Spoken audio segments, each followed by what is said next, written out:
I hate OBS sometimes.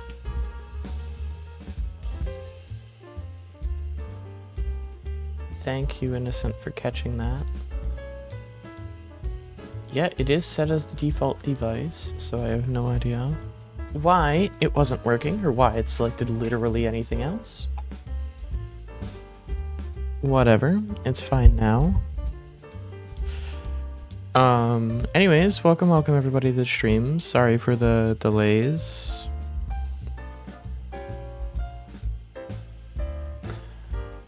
Innocent, you should check your DMs, it's funny.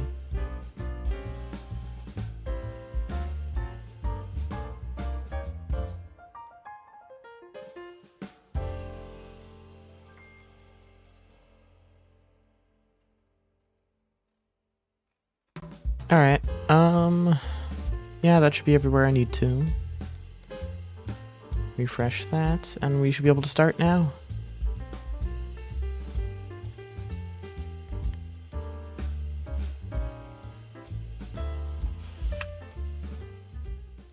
Alright. Maybe music too loud? No, I don't think that music was too loud. I don't think so. Is it too loud? It's pretty quiet. I don't know, the music's pretty quiet. Like here. Actually, because OBS Studio works properly with audio tracks, I can actually unmute and listen myself. Give me a second. No, the music's still pretty quiet, Innocent. I think your headphones are just being weird. As usual.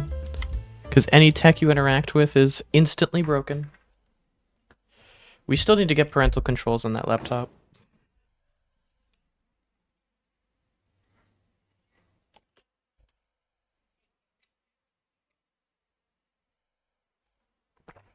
Alright, where was I?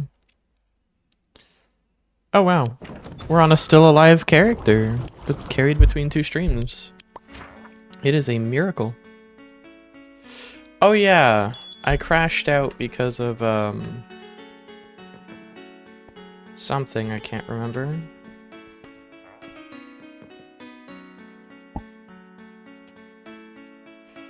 Oh wow, okay, so we have 2.2k emeralds. I'm assuming we have more. No, we don't. Okay. 2 tier 2 fire powders, wheat grains. It has been a couple days, so I have to see where this character is at.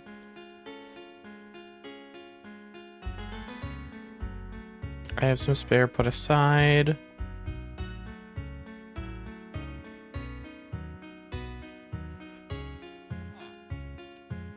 Plus 11, plus 9, plus 10, plus 8. That's pretty bad. I should probably remake that.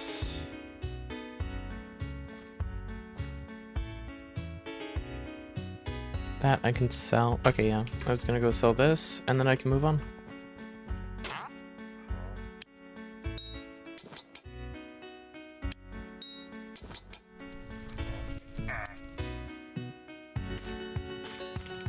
Oh yeah, I can actually use that. The weakening catalyst.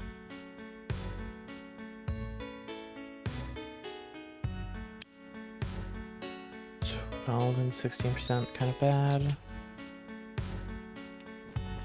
I should repair everything.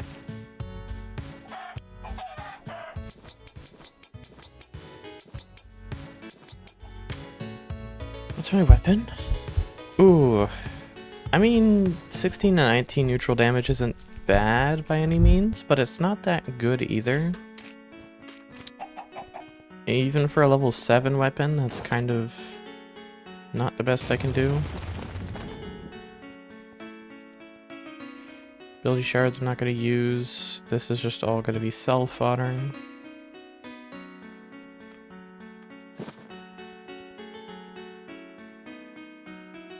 I don't know if I could sell ability shards, so I'm just not going to. All those are identified. I'm gonna pull these out. Don't even bother looking at the rolls because I can't use it and it will just cause me pain having to sell. If I know what I'm selling. 1 emerald, not bad. Or 1 emerald block, sorry. Alright, so I think we start with getting a new helmet, because we did get a pretty bad roll on it. What is going on in the in this shout chat?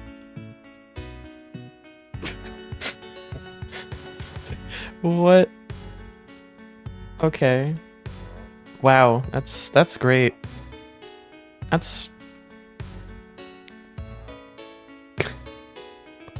rank beef. Okay. That's average Wynncraft chats for you. Get someone rich, buy me more, please. Bruh. I wouldn't be surprised if that works. I think I get birch paper and granite. Do I already have enough strong flesh? I do. So I think I will get birch paper and granite.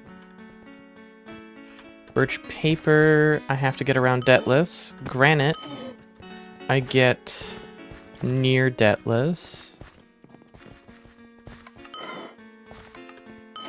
I don't remember where the exact spot for granite is, but I'm sure I'll find it while I'm running around for birch. Why is the hyper shroom all the way over here?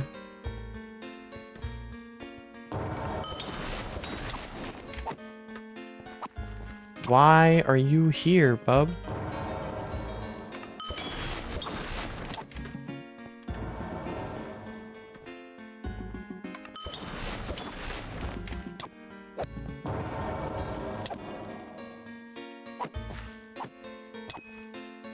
Wow, that's a fair amount of emeralds. 23 emeralds from one enemy? That's not bad. It's not that bad at all, actually.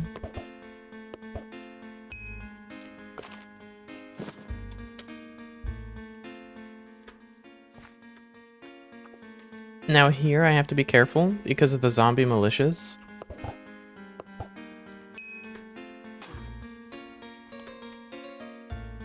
Zombie militias are level 30. And will likely kill me.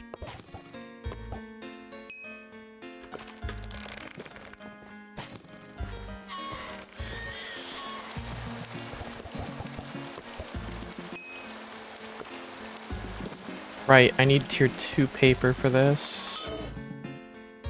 Otherwise the durability is just unjustifiable, even with granite. Alright. So, I don't really remember specifically where I am during this run, or what I was even doing before, because again, it's been a couple days. I've been trying to take my breaks, because I've been trying to avoid getting too terribly burnt out.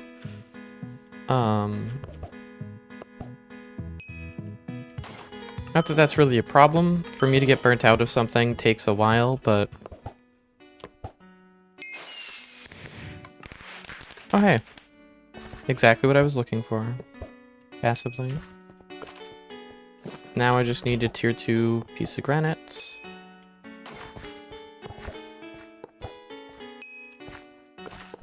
But yeah. I just kind of needed time to rest. Like a lot of time to rest. I think I slept for like 24 hours straight at one point over the past couple days. I don't even remember if that was yesterday or the day before.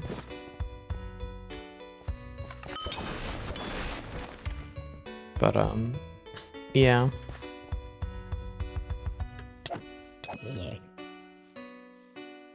Oh, there's a piece of granite over here. I almost forgot.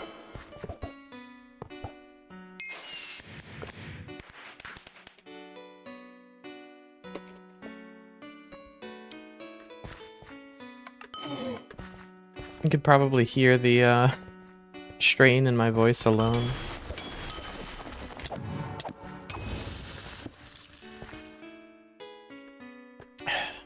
Because I haven't been eating or drinking much over that period because I was asleep. I have eaten and drank already. I am taking care of myself. That's why I was resting. I just need to do that sometimes. I think I keep mining even though I have everything I need till I reach mining level 20.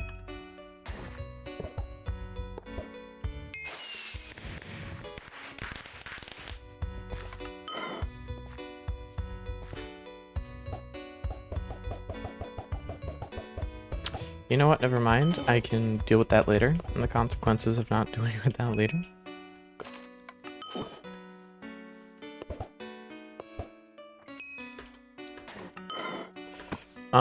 I could also farm to make a new weapon, I guess.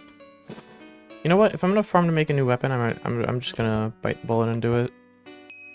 I don't really need to make a new chest plate, but I will probably just because I actually do have enough spare ingots.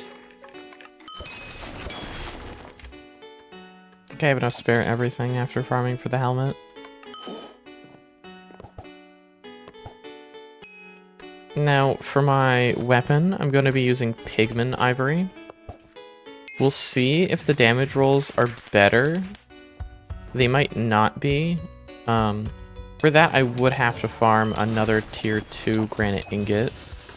But I do still need to get my mining levels up anyways, so it can't be that bad of a decision. Oh, another thing I can do while I'm here, assuming I haven't already done this. Also, it's RNG? Yes, everything is RNG.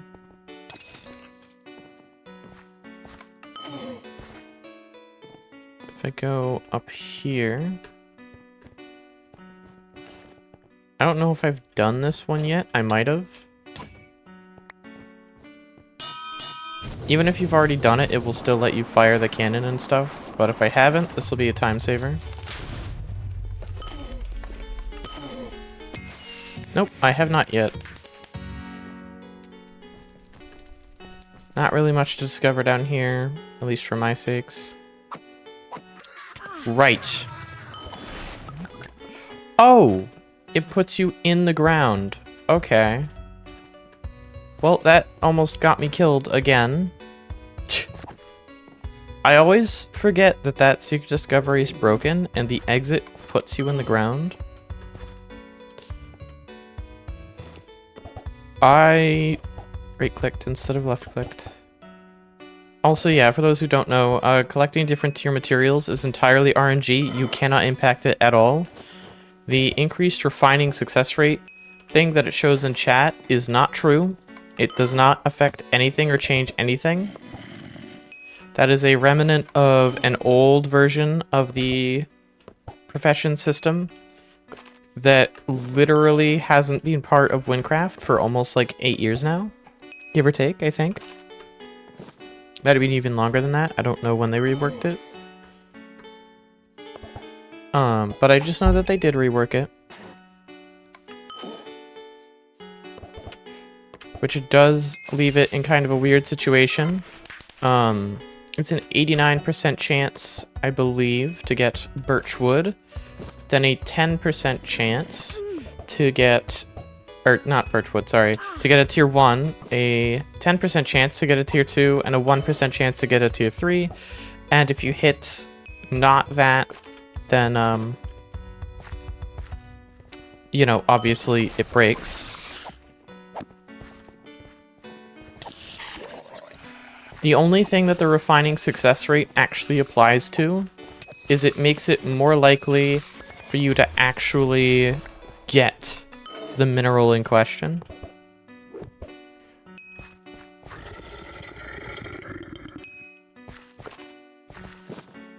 Have I not killed that boss yet?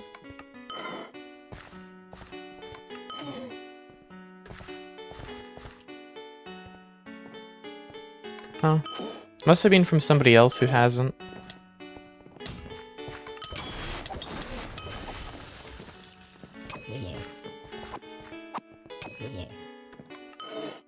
Should I help this new player? No, they got it. I do question whether or not to help people sometimes, because sometimes they need it.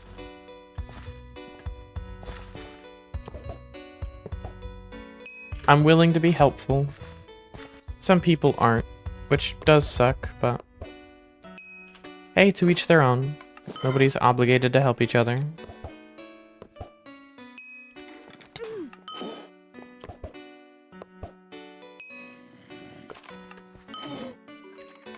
I think my primary issue with doing crafted runs, or just crafting in general, is the fact that materials, you can't guarantee higher tier materials.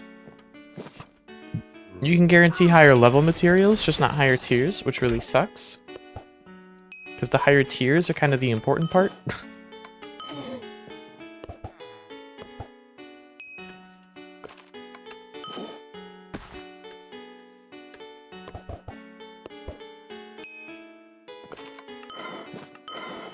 Ow. Why do I keep putting my leg up like that? Oh my god, finally. Okay. Oh wait, no, I need two. I need two. I need two of those. I may have forgotten to mention that fact.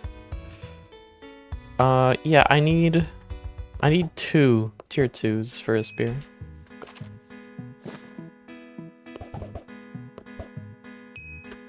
$20.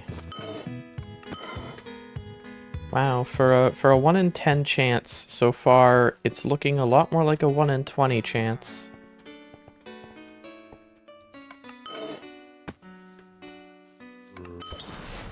Something something in greater times and numbers, it'll average out. Oh, well, there we are. It averaged out.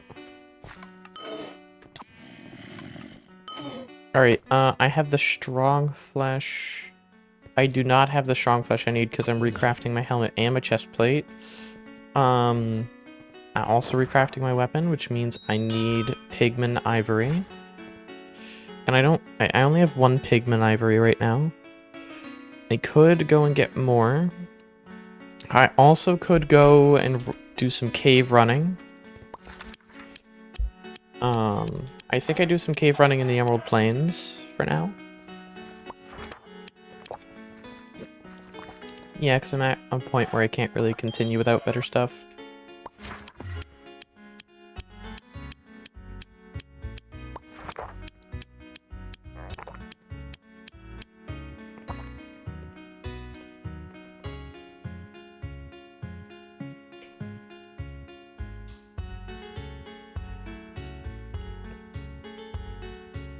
Alright. I think what happens here is I need to do... I'm gonna go do all of the caves in... Well, no, because if I get fire powder, I can always apply it afterwards. I'm right next to the fast travel point to Ragni. I'm stupid. I fast travel to Ragni, and I go and I farm some pigmen for their ivory. Now, I'm not going to go to the pigman cave for this, because the pigman cave is actually a bad spot to farm for pigman ivory. Because I can farm for pigman ivory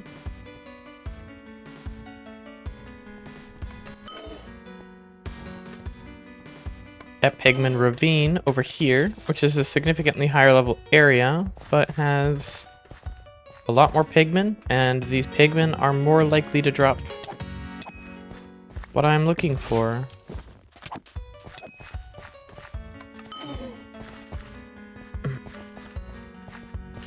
What I need is fire powder, so it'd be nice to find some fire powder chests. It would also be nice to find some fire powder potentially dropped by enemies. This is the granite gathering post.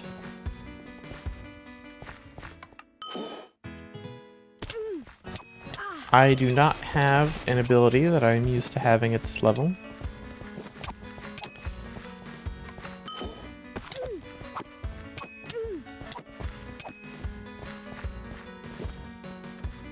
I got a water powder. I need a fire powder. How far away am I from...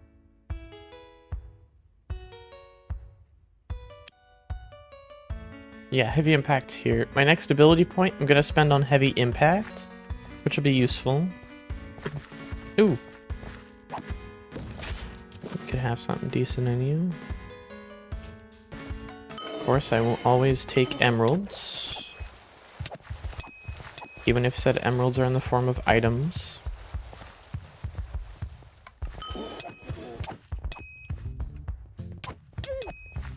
Also, I cannot help but notice so far I've not gotten a single pigment ivory. I have no idea what the drop rates are, but this is kind of frustrating. Because they're usually more common than this. I got a fucking forgotten axe from a chest. That's making me think I might be better off farming those, but I think the sprint regen might just be better for some cases. You know what? I'm going to use the forgotten axe alongside the pigment ivory. And you know what? I'll throw a Bob's tier in there as well.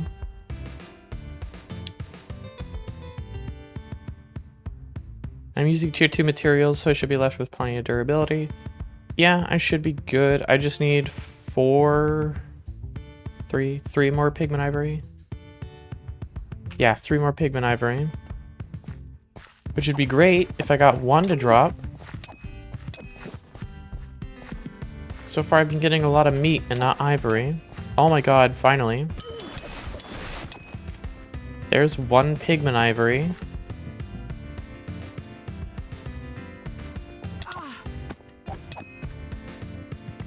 Ugh.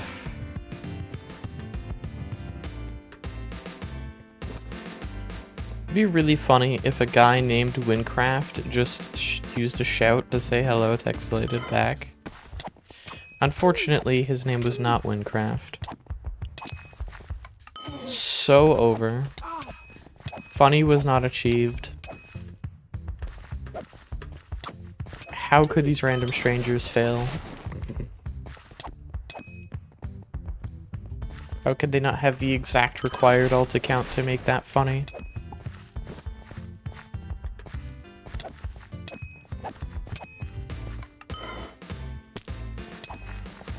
Oh, there's another pigment ivory. I just need 1 more. Oh, and there we are. Unless that was the first one. Nope, that was actually the one I needed. Alright. We are officially out of here. No need to stay. These golems are actually vaguely doing their jobs almost. Really? I feel like I've gotten every powder except fire powder so far. Literally everything except what I'm looking for. I'm gonna take a quick look in here. Even though I don't intend on actually doing any of the crafting here, just because sometimes Bob... Yes! Just because sometimes Bob rears his head and it can be good to collect his tears. By collect, I mean killing him. So he drops it. Golems are paid minimum. Golems aren't paid.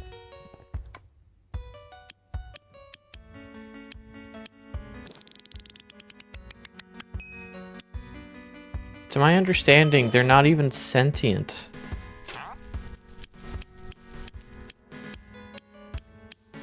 Nope, I do not want to sell that. I do want to sell that though. And I think I'll keep holding on to the tier 1 materials in case I have to level my crafting. I also need more strong flesh still, I think. Yep.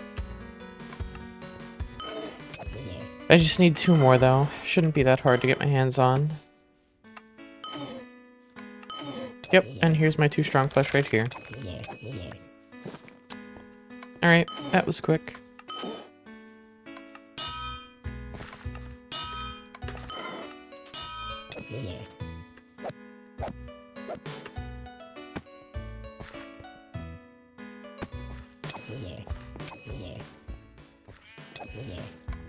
And we are now in debtless.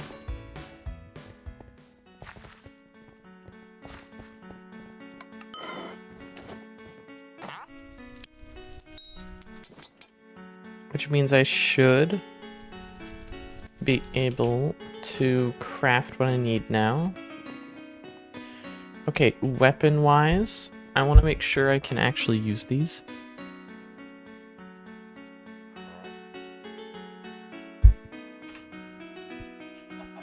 Level 16, yeah, that should be good enough.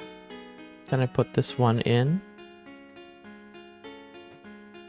Right. Granite requires double the amount.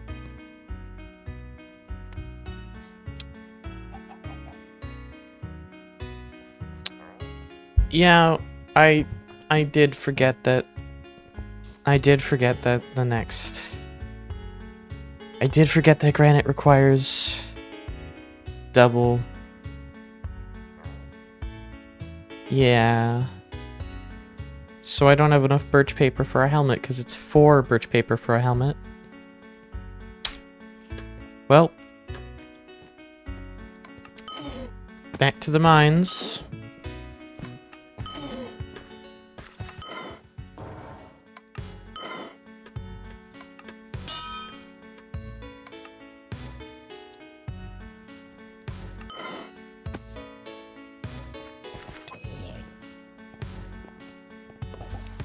I also need 4 birchwood.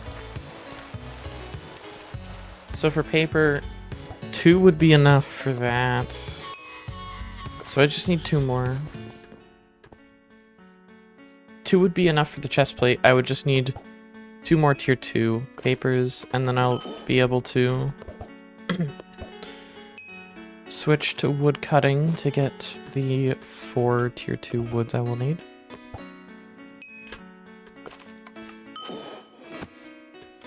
You just gotta gamble harder, you know? Just gotta gamble harder. What hit me? That zombie militia had a bow and arrow? That's not fair.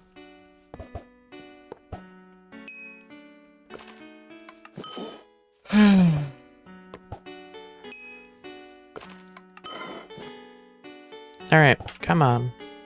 Alright, hello, game. Doing stuff.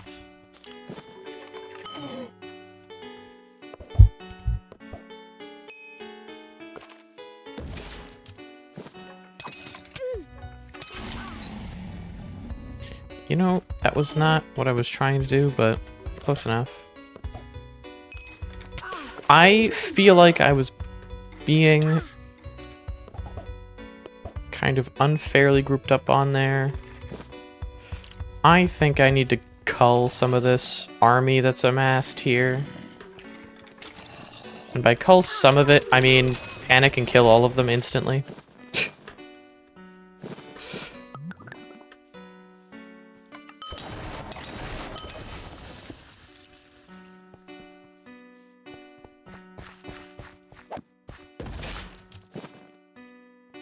I've never seen that chest before. Wow, they're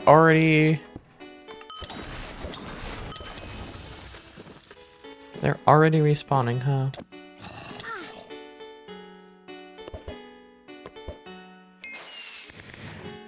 Well, that sucks. Why are they respawning?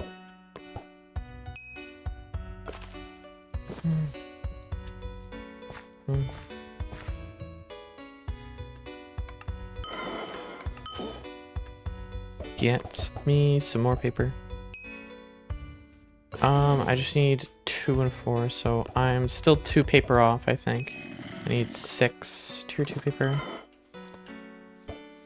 Yeah, because it's 4 for a helmet, 2 for a chest plate.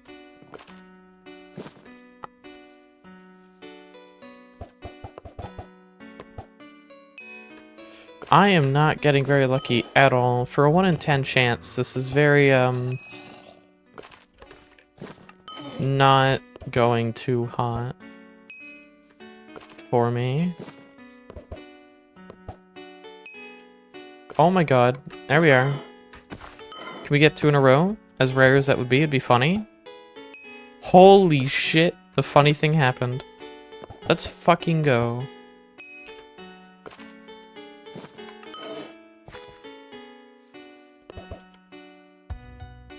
Hello?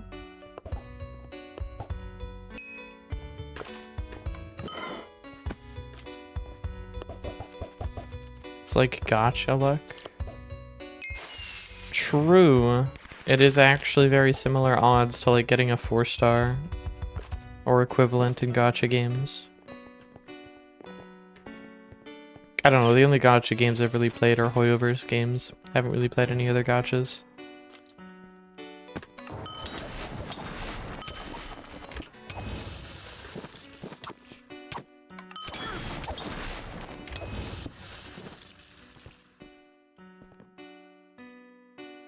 Alright, I need, now I just need more granite, honestly. I got really lucky with the wood there.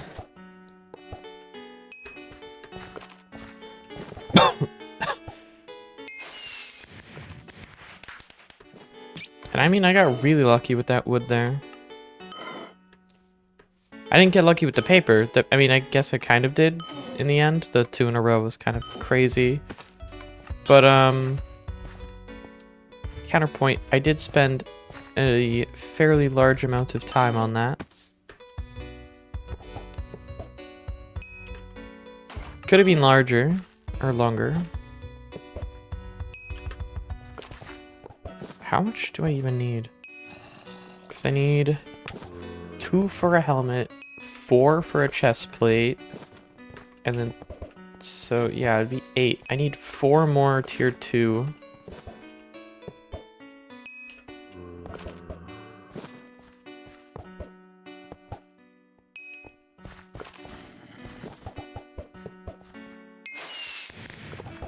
Alright, there's one of the ones I need.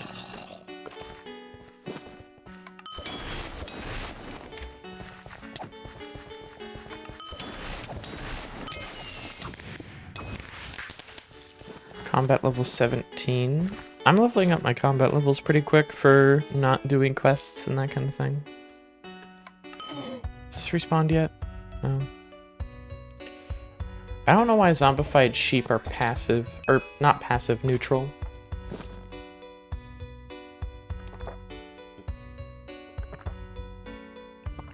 They will get mad and attack you if you attack them. Oh wait, that unlocked... Leveling up to 17 unlocked an ability point? That is so weird.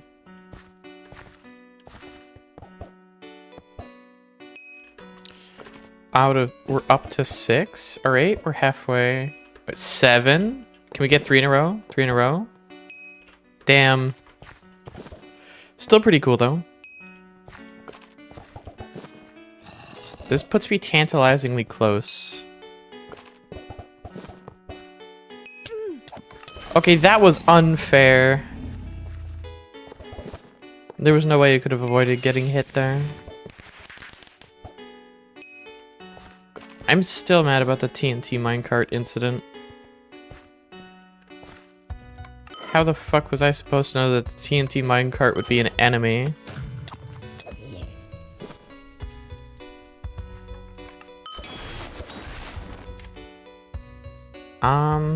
I think the other granite spot is like over here.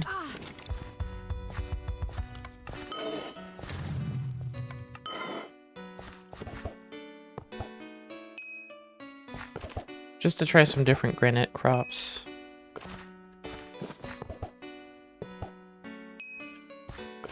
Ah well, whatever.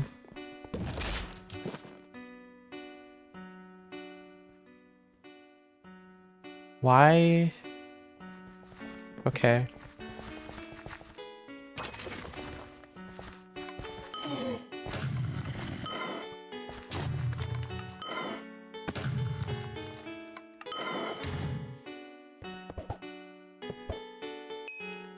No, I'm going to fucking scream. Okay. I can't use it unless I get another one, and it's a 1% chance. Which really sucks.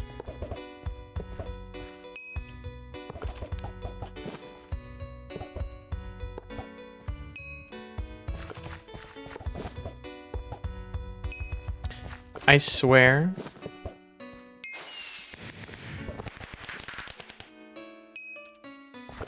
I'm gonna be able to mine whatever the level 30 mining resources before I have the ability to finish here, aren't I?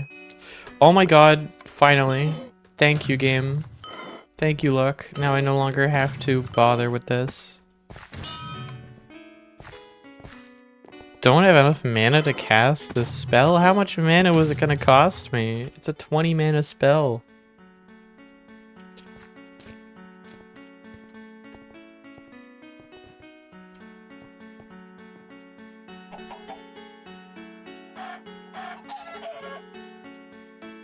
Alright. Now, for real this time, I should be able to make... I should be able to make what I'm looking for. 2, 1, 2, 3, 4, and then fill it with strong flesh. Set to the highest available crafting level. We'll see what it makes. 21% and +9. Okay. Flat +9 isn't the best, but it is still significantly better than my current headgear. So, on it goes. Now, for the chest plate, I will also make with all strong flesh. I want to make sure that this is a maxed out level craft. The highest I can possibly make. Ooh, it is substantially worse though. Now that is a yikes. I'm not sure if I'm willing to sacrifice the damage for the extra health or durability here. It does have better durability, I'll give it that. A lot better durability on the helmet. I will probably have to farm. I'll farm for more ingredients for that then, or not ingredients, materials. Maybe get another better chest plate. I guess I was already just crafting a chest plate as a joke anyways. It's fine. Getting something worse kind of sucks, but whatever.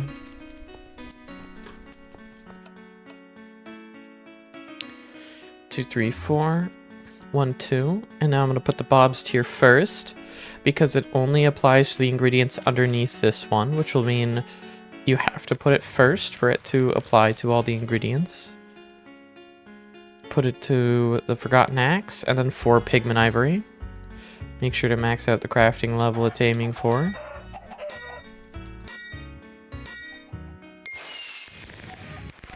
And we get plus 35 main attack damage, plus 30% sprint regen, which is insanely high. It's insanely lucky, considering the maximum I could have gotten there was plus 32%.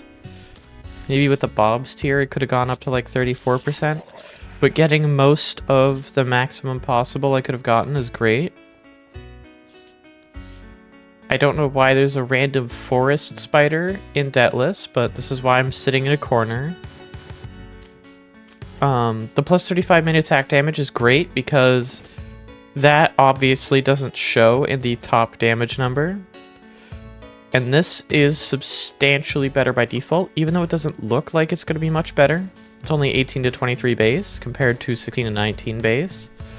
The base is a little bit higher, but the flat attack damage increase is significantly higher.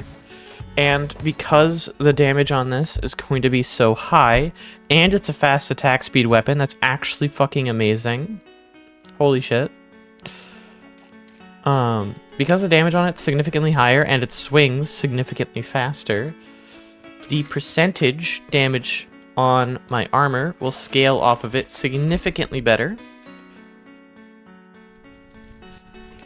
For those who don't know, in the early game when you're dealing such small damage values, you don't want percentage damage increases, you want flat damage increases because the base damage you're dealing is so low, and because Wynncraft doesn't consider fractions or percentages of a damage, it just rounds to the nearest whole. At least to my understanding of it. And even if it didn't, then, you know, 50% of 4 damage is plus 2 damage versus getting plus 4 damage, which would be equivalent to 100%. And getting high percent damage increases in the early game is significantly harder than getting flat damage increases, especially if you have access to Strong Flesh, which already does...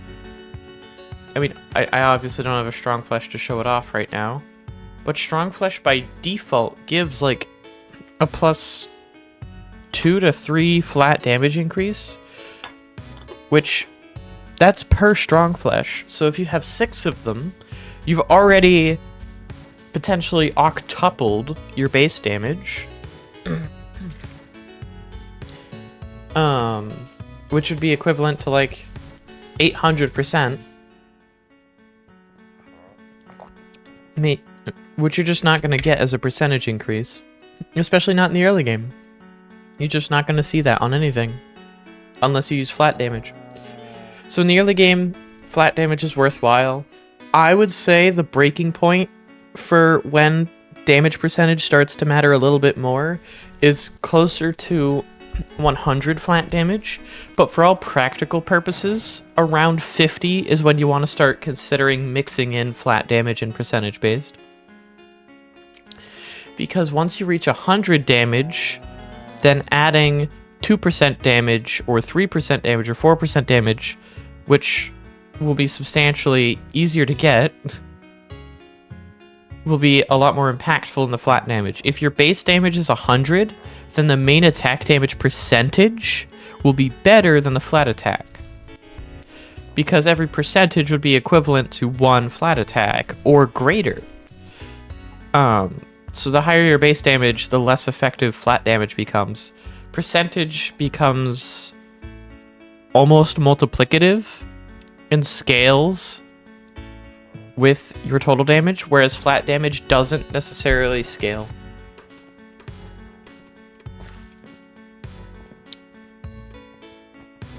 Why are there so many enemies just in the middle of Deathless? What are these guards doing, bub? Alright, at this point, I think I literally have no use for these anymore, because I've already leveled everything up that I need to level up, to the point where I can use gold now. I'm gonna keep the tier 1 granite ingots, because I'm not trying to sell that to you, I promise.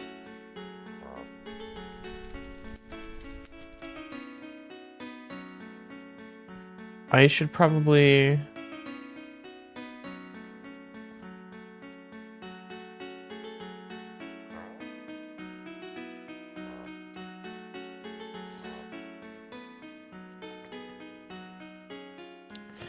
You know what? It might be worthwhile finally adding some jewelry on.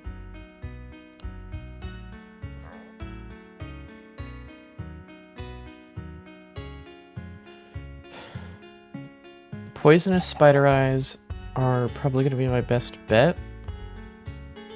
It's not going to add much extra damage, but this does have the advantage of when I throw fire powder on this thing, once I get a tier 2 fire powder, I'm going to throw it on here.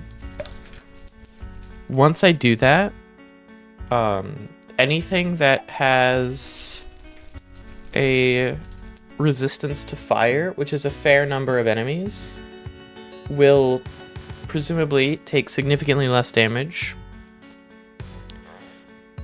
than my total damage output is capable of. So adding poison to help supplement that would be great, which is why I'm probably going to do it. Can I use Bob's Tier and Jeweling? Yes, I can use the Bob's Tier and Jeweling. So I think I will use a Bob's Tier and then Poisonous Spider Eyes. Now to level up Jeweling, I would need other things. I do need to level up my tailoring, I think. I don't really want to replace all of my pieces of armor. I think last time I was just gonna skip... Oh, I don't need to level up my tailoring that much. I think last time I was honestly just gonna skip the second level of ingredients, or materials, sorry, the second level materials. Obviously that's not happening.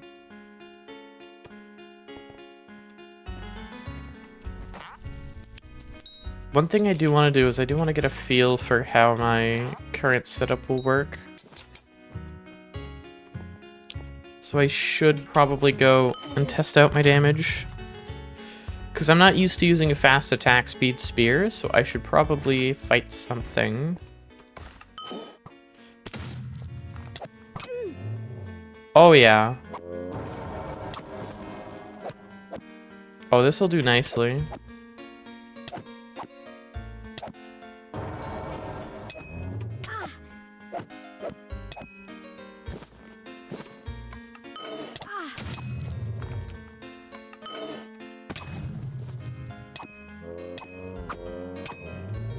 Was that 114 damage? 112 per swing? 112 damage. 119. I think it's safe to say 112 is the minimum here. So I'm doing 112 damage per swing on a fast swing weapon at level 17. Can I... I'm going to go over to Nemrect real quick. I'm going to go to Nemrect just to show how powerful this is.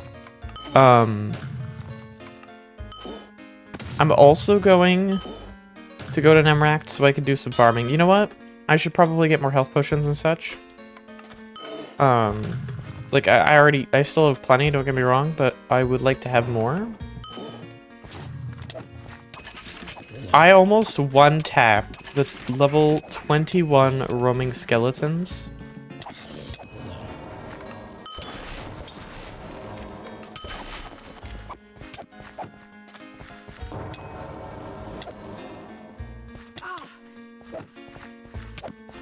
You're still squishy? Yes and no. If I use War Scream, that extra resistance will make me not squishy. It lasts for 30 seconds, give or take. I am still squishy to like level 30s, but not nearly as squishy as you think. Like here, I'll let this one hit me. See, those are level 20 enemies hitting me for only like, what, 15? These zombie militias I'm going to be careful of. I two-shot these level 30 zombie militias. With some exceptions for the heavily armored ones.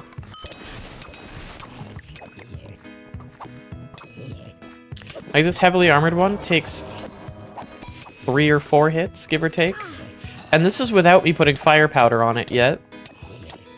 This is without my poison damage. This is without fire powder. Also, the durability on this is going to go down a lot slower than it looks. Fast weapons are the best you can get for crafted, because the way durability scales is based on the attack speed of the weapon crafted. So if the weapon crafted is a fast attacker, it takes more swings to lower the durability. But because this weapon still deals so much damage per swing, the fact that I got this as a fast attack speed weapon, even though that does lower the base damage by quite a bit, like to the point where it matches almost a level 7's weapon's base damage, my increases to flat damage and like base damage were completely unaffected. So as a result, I just end up with a significantly, basically the same power weapon, but it swings faster. Like significantly faster, and has significantly better durability. Because for all practical purposes, it basically has a 33% durability bonus, because it takes, I think, 33% more swings to lower by 1 durability point.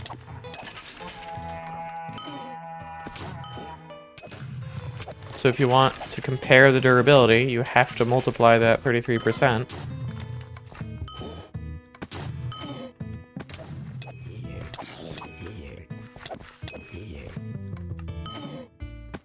Which I think would bring it higher than 104 durability, if you wanted to account for that.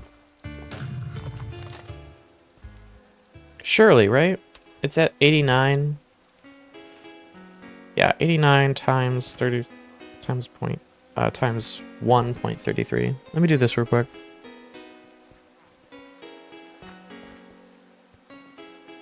Yeah, it's 118. So yeah, it still has a significantly higher effective durability comparatively, accounting for the extra durability that or extra swings that it takes to lower durability of fast attack weapons. Of course, that is going off of the wiki, which I have been told is very potentially outdated because parts of the wiki still make very specific claims and statements that I have been told by a member of the creative team are incorrect. So it is entirely possible that that is also one of those things that's incorrect. I certainly hope not, because I think that durability is fine. I think the way it's implemented in a lot of things are fine. My only issue is like why armor degrades from walking around. Armor should not degrade from walking around. I think that's dumb. Like, I don't mind durability. I understand why it exists. I don't understand why they've implemented it the way they have. That's like my only frustration, is the way it's implemented feels a lot more like it's a justification for crafted weapons existing. And a lot of what the creative team member ended up saying was just bad game design. It's a bad game design philosophy, in my opinion. And it's one that I've seen people try and argue in other situations, but it's such like... It's such a basic mistake, if that makes sense, right? It's something you see in almost everything, everywhere.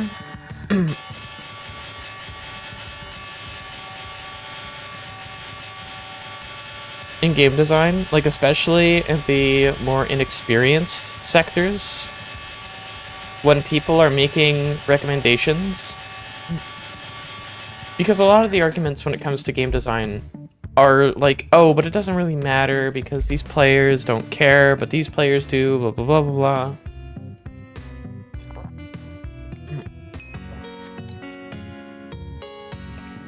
Did you just give me a free cell char teleportation scroll?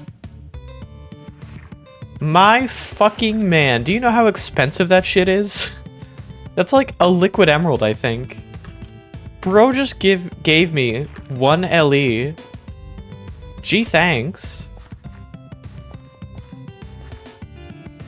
That's fucking crazy. That is absolutely insane. Actually cracked. Okay, I need both string and grains. I think I'm gonna collect grains first because I need a specific amount of grains, whereas strings, it's a more vague amount that I need.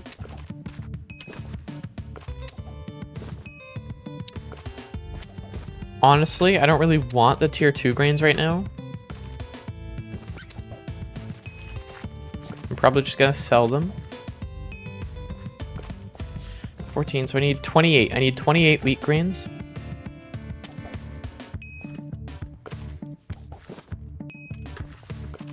The tier 2s are fine as long as I get them in multiples of 2.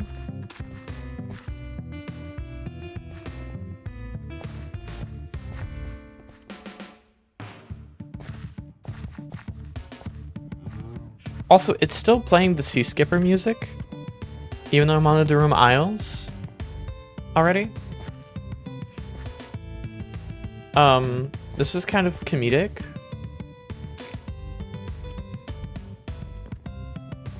I could preemptively farm something else while I'm waiting for the wheat to respawn.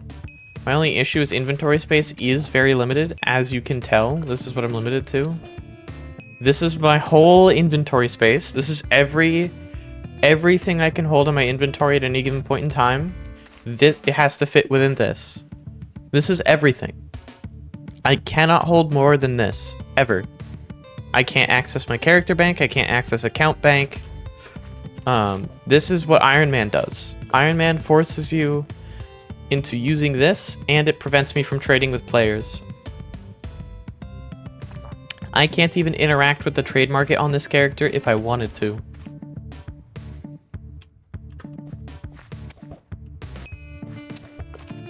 I still can't believe that he just gave me a Selchar teleportation scroll.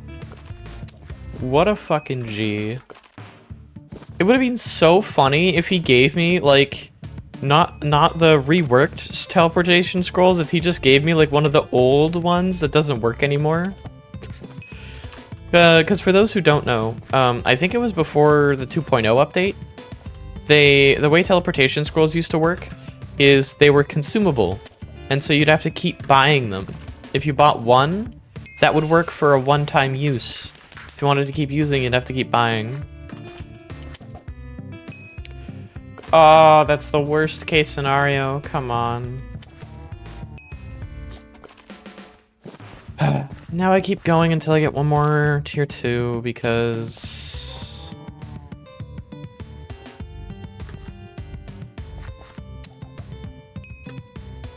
I'm a gambler. I sense a gambling opportunity. Okay. I am not going to do that. Remember, one of my rules for this run, my personal rules, I'm not using totems, I'm not using guild rewards, I'm not using any rank rewards or rank benefits. Pets, believe it or not, actually aren't a rank benefit unless you're champion rank, and I'm not champion rank. I am still not using pets personally, because again, I want to set an example. I'm not implying that anybody who uses those things is somehow, like during an HUIC run, is somehow invalid, or that the run isn't a good run. I think no matter how you approach HUIC, that you should feel proud for completing it if you are capable of completing it, and always feel proud for how far you're able to get. I don't think it matters how you complete it, so much so as the ability to complete it, as long as you stick within the purviews of the challenge. So for example, if you find out that there's a non-crafted potion or non-crafted piece of armor that's not quest related that you're able to use, you probably should avoid using it, just in the spirit of the challenge. Otherwise, at that point, it would be considered an invalid run. If you purposefully do it and like purposefully start to use it and abuse it. There was a potion that you could purchase for a while. I don't know if this is still the case. From the healing potion seller underneath the well at one of the places. I don't remember where. But they sell really good health potions for the mid-game, like really good health potions for the mid-game. And one of them just gave you like 1,000 health instantly the moment you used it. And for some reason, that counted as a crafted potion or wasn't properly filtered out in the craftsman setup. So craftsman players and characters could still use it for some reason. I don't know if that's been fixed. I certainly hope it's been fixed, but also kind of not priority, so I understand if it hasn't been. But I watched a YouTuber do a run who actively recommended that people purchase and use that potion, and that violates the entirety of the run, because the point is all of these restrictions are voluntary. You're not using every little exploit to beat the game. If you want it to still be a challenge, then to upkeep the integrity of the challenge, whenever you find things that slip through the cracks, you don't abuse them. You report them and then leave it there. Because at that point, it is against the rules of the run. Even if the game lets you do it with the modifiers active, it's still against the rules of the run. You're not supposed to do it. So don't do it. But hey, what can I say? Another frustration of mine about that run was they are one of the more popular Wynncraft creators, and like the whole thing about the run was, oh, you can, if you want to recreate or do this run yourself, you can follow along with me. And then he overlooks so many things Like, he spends so long designing it as a video so that people who have never seen or played Wynncraft before can barely follow along and vaguely understand it, and that people who have played Wynncraft before and know almost everything that he's talking about will very quickly get lost trying to follow it because he went over everything so quickly. And again, more power to him, I guess, but he actively cheated in the run because of a thing that was overlooked as part of Craftsman, and then advised that, hey, if you want to recreate this, you should do this. This is really good. Do this. And it's like, no, that's cheating. It's not a crafted potion. The entire point of HUIC and Craftsman as a modifier is you're forced to craft everything you use, unless it's a quest item. And it's not like that was a quest item. It was a quest reward, technically, because you unlock access to that shop as part of a quest. But that sure as hell isn't an excuse to actively cheat in the run. Like, in my opinion, the moment he used those potions, it would have been fine if he, like, used it out of curiosity to see if it worked, and then it actually worked, and then went, oh shit. But, like, he actively promoted using it. Which, again, the history of these types of runs, each game mode, each modifier that leads to the challenge of HUIC, all of them were at one point implemented. Like, they were at one point voluntary. All of them were voluntary challenges. In other MMO games, the reason they were even implemented is because all of them are references to either Runescape or World of Warcraft, or even older MMORPGs in some cases. I think Crafted is actually something from EverQuest, if I'm not mistaken. But either way, a lot of these challenges have their roots in very early MMOs and very long-running MMOs, especially MMORPGs. Which is what frustrates me so much, is like, when you're doing a challenge like this, sure, again, complete it however you want. If you find an exploit and you want to use it on your own, that's fine. But if it's actively against the rules of the run, then sorry, that's just bad. It's like, yeah, you discover glitches, you discover things that aren't working properly. That does just happen, unfortunately. The game's not perfect, Wynncraft isn't perfect. But the way you should handle things like that is, like I said, report it as a bug and warn people that it's a thing, and so that they don't accidentally abuse it. You don't have to instantly restart your run because you found a bug with the modifier. But, like, don't abuse it. The history of all of these game modes started out as voluntary challenges, and the way that they would prove it is by recording the whole thing, and then people who wanted to challenge the authenticity of a given challenge run would sit there and watch the whole thing. And they would notice inconsistencies.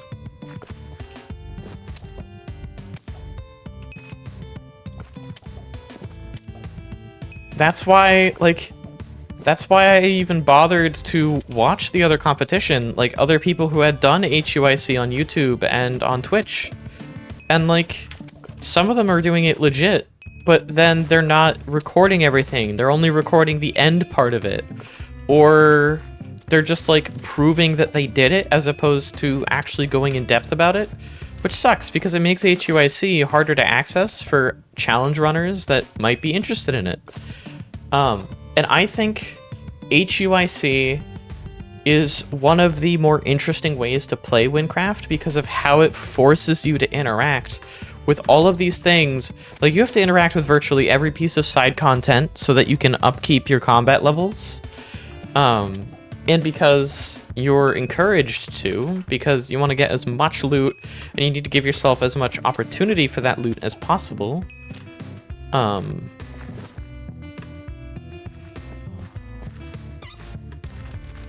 it helps grow your knowledge of Wynncraft exponentially faster than if you were to just grind it on your own.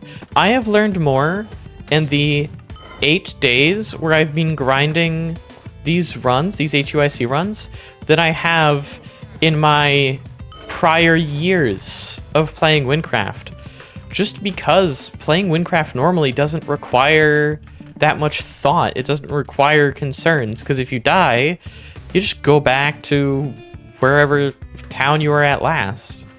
And like, sure, the previous system you had soul points, but it was effectively the same thing, except you'd lose emeralds or something other than that. And everybody agreed that soul points was a dumb system. The people who didn't really encounter it as a problem that often.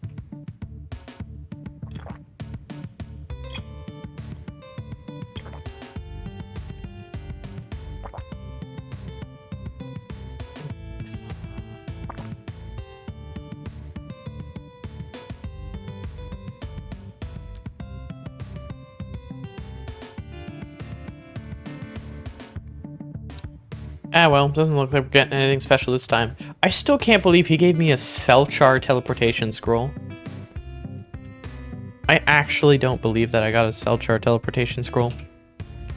Where is Selchar again? Yeah, wait. Oh, shit. Wait. I think this might be worth more than 1 LE.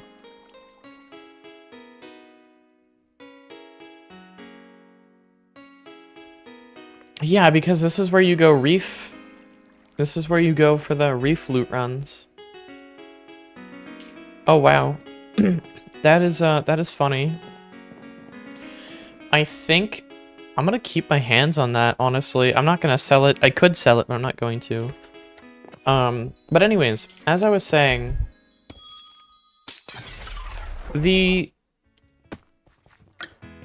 things that make HUIC interesting and fun, I feel like,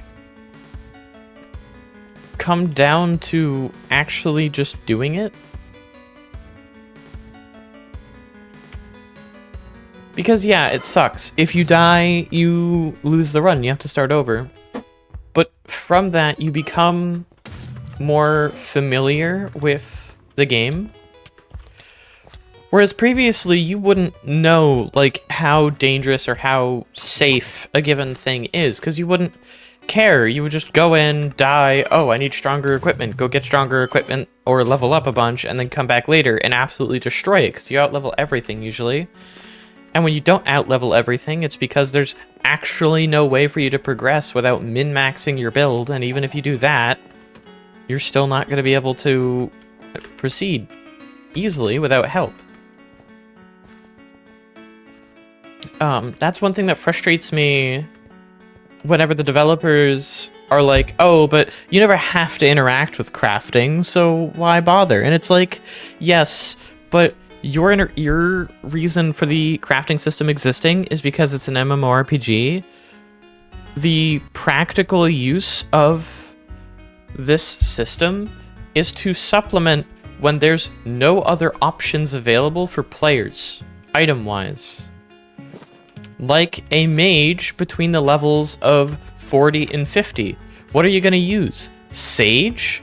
And don't recommend me a level 50 wand, because how is that going to help a level 40 mage?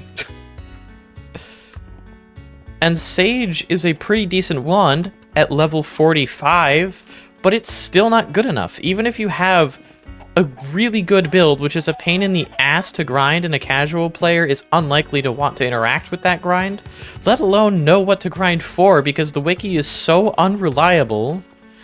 And like, yeah, I get it. The wiki is held up by the community, not by the developers.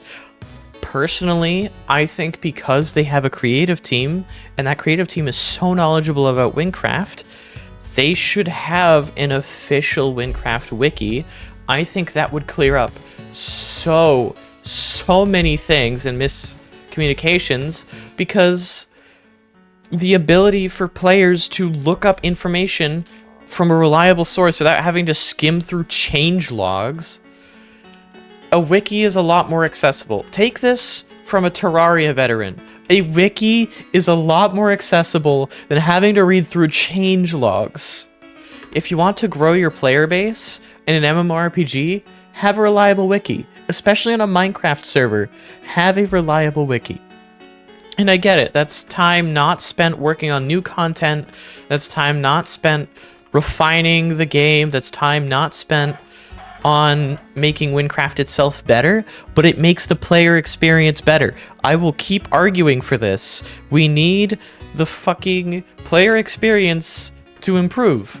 Because no matter what game you're developing, if the player experience is dog shit, even if that's not the developer intention, if you want to grow a player base, your player experience has to be good. You have to take what your players say into an account. Even if it's not what was intended, you have to consider it. Otherwise, your game will fail. We've seen this time and time again. It's why people don't like the newer Call of Duty games, and it's why some people love some of the newer Call of Duty games. It's when the developers get experimentational and start bringing back and listening to what the community has complained about for so long and fixing it. Games die. Game series die when they stop listening to their community.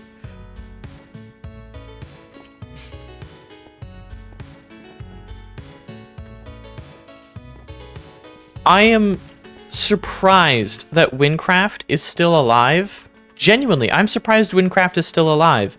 Everybody on the team, I'm sure, is surprised that this 14-year-old, or sorry, 12, this 12-year-old Minecraft server is still running. But if they want to keep this amazing thing running, if they want Wynncraft to live up to its full potential, they need to set up, I don't know, maybe a communications team or something. I don't care if they're paid or not. Just somebody whose sole purpose in existence is to act as a communication layer between the Wynncraft development team, the creative team, and the community. That way, the community knows what is happening with Wynncraft, knows what's planned, and can provide feedback and ideas. And, well, yeah, not everybody in the community is going to be constructive about it. Like, I've just sat here and gone on rants about problems, and I will always offer solutions, but not everybody in the community will do that. Having a dedicated communication team, or even just like 1 or 2 people whose entire job is for that, within the team to just facilitate communication, having somebody who's willing to debate and actively get serious with the development team and creative team and serious with the community and willing to be that middleman who actually filters out the crap that the community will come up with and takes the actual useful elements and like acts as that filter so the development team and creative team don't have to worry about criticism just being aggressive. And be able to actually constructively learn from it. Because if there's one thing I've learned from my time on the internet and my time watching games grow and die, it's that the community will keep a game alive, but the community will also kill a game. It's what's happened to so many games. Team Fortress 2 was released in 2005. Yeah, I don't care that it's on life support. It's still a very much so thriving game. It is kept alive solely by its loving community. As part of that community, as one of the community members for Team Fortress 2, I love that game. I have several thousand hours on Team Fortress 2, and I would repeat everything that I've done with Team Fortress 2 over and over and over again.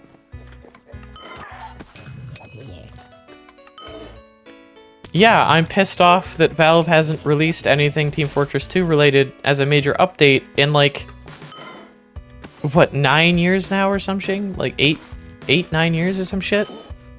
It has now been Team Fortress 2 has now spent more of its time on life support than being actively updated. And as frustrating as that is for me as a community member, the fact that it's even still functioning as a game is amazing. The minor updates that we've been getting here and there have been labors of love from what remains of the development team. And you know what?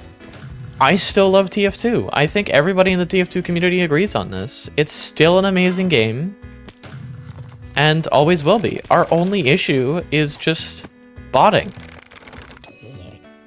which is unfortunately just something the developers seem to not be willing to deal with. Parallel that to, like, other games where the community can just outright kill it. Counter-Strike, for example, it's alive now, but at one point the community almost fucking killed Counter-Strike. It almost died in the water. Holy shit, another fire powder.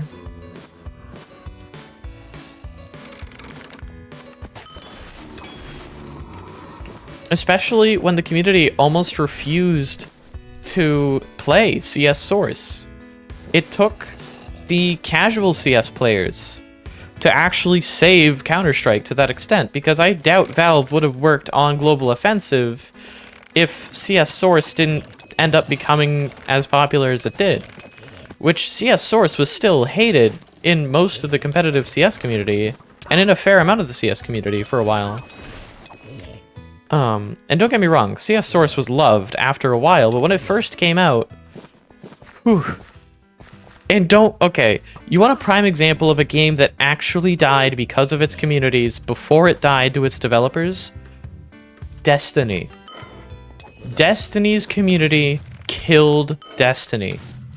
And I'm sorry, but any Destiny community member who says otherwise was not paying attention when Destiny 2 launched.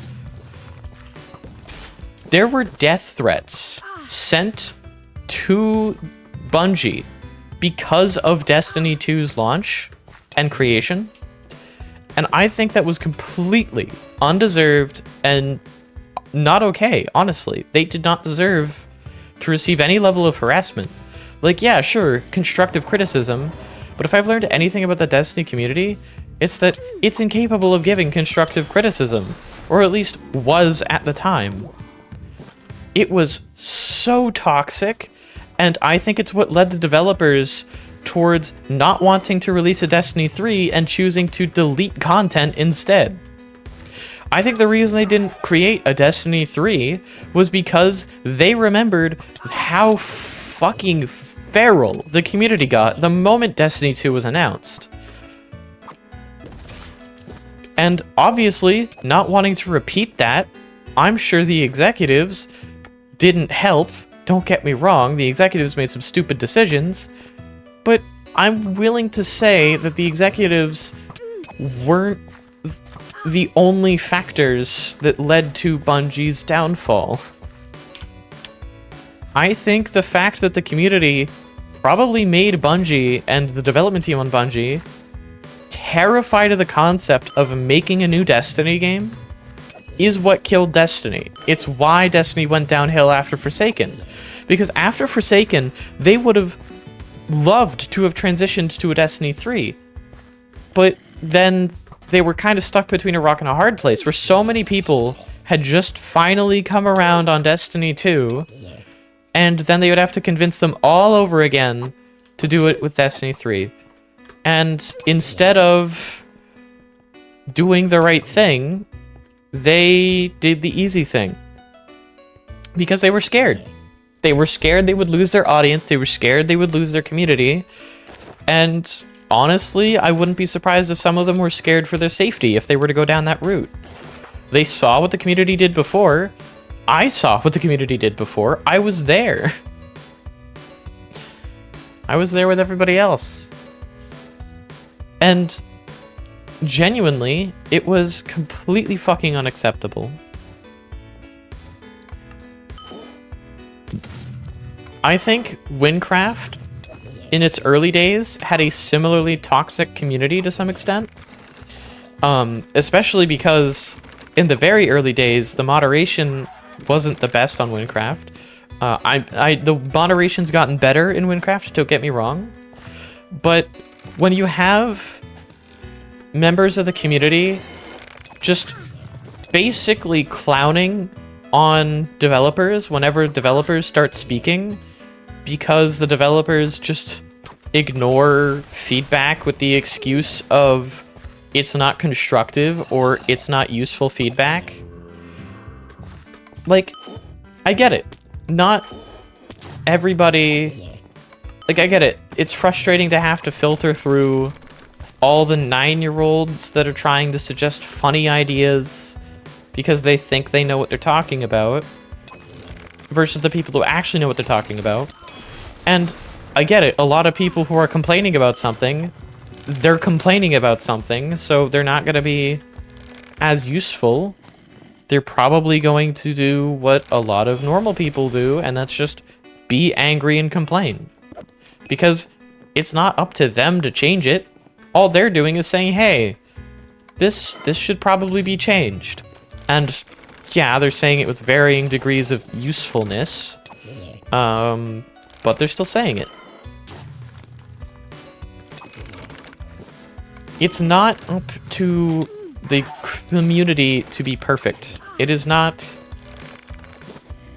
up to the developers to basically shut the community out of the game itself that they're a community over. How do I put this? It's not a good thing for developers to ignore their community, even if the community is being particularly harsh. Because even when the community is doing actively bad and harmful and harsh things, and even when they're saying potentially outright false things, that comes down to a miscommunication.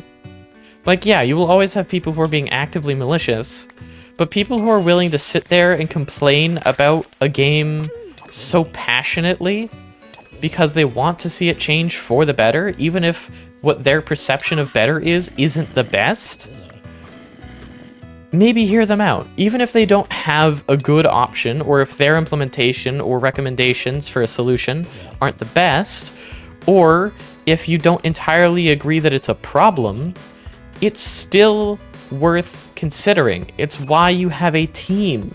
It's why all games are made with teams, or in some cases, individuals. It's why it's always good to follow up with level-headed community members. It's always good to follow up with, you know, third parties. It's always useful to have them. Because ultimately, especially if you want an MMORPG to survive, you need to make sure that you're making an MMORPG. Whereas, like, they advertise themselves as the MMORPG Minecraft server. And yeah, they are, absolutely. They are that one RuneScape Minecraft server right now, and I love it. But the immediate, I'm not going to say animosity, but the immediate pushback whenever people make suggestions or say this thing needs to be changed, and dismissal of certain things, like, even if it's not something that's very important, right? If it's not something that needs to be fixed ASAP, still talking about it is good, because it means that everybody has the information on how something should be fixed.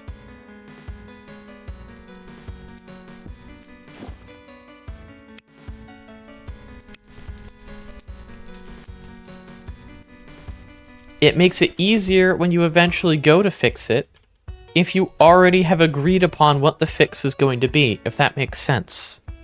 You can work on more than one thing at a time. Yeah, Wynncraft development team, seriously, you guys need a PR branch. If there is anything that Wynncraft is notorious for, it is developers having absolutely fucking insane takes.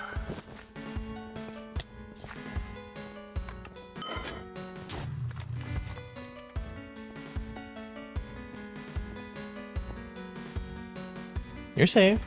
I killed it. It's gone. Here, I'll be the town guard here because oh, wow, the golem actually did its job.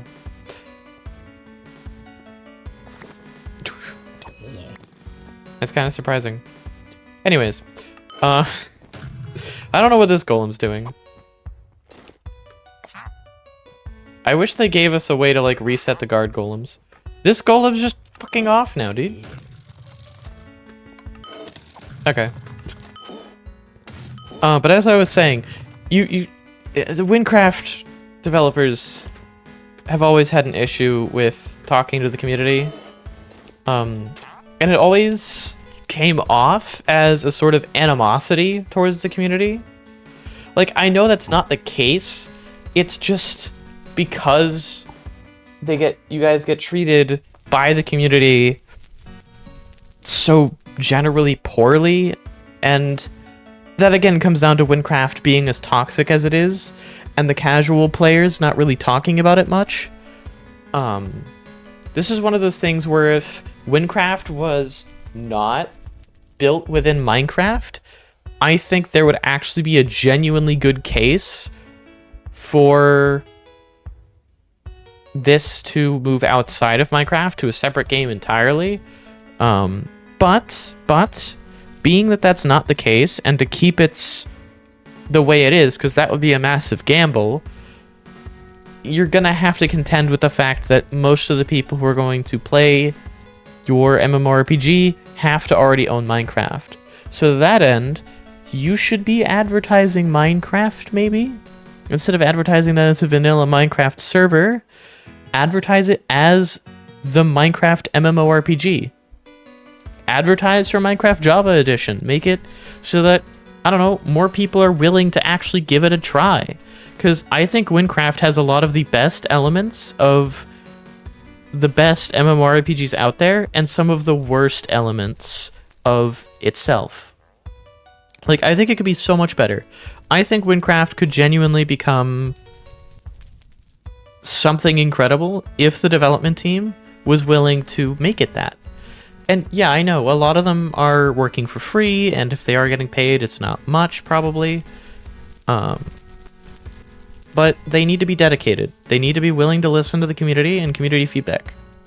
I know I've spent, like, a significant amount of time trying to really drill that in, because it seems that nobody else in the community is willing to say that.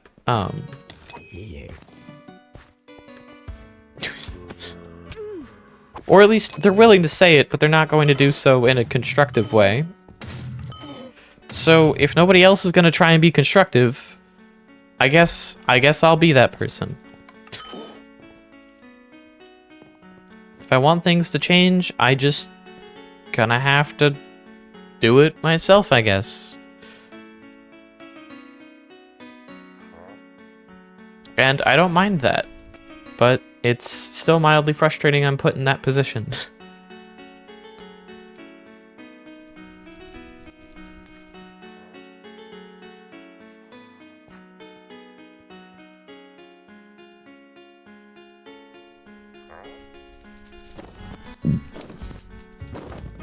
And I think Wynncraft as it stands now is already such an amazing MMORPG for what it is.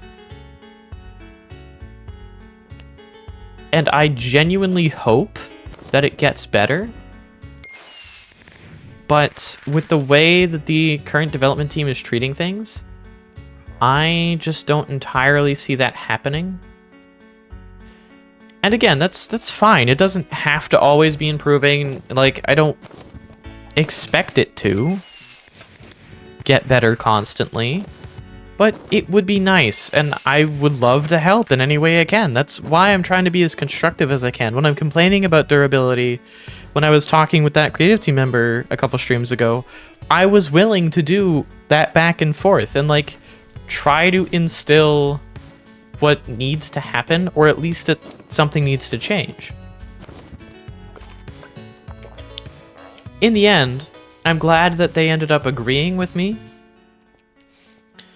I just hope that they understood where I was coming from, not as an HUIC player, but as somebody who has spent most of her life researching game design, because whenever I get bored, I think about games and making games and balancing games, and I am, that is my branch of nerd, honestly. It is just game creation. I've listened to every single fucking developer commentary available for every Valve game that I own.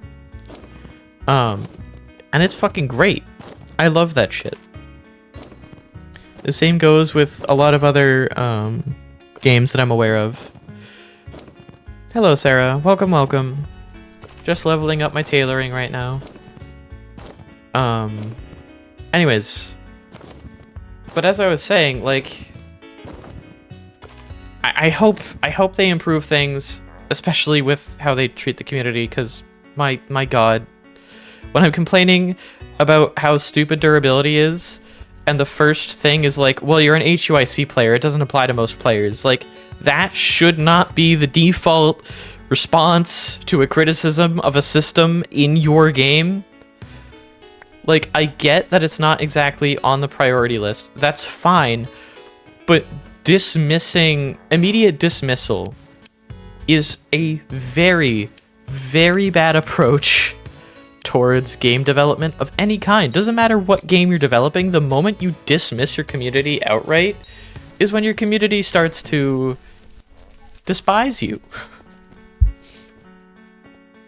And I am more than willing to give them the benefit of the doubt because it's a Minecraft server. Like, I was here in the early days of Wynncraft. I know how toxic of a cesspool Wynncraft was for a while. What does HUIC mean? HUIC means a couple things. It's every major game mode available aside from Hunted. There are modifiers that you unlock once you reach a certain level, and when you create a new character, you can use them. I think I could best highlight it by going to /class. The H stands for hardcore, which means 1 life, you drop items on death. Personally, I'm going for ultimate hardcore, which means I delete my character when I die. You can tell that I'm still on hardcore and I haven't died on this character because the skull icon is still red. If I die, that skull icon turns gray, and I can keep going on the character as a medium core equivalent where I just drop items on death. But I'm not doing that. I'm doing like proper hardcore. I reset when I die. The U and I stand for Ultimate Iron Man, which means my inventory space is limited. I can't trade with other players. I can't access my banks. If I try to access my character or account banks, I can't. Ultimate Iron Man is not able to, and if I try to go to the trade market, I won't be able to interact with them either, because I'm an Ultimate Iron Man player. Now, the advantage of Ultimate Iron Man, the slight advantage that it gives you, is your ingredient pouch can be used for any storage. So I do have some extra storage means, like how I can put emeralds in my ingredient pouch here. Normally, you wouldn't be able to put normal items up here. Like, I could put my spear up here if I wanted to. Normally, you wouldn't be able to do that. This would just be for ingredients only. That is not the case in Ultimate Iron Man, so you have some kind of extra inventory space. And then the final letter, C, stands for Craftsman, which means I can only use crafted weapons and armor and potions. Everything I want to use has to either be a quest item like the breathing helmet or crafted, which comes as another major downside of Iron Man, is every time I get a quest item, it is permanently in my inventory and wastes inventory slot, which is why I am not doing underwater, even though I'm level 18. I will refuse to do this because the breathing helmet it gives me, I cannot get rid of at all, which means it permanently wastes an inventory slot. And the breathing helmet I can use, even though I'm crafted, because it's required for some quests. But outside of those, I am not able to use anything else. I have to craft any weapon, any armor, any jewelry, anything I want to use other than gathering tools and teleportation scrolls have to be crafted. Which sounds insane because it kind of is. It is regarded within the community as the most difficult run you can do, especially because when you play it the way I do and most of the community does, where it's permadeath, it's considered the hardest challenge. Aside from adding Hunted, there's another game mode that you could technically throw on to make it quote-unquote harder, called Hunted. All Hunted does is turn on PvP permanently. I don't like Hunted because if somebody accidentally left-clicks you, you're just dead. Like, Hunted just sucks.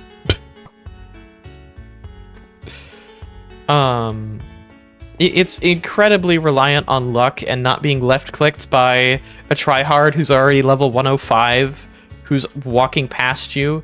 Like, as a warrior, I have the heavy impact spell. If I was like level 105, or if I was like if I was my level and that guy was a 105 hunted and I was hunted, he would have just killed me there by just like landing next to me. That landing would have just killed me at random. He wouldn't have even known I existed, and he could have just killed me if I was playing hunted. So generally players don't play hunted. As fun as it can be, it's entirely random. But yeah, no, HUIC itself, very fun. A lot of people don't play it because it sounds a lot more challenging than it is. The absolute worst part of HUIC is just the grinding of materials and being stupid. Like me.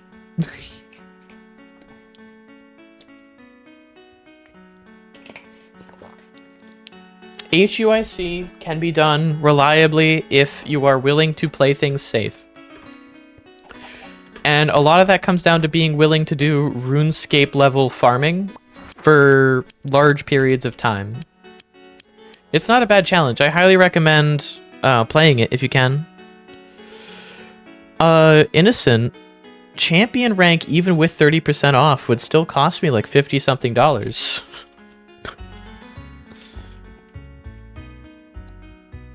Let me see what the actual cost is though. Maybe I'll consider it. We just Alt-Tab real quick to check the price for me to get it.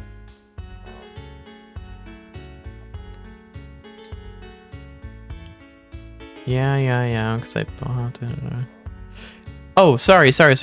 Even with 30% off, it would cost $77.70 for me to get champion rank right now. So, Innocent, if you have $80 lying around, don't buy. You're actually gonna buy me champion, aren't you? It's so fucking over. Goddamn. Anyways, just so you know, Sarah, for these runs, if you go back and watch the previous streams, you'll probably watch me re-specify this a bunch. I'm playing with additional restrictions. I'm not using any rank rewards. I'm not using guild rewards. I'm not using mob totems. And I'm also purposefully avoiding usage of bombs. If somebody else drops a combat XP bomb or a profession XP bomb or speed bomb, I will either jump to another server or go do something that the bomb is unaffected to. If somebody drops an item bomb, I will not use it. I'm purposefully avoiding... I will ask my investors. Innocent, get a job. For the love of God, just get a job. Make it your own money. Stop stealing your family's money. I guess it's not theft. They're giving it to you, but...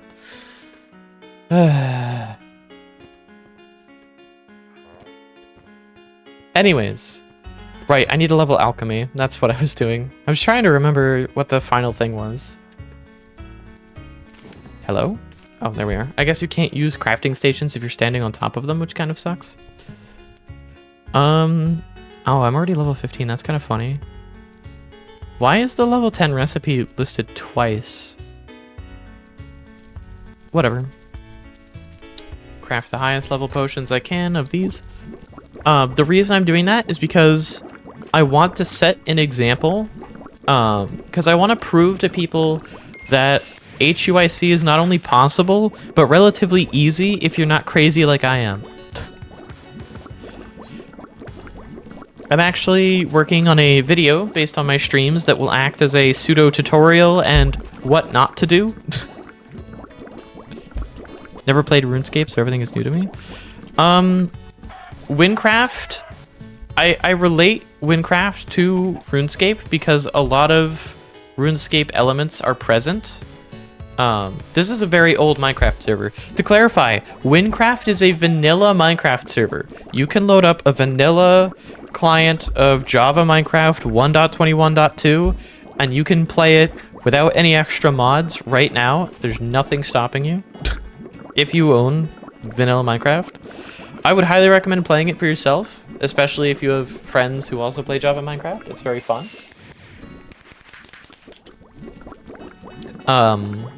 But it's a MMORPG basically. It is the MMORPG for Minecraft, that is. The entire purpose of it is to kind of emulate the old MMORPG feel that a lot of older MMORPGs used to have.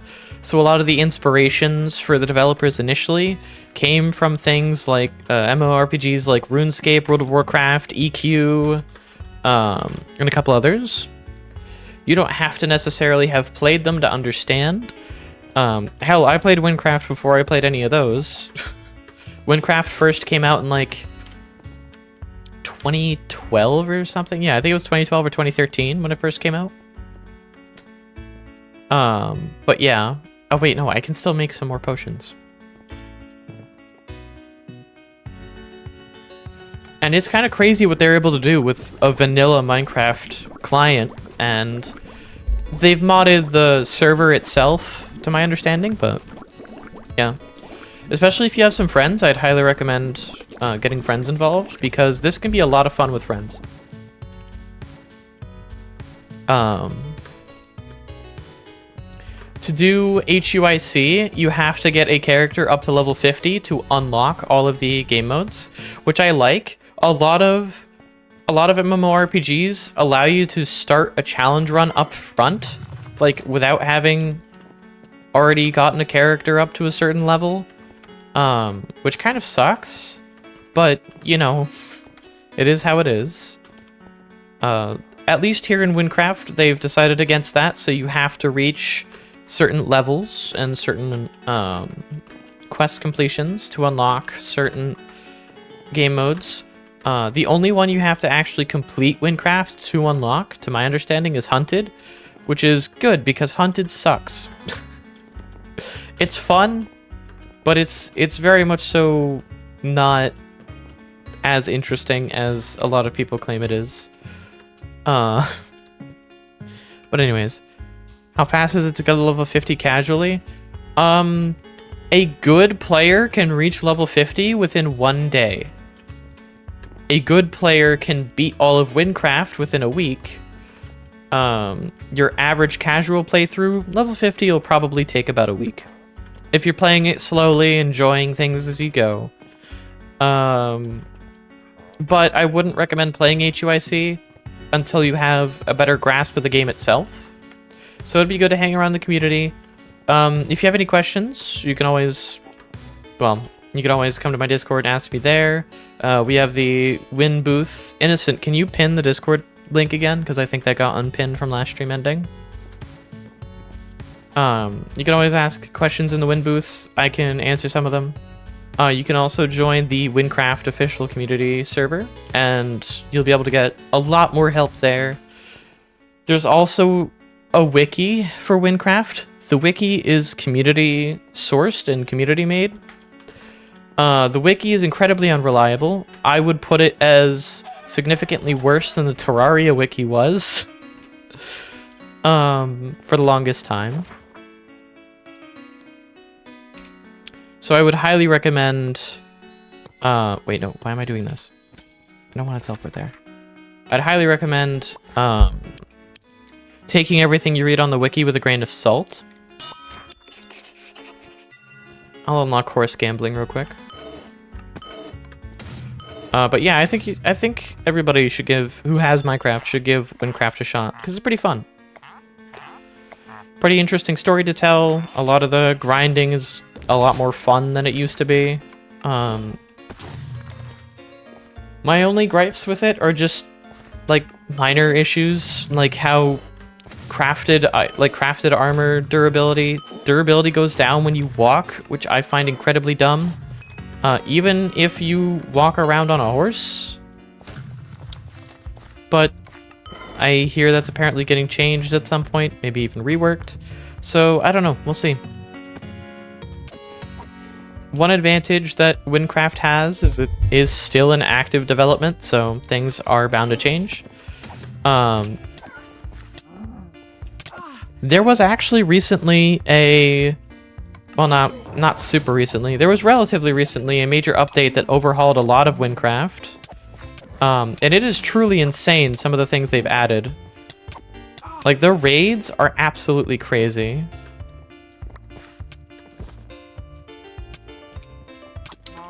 I mean, there's also the where-win incident of, what was it, August 10th? But we don't talk about that.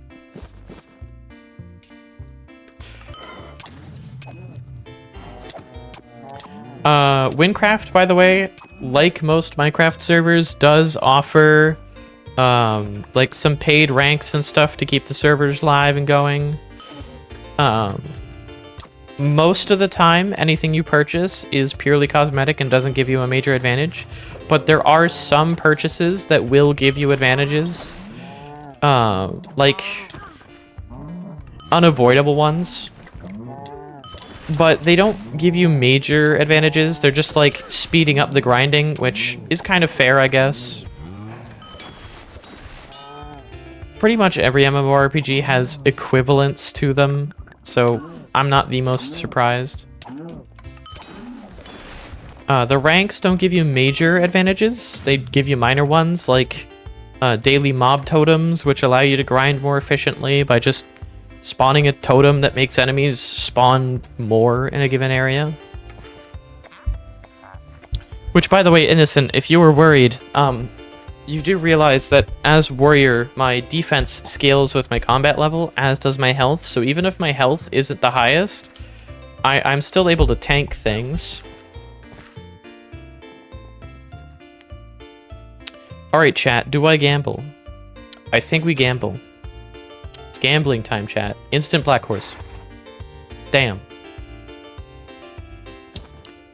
You know what, that was just bad luck. Oh, right.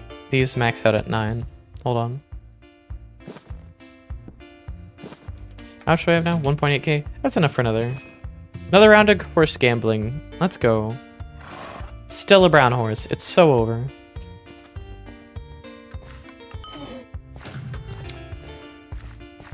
I want my tier 2 horse.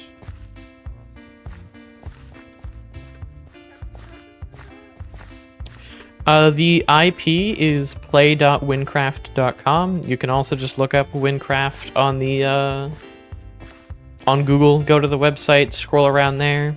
Anything catches your eye, you can go for it there.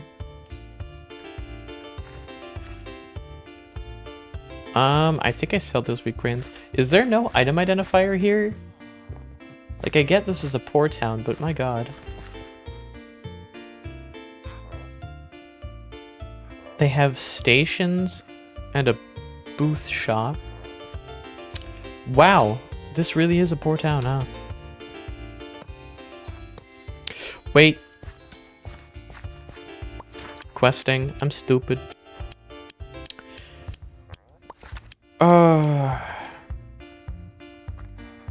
I think I do Arachnid's Ascent now. I don't really want to do Arachnid's Ascent right now, but I will do it because it's kind of the only progression point I have. I mean, I could just start grinding until I'm like level 50 in gold and skip out on all the quests, but I will save some time by doing these quests and benefiting from them now, so I think I'm going to do that now. Again, this is part of the do as I say, not as I do.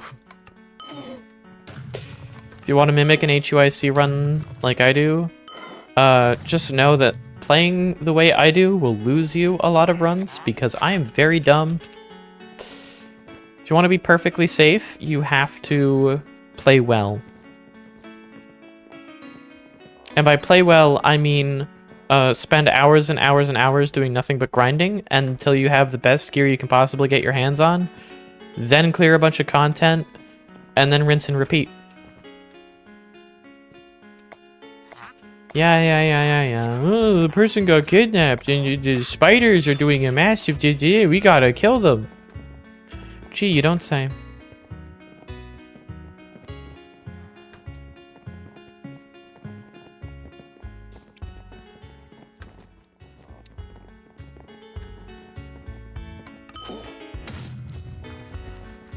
Alright, time to kill some spiders. You know...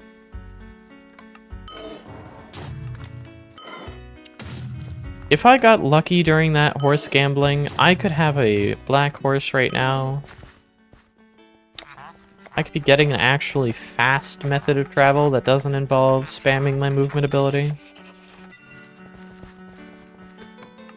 Oh yeah, I love the 900-meter fetch quest. Oh, I do also want to specify, okay, well, that throws a wrench into my plans. I guess I'm not doing this quest then, because yippee, they threw a combat bomb. Probably try if I get the chance. Yeah, it's a fun thing to do. As when you're a free-to-play, you can have, I think, 4 characters at any given point in time, enough for one of each class, which I would recommend doing. I think the best starter class, if you're curious, would be Warrior, but any class will do. Just know that each class has their own stats and their own weapon, and to change class, you would have to make a new character outright. So other than that, I mean, every class plays a very distinct role and even has several archetypes within those roles.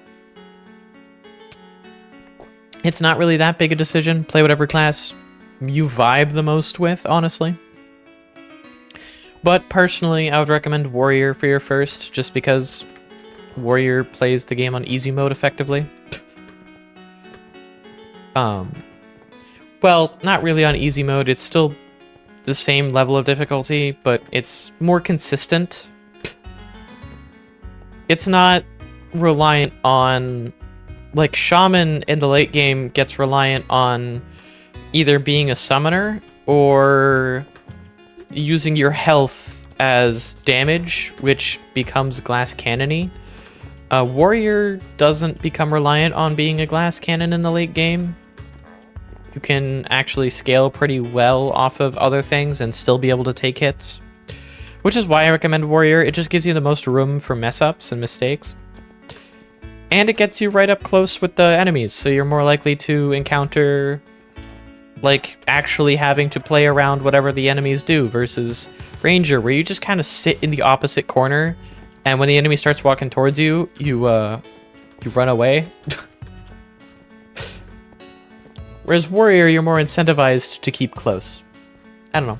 A little bit more interesting, and especially for newer players who are trying to get new to the game, or get used to the game, I'd recommend it.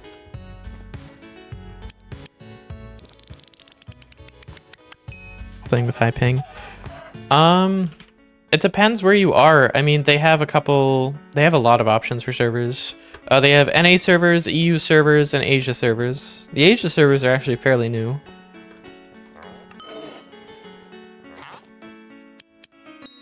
Right now, I'm playing on an NA server. And they do have ways of compensating for high ping, so don't worry too terribly much about it. You will experience some funny animations breaking sometimes with high ping, but it shouldn't be that bad. They do actually have some form of ping compensation.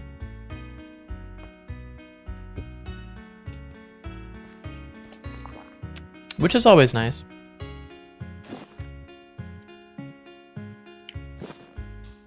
Man, what I wouldn't do for a tier 3 emerald pouch. Maybe I should do some cave grinding. I said I was going to do cave grinding earlier, and then I never did. I probably should. What's my alchemism at again? I want to make... Actually, wait, no. I can just check compass. Gathering. I need to get my level... I need to get my fishing level up. Alchemism's still only level 17. Everything else is at level 20 or above. That matters. Cooking I'm not going to use till the way late game, so probably not going to level it. I think I do fishing. What's the best place I can level my fishing right now? Trout, which would be outside Debtless, which would be at the pond. I think the pond's north, yep. So I'm going to go north, and I'm going to go fishing.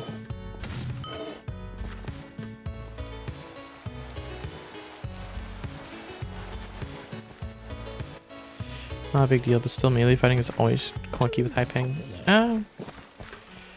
I guess. Projectiles are a little bit clunkier a lot of the time. Because I don't... Oh, well, actually, I guess Mage does have hit scan.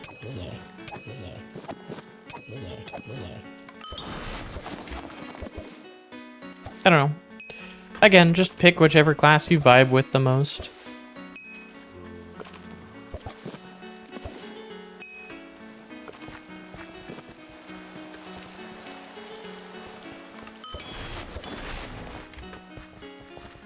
You do have 4 character slots, so you will get to try them all out.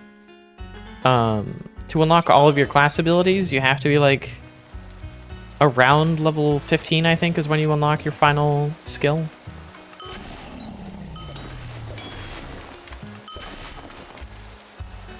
Yeah. Yeah, I don't really need anything else. I just grind... I should probably grind barley grains to get better potions. Yeah, I'll do that later. I'll go to the Durham Isles. Again, we'll do the fishing arc. Or not fishing, the... We'll do another round of... Come on. Do another round of, farming. There we are. That's the word I was looking for. Thanks, brain. Very cool.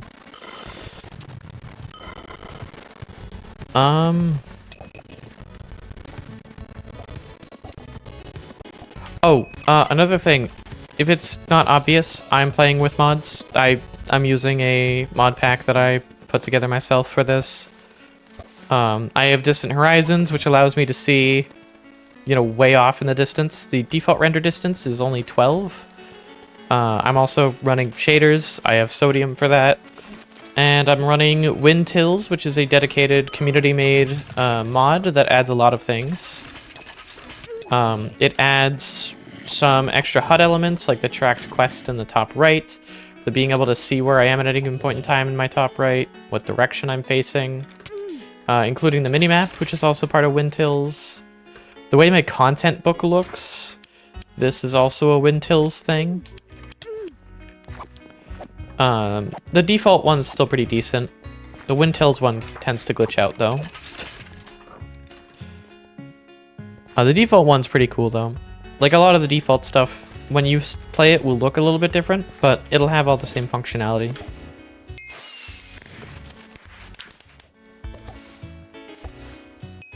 And again, they do allow these mods. I think Windtills recently had some changes implemented on the back end of the Wynncraft servers so that they could actually get some extra stuff in, so...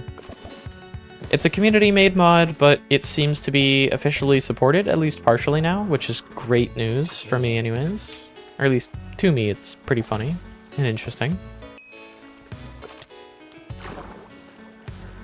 Oh wait, is this how they intend you to access this? Wow, that's really funny. How long is that combat XP bomb? 12 minutes, man. Anyways, right. Trout oil, trout oil. Still need some. I just killed. Whatever. The point is I'm trying not to benefit from it. Again, I can't really control everybody's actions. I don't really want to switch worlds because that gets laggy quick. And also, I don't want to have to restart this quest, because I was in the middle of a quest when they dropped it. Which really sucks. I think I go... Actually, wait. If I go to Selchar, can I fast travel using the Sea Skipper from...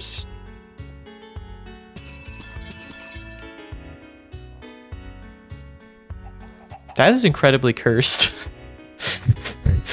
That is incredibly cursed as an Iron Man to not be able to use a teleportation scroll because you've never been to an area. That is so cursed. Because to pretty much universally, to unlock or purchase a teleportation scroll, you have to go to the place and then purchase it from a scroll merchant. So getting it without having done that is incredibly funny. Because I can't trade with players. Anyways, I got it from the Sea Skipper as like a random gift. I'm not gonna lie, I didn't think that scrolls required you to actually have gone to the place. If you were an Iron Man and you got a scroll, I figured maybe they overrode that. The fact they didn't is absurdly funny, because it implies they probably didn't realize it was possible. To clarify, it's not like Selchar is a hard place for me to get to. It's just go to the Sea Skipper and purchase the thing. But I do want to be able to use this scroll. So I am going to go to Selchar and then try to see if I can go from Selchar to the Duramiles. Because Selchar will be very useful. It means I'll be able to skip the Sea Skipper. Also, are you just gonna... They follow me everywhere, don't they? Until I complete the quest. Anyways.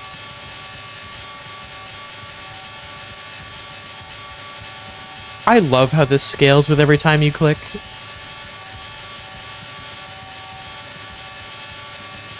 This isn't an auto-clicker, by the way. I'm using 4 fingers. On my poor G502.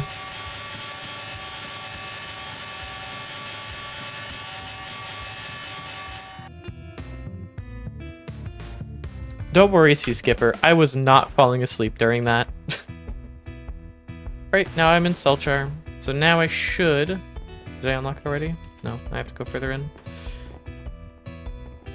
Now I should be able to use the scroll. I am curious how expensive the scroll is, even though I already have it, because I got it for free from the Sea Skipper, which is kind of insane. I don't know how rare that is, but it is kind of insane and funny. I want to see how much the scroll costs. I'm pretty sure it's 1 liquid emerald, which would be absolutely fucking hilarious. It might be more than 1 liquid emerald, though, which is what has me... What? They lowered the price of it? It's only 512 emeralds? That's a scam, dude. Man. Well, not like I can afford it anyways. I'm broke. I lost all my money gambling. Like I could make money from it at all. Yippee. Anyways. Is that timer at the bottom left of the screen? That's a part of Wintills. It's on by accident. It's toggled with numpad 0, which I also use as my default expression. So whenever I do expression changes and then default it again, it'll turn on and off. I don't have a use for it. I'm not going to cover it up. I am too lazy to go into settings and disable it. I might have a use for it at some point if I need to time something precise, but until then, I'm just kind of not bothering. Anyways, why are you... Hello? You're not mine. I don't have you. Why are you following me? Okay, now is the time to see, though, if I can go from Selchar to the Duramiles, which would be good. Because I really don't want to have to get a Nemract scroll. I can! Let's go! Okay. I don't need a Nemract scroll. Let's go. I could just use this, and then this can get me everywhere I need to go. And Cellchar is good because Cellchar is a, well, I don't know where this is relative to the normal map, so I guess I can't go over the normal map, but Cellchar is a good place to have because Cellchar, I can do a loot run right off Cellchar. It's a relatively high-level town.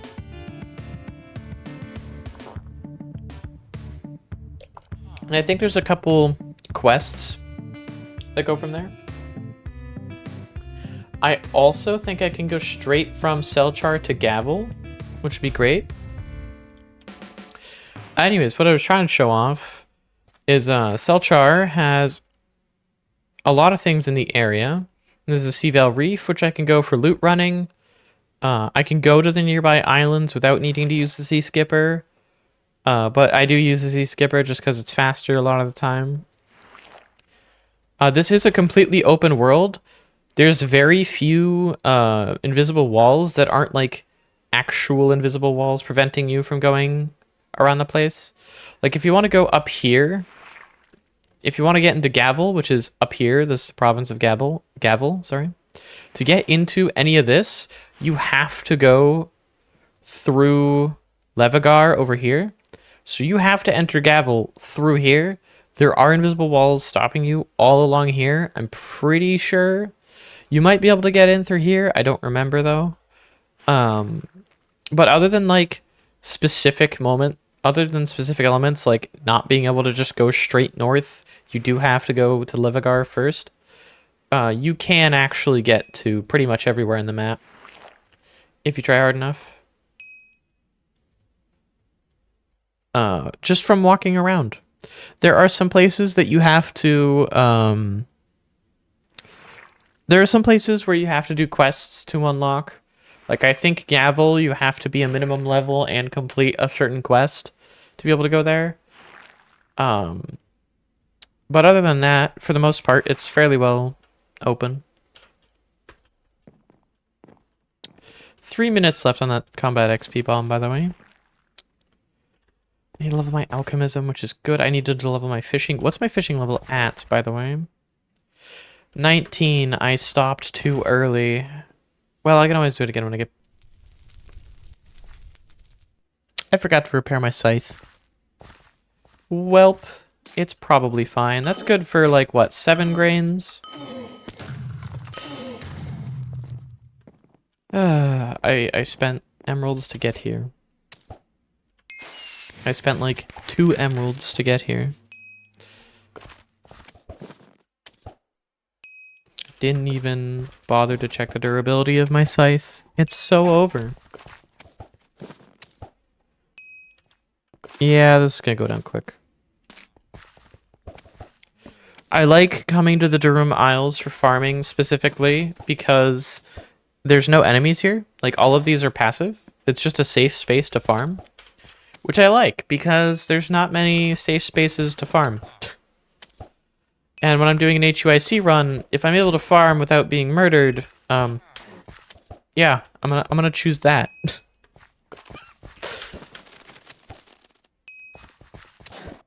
I would hope for obvious reasons. I would hope that would be for obvious reasons.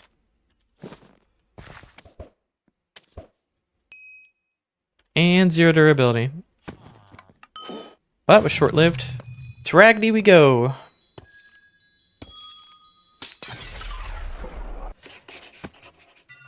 Ooh! No. I want to kill... Oh, you...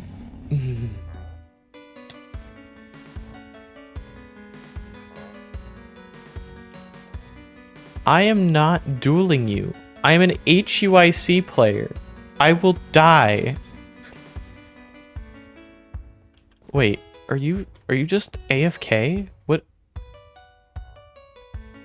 Why?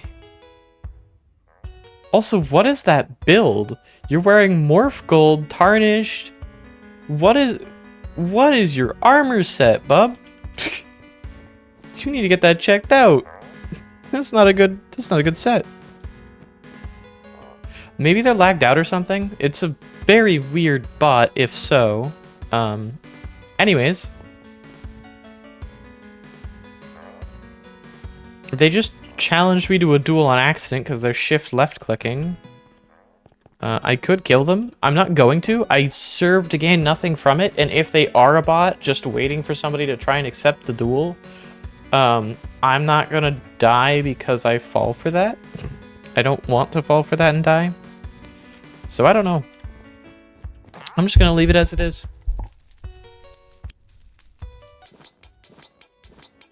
Maybe it's somebody who just lagged the hell out. I am dumb.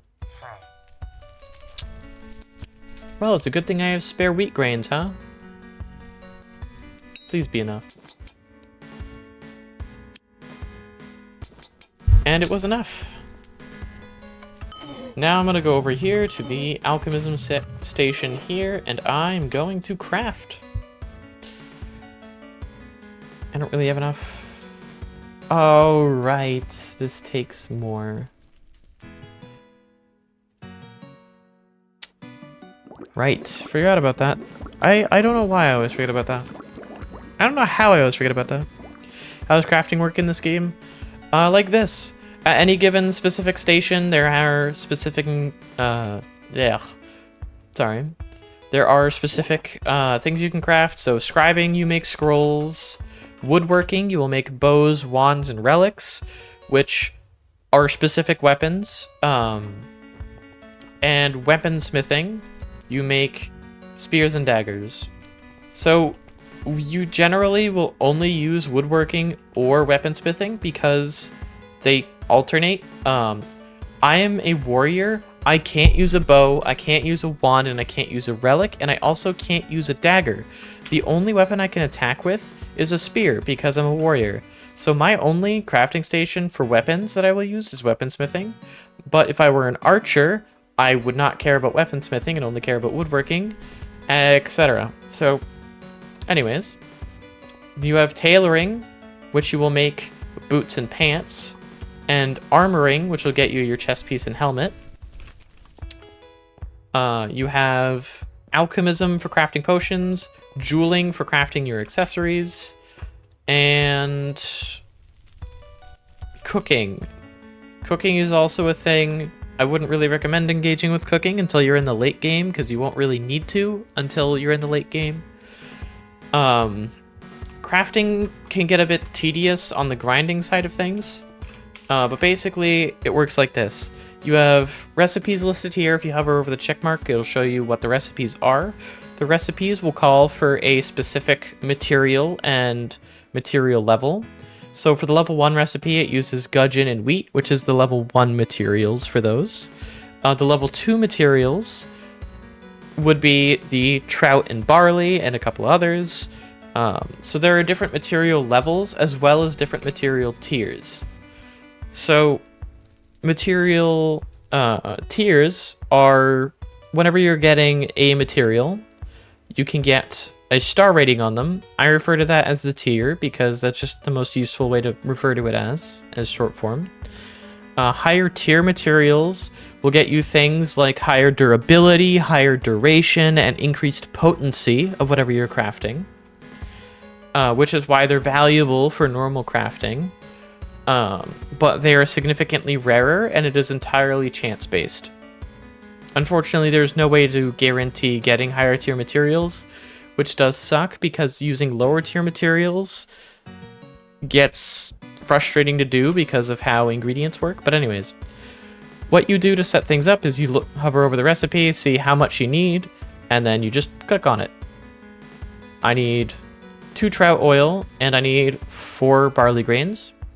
So click on it 4 times.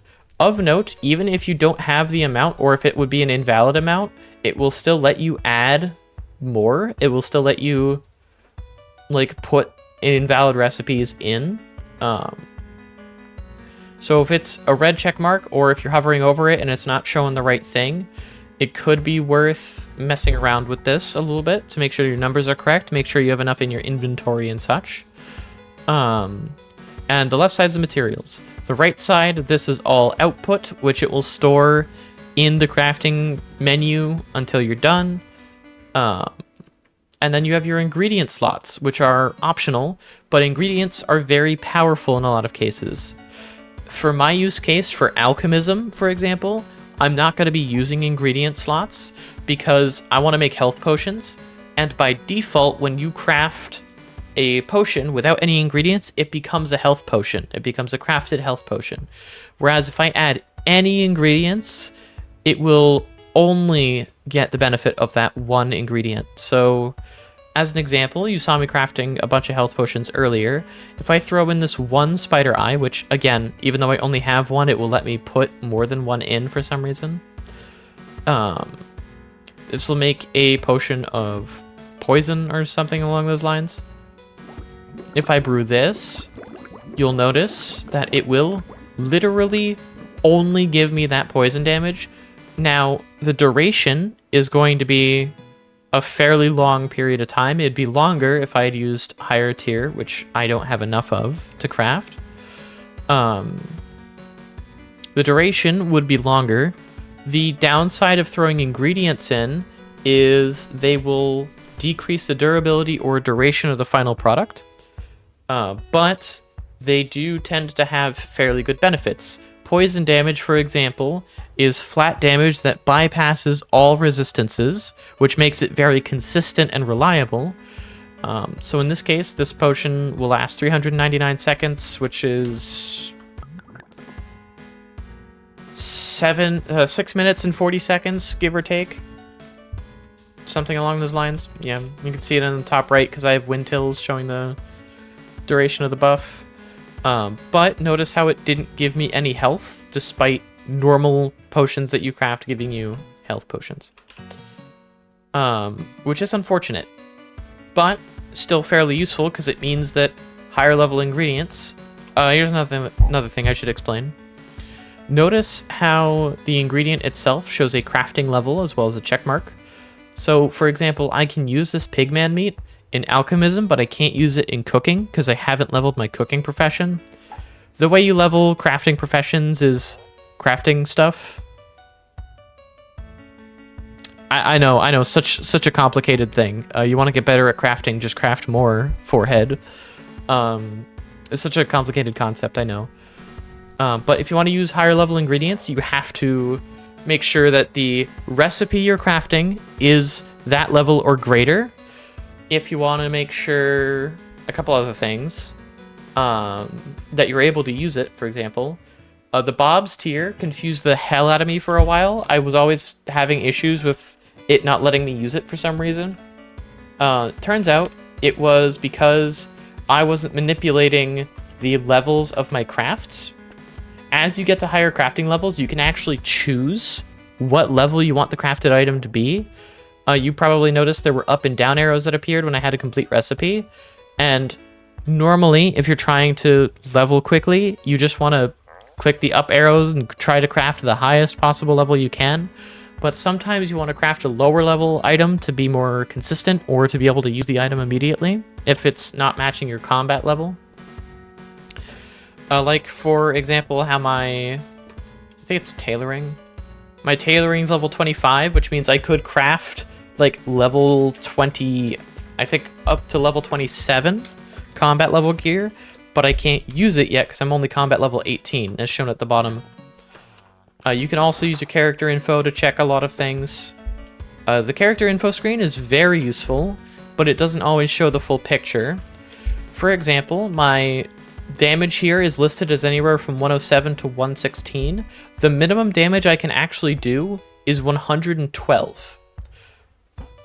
Because what this considers isn't the entire story. It is very useful, though, to know how well you're scaling. And the effective health is a very useful thing to be able to see, because it shows you how much health, like how much damage you actually have to take to die, because effective health considers resistances. If you're ever lost, you can always ask around the community. It's a fairly welcoming community now, as it is. But anyways, a lot of very useful things. Do remember, though, this is still limited to... This is still very limited to Minecraft, because it's built inside of Minecraft, so it has a lot of fairly funny restrictions. It is also a 12-year-old server, so there are really funny things. I don't know why I just tried to open that like it was a loot chest. Bruh.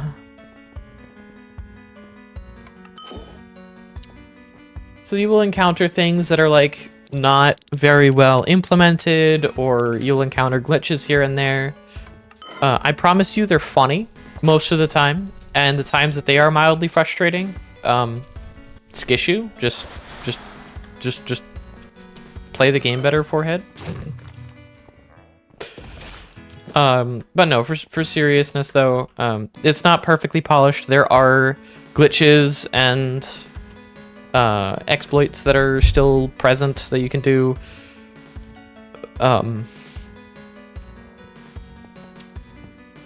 That one's doing it too. This guard golem, like these guard golems, for example, they glitch out. He's supposed to be out there. He's supposed to be killing mobs, but he's not. I guess they don't get paid enough. I mean, they are made of like a couple thousand dead villagers, so I mean, I get it. The lore for Wynn is also really obscenely funny. Because it alternates from like, oh yeah, it makes sense, I mean, child game, to if a child reads this and understands it, then there's problems. And again, I think that just comes down to 12-year-old server, lots of different writing styles, lots of different people have worked on it over the years. Oh my god, you're doing your job again. Oh, and not. How's it going? But yeah, it does break sometimes. Just ignore it if you can. It is a little bit funny, mildly comedic.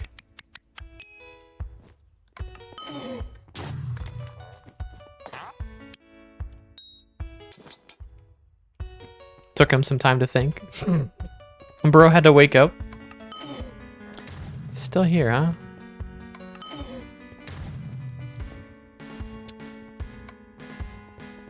There's also a lot of like secret discoveries and stuff. I don't really want to spoil too terribly much. Well, I mean, obviously, probably don't care too much about spoilers, otherwise you wouldn't be watching a challenge run like this. Oh wow, there is still a lot of these I haven't done on this character. Okay, wow. I'm going to mark these. Historical Maltic. I still haven't done that one. Ruins of Deathless is easy. Waters of the Past, easy. I don't know about Beneath the Roots. Timeless Ruin will probably get me killed. I don't know what somewhere in between is off the top of my head. I don't remember. Yeah, I think I'll do some of these. This will require me to go over north. Yeah, right, because I need to do Bakel's Destruction 3. Okay, I'll start doing these secret discoveries real quick.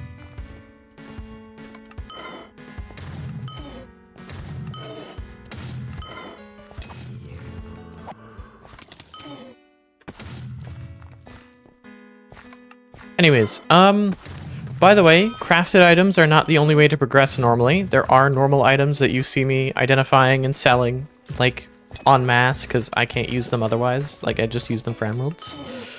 But crafting isn't required. I would recommend, like, understanding how crafting works and keeping any ingredients and stuff you get in mind. And from what, especially ingredients that look like they could be useful. Remember, you can stack up to 6 of the same ingredient if you wanted to. The only downside to adding ingredients is the subtraction of durability or duration, which can be supplemented by using higher tier materials. You will find points in the game where you aren't getting gear that's like the correct level, because there are some really weird gaps. Like mage between levels 40 and 50, there's not really many weapons that are good.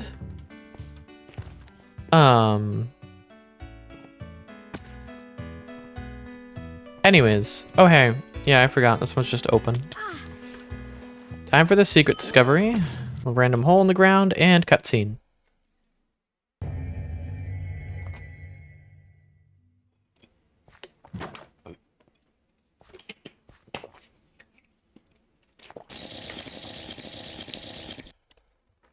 There's no need to turn off your HUD during this because then you can't see the dialogue. There's also a mod that voices everything. I don't know how well that mod's going. I don't want to use it because I've heard that it's not the highest of quality, but somebody has made a voiceover mod. It's about the same it's about the best you're gonna get out of Java Minecraft. This is not even close to the coolest thing that they're capable of, though. A lot of the really cool things come in the later game. Like, look at the marketing material for Rekindled. That stuff goes hard. Okay, now it's time for Maltic's historic Maltic. Said that, but that is really cool. No, I agree. I'm running shaders and everything. I can make everything look cool. I do want to clarify, I don't really have the best computer out there. Realistically, I'm only running shaders because I've added so many performance optimizations and I'm willing to do stuff like disable entity shadows. Like, I don't have, like, you probably have noticed, I don't have my own shadow or anything. It's just world shadows. And I mean, it's not that noticeable unless you're looking for it.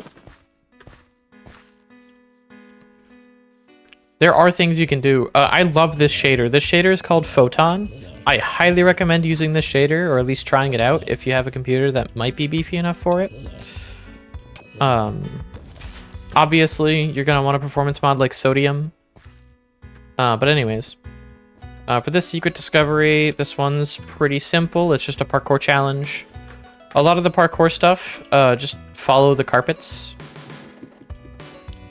There are always carpets to mark you where to go. That way you know it's an intended parkour spot as opposed to an unintended parkour spot. And if you're good at parkour, it's no problem. If you're like me and, despite having done this potentially hundreds of times, still somehow very bad at it, then these can get tedious, but a lot of the parkour stuff that's like required isn't really the worst. There's also a lot of interesting ways to interact with it, like how you have to jump on this to break down the anvil, to break through the floor. They have a lot of unique secrets like that. There's some reading and lore stuff in here, but I've already unlocked the XP from discovering it, so I'm just gonna walk away. Now I'm gonna go over to Waters of the Past. Luckily, the wiki is pretty reliable when it comes to secret discoveries, at least. And there are even ones that just give you hints if you want to solve the puzzles on your own. This one I was very proud that I figured out on my own. Because this one, there's this door here. Obviously, this door opens. It's called Water of the Past, which implies we're doing something. There's this water wheel looking thing here. There's water channels above. So I came up and went to investigate the ruin up here to see maybe there's something I have to do. In here, there's a repair kit that you can kill to pick up. And at first, I didn't really know what to do with this because I figured all these green particles, by the way, mean something's interactable. So I figured I'd just take the repair kit here, but the repair kit's not enough. Eventually, I followed this down, discovered I can break this, which goes into this channel, which would lead that water to the water wheel. It took a lot of time, but eventually I looked over, saw this was destroyed, and saw the rubble. You only need one piece of rubble, but you kill the rubble like you did with the repair kit to pick it up. And then with the rubble plus the repair kit, you can fix this water channel up here, which lets the water flow down. As you approach, it automatically repairs. You can watch the water move down. Then you can see that, hey, you have to clear that if you hadn't already. The water will eventually flow down and across. Now you have to be quick because this is kind of... this opens and then closes pretty quickly. But that water wheel spins. It even has its own noise for spinning. And then it will close behind you after like a couple seconds. And there you are. Welcome to the Waters of the Past Secret Discovery, which I think I just made. Yep. Even though it did look like we just got locked in, there is actually a way out. Still. Something, something, yada, yada, yada, yeah. So edgy that you'd let people live in a bunker underground. Anyways, you're not trapped inside. Some of them are like not the best designed, like how it just pops you out the front if you go through that wall. A lot of times they'll have something like that where it'll pop you out like a hole somewhere that collapses behind you as you leave, that kind of thing. Sometimes they consider it, sometimes they don't. It's relatively inconsistent when they do. Versus don't. Again, that comes down to this has been worked on for 12 years. So there will be some inconsistencies here and there. And it just comes down to it being jarring. It's not really a problem. Oh, the first secret discovery you're likely to encounter naturally, or at least the first elements of it. The first quest in the game will guide you towards this forest. And you will see, just outside the entrance, a couple things. You'll see that tower, which you can't do anything with, but you might see this tower. And you can climb this tower. There's actually a way in, and there's a way up. And when you do, each of these towers is combined. There's 4 towers in total, but...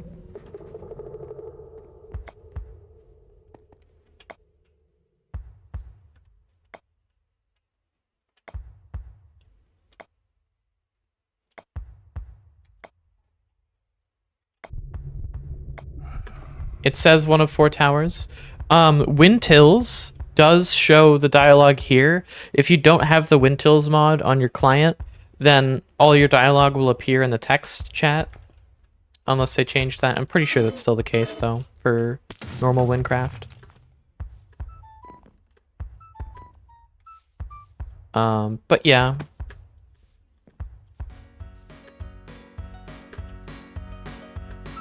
Now, the next tower that I have to do is on the left over there.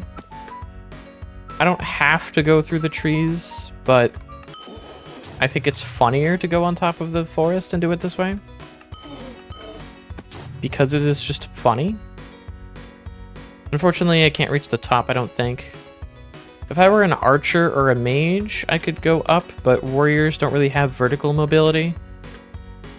Oh, maybe? Hold on, if I'm able to climb this, it's about to get dark in a second, which will make it a little bit harder until the camera adjusts to the darkness. This might actually be high enough. This would be funny. You just need to make it to the top. You don't actually have to climb the towers. But anyways.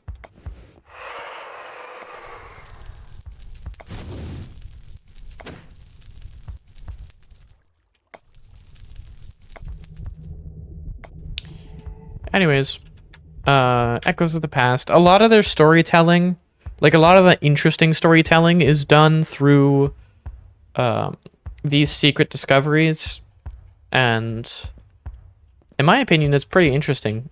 I like it as a method of storytelling. Some other people are critical of it because it tells a lot of the important backstory to understanding what's happening only through secret discoveries in some cases. Like, a lot of important understandings for understanding the lore comes from secret discoveries.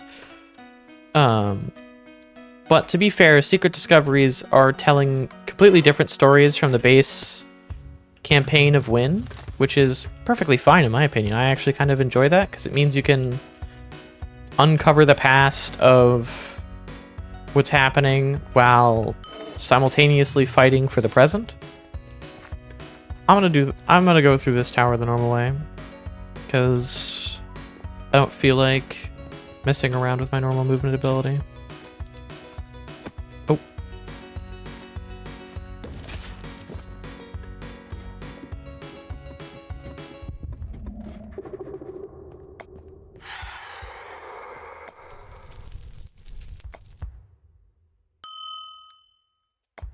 A profession XP bomb? Dude. It's him. Anyways, there's 3 of the 4 towers. There's one more tower up here, and then that's the Watchman's secret discovery completed. This one, I might actually be able to get to the top of this one without doing it normally. I do also believe I might be trapped. If I don't... Okay, I'm not. Let's go. Holy shit. Okay. Oh, I accidentally skipped that one. Oh well. Anyways, that's the secret discovery of Watchmen completed. And now it is time for Bacal's Destruction 1. I can get rid of that. A lot of these secret discoveries are basically just like environmental puzzles, and I love it. I've gone out of my way to do some of them myself. Sometimes I cave and look up the wiki because, again, some of them are pretty dated and can be hard to figure out. One of them I had to look at the wiki for because I didn't even know where to start properly. And it's for the secret library, which is really, really hard to understand. I have no idea how people found that. If you throw a Bob's Tear into the fire at the very start of the game, it unlocks the secret library, which contains a lot of lore. It is basically a lore exposition dump. But anyways, for this secret discovery, you just kill the soldiers and stuff inside. I think there's a specific type of soldier you have to kill. You kill, I think, the zombie berserkers? Yeah. Then they drop this corrupted remains. There's a hopper here that you throw one into. And then this opens a hole down here that looks a lot like the other holes. Then we go in here. And watch. They really do need to rework these cutscenes because they've made a lot of progress on the implementation of cutscenes since these were added. Because these were added very early on. This was like... These were the old types of cutscenes. Like, I'm not even hidden here. Like, I'm not in spectator properly or anything, I don't think. No, I am, but it... You know what I mean.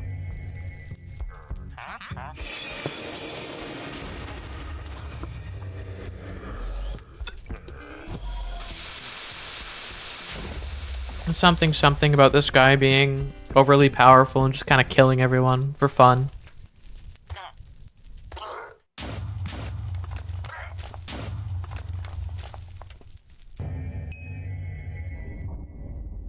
Yeah, sounds about right. They have a better implementation for how to do it.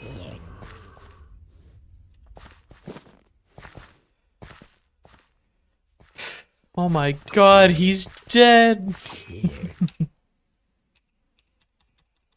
Hello? Oh. I was so confused. I thought I was pressing M. I was pressing N. I was like, why isn't my map coming up? The next one is... Wait, did I? No, I did. That's what is the past. I just forgot to remove it. Okay. Now I just need to do Ruins Debtless. Which, honestly, I think I'm just going to teleport to Debtless for. Yeah. Mob AI is kind of smart, but also kind of dumb. I'm going to teleport to Well, I know I'm teleporting to Ragni. I said I was going to go to Deathless.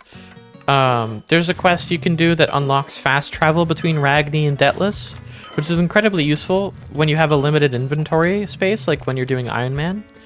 So I only have to have a Ragni scroll or a Deathless scroll, and you get the Ragni scroll for free at the beginning of the game. So I just keep that one. These corrupted remains don't serve a purpose anymore. Ruins of Deathless. This is another fun one. This one's just primarily parkour. Well, it's a little bit parkour, a little bit using your head. I kind of like this discovery a lot. If I go through here, see the soldier across the way who's kind of trying to direct you, get your attention. Follow him over here, and then you just kind of... You fall a lot.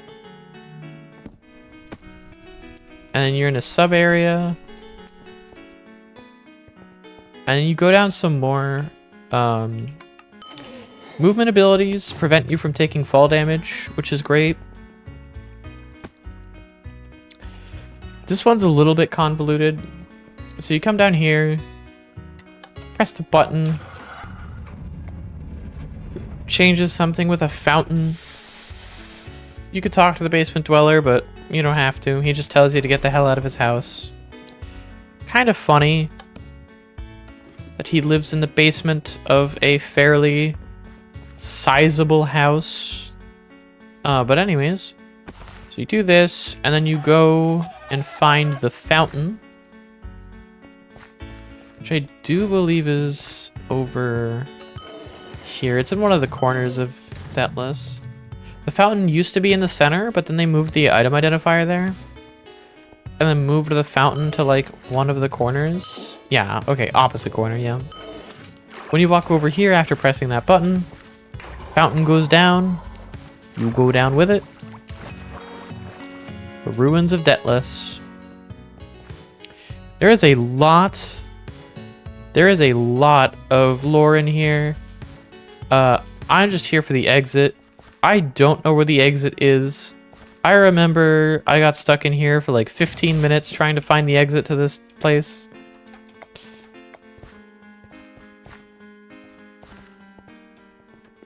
There it is.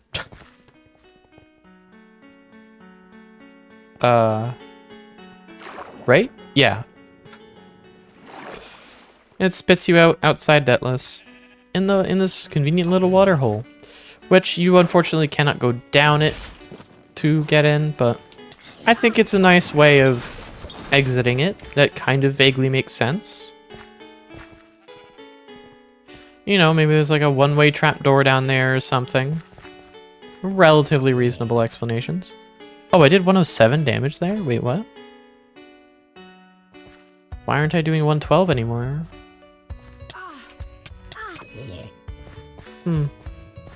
That's odd. Well, whatever. What am I at for, I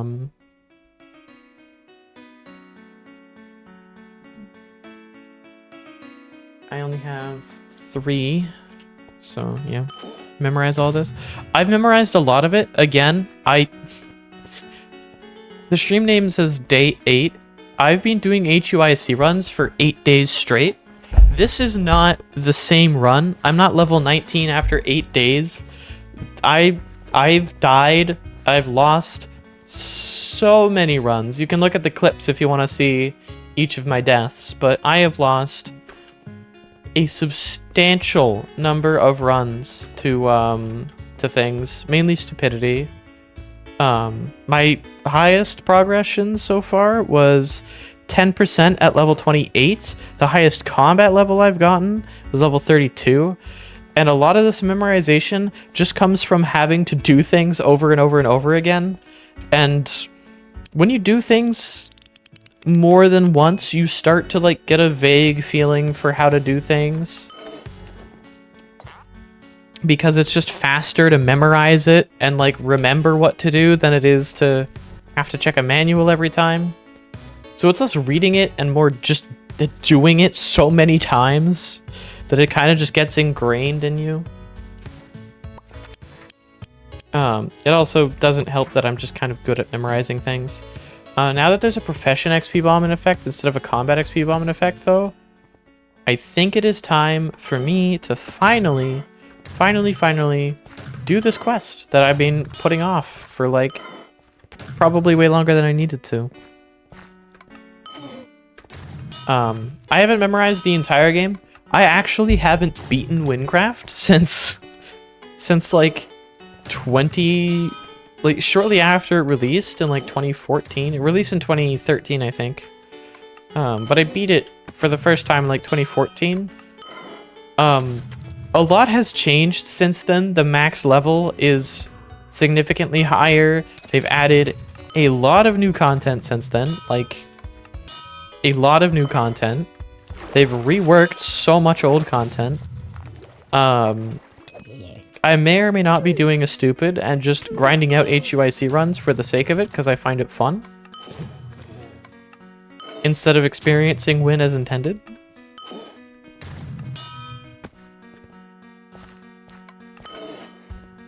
And one of the most helpful things so far has honestly been having a member of the creative team come into chat and talk to me. I learned a lot from that conversation. That was one of the most useful conversations I have had with anybody related to Wynncraft. It's helped teach me a lot. I don't care who comes with me. This doesn't really matter. Oh wait, does Aldar die if I take El? I don't know. Doesn't matter. I really don't care. Neither of them die, I'm pretty sure. I know Tasm doesn't die if you bring him. I don't know if that changes based on who you pick. It's not like they do anything anyways for some reason, because they aren't set to attack during this. I'm gonna largely ignore these enemies because I have no reason to engage with them. They don't really pose a threat.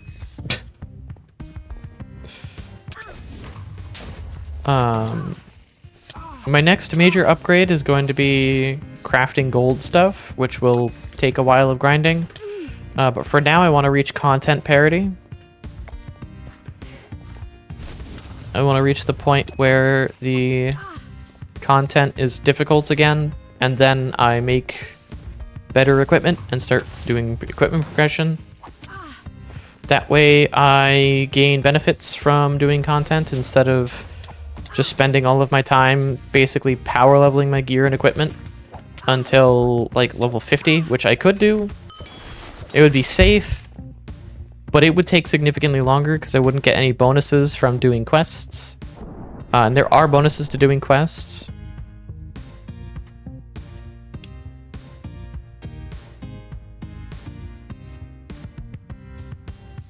Yeah, this bit of parkour is interesting.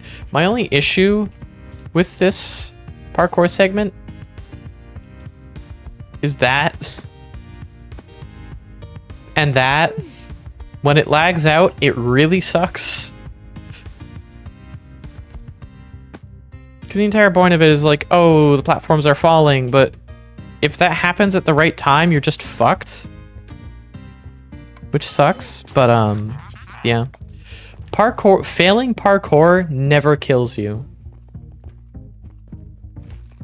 Well, I shouldn't say never. There are some parkours that will deal damage to you and that could kill you, I guess. But to my knowledge, failing parkour will never outright kill you. It'll punish you sometimes, but a lot of the times it won't.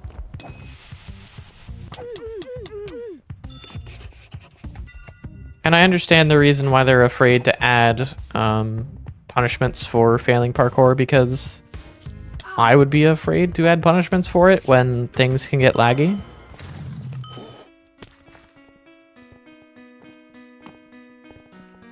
Anyways, now that we have the flame of Mount Wynn, fucking speech 100 right there, we can burn through the webs and free a bunch of citizens.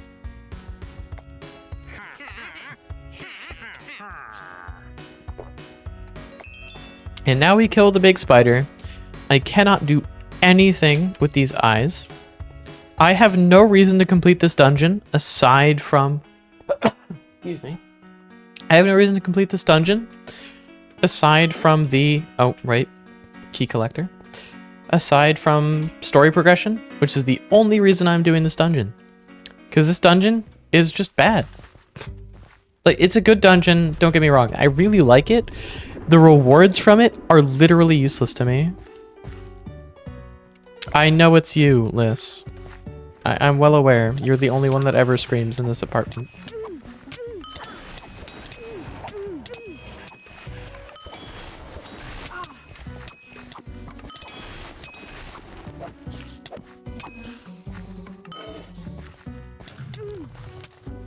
Why do I feel like the web up top is getting lower? Every time I notice the webbing on the ceiling of this room, it feels like it's supposed to be like a time limit where it's coming down. It never is. It never quite is, but every time I notice it, it feels like it's an encroaching time limit where I have to kill things or I die. I have to kill 26 spiderlings? Why is it 26? TV media sucks. Rating for real. They're making a live action movie of How to Train Your Dragon. I can't. It's so fucking over. I agree. Hollywood fucking sucks. They destroy everything good.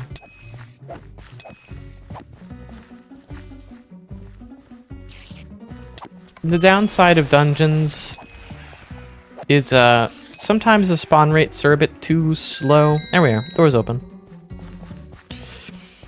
Progression made. It's just a shame. It's a real shame that this dungeon does not give you good loot. It gives you good loot if you're not HUIC.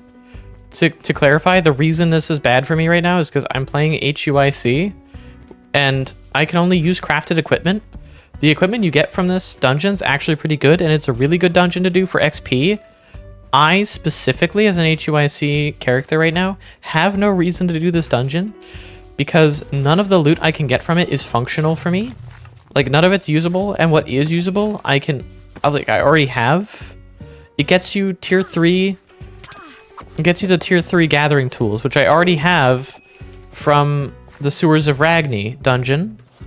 And the Sewers of Ragni at least gets me powders, which powders I can apply to my weapon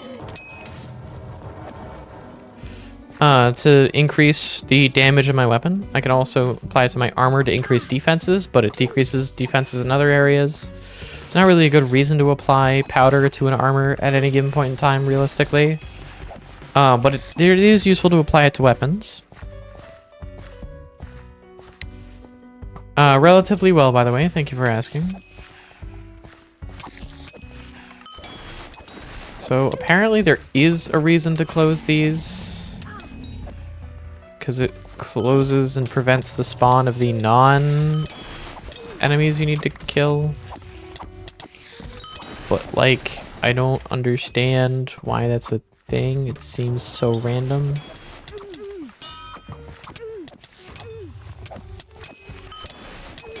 Don't really seem to achieve much, especially because they open again after an amount of time.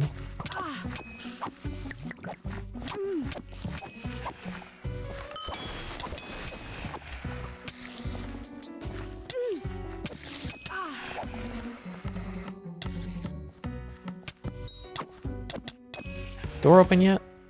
Still need to kill 2 more. That should be enough. Now to wait for the soul to hit it. Yep, and there we are. Open the door. Now I can go in. Next parkour segment. My only frustration with these parkour segments is they use invisible walls to make it so you can't cheese it with your movement ability. You absolutely still can cheese it, but you know, not nearly as effectively. So just be careful. You can't, like, take shortcuts to the most parkour routes, unfortunately. And now it's boss time. These enemies are skippable. They're nothing special or interesting. They're just the enemies from the last room. Maybe even with different names. But anyways. My leggings are starting to degrade, I think. Yeah, I've lost 1 health and 1% attack damage to them. So I need to make this fight go quick because my crafted items are starting to degrade. Once your crafted items reach 50% durability, they will start to degrade, which means they give you less benefits to have. So you can see the maximum, like what it would give me if it were at full durability on the right, and on the left is what it's currently at.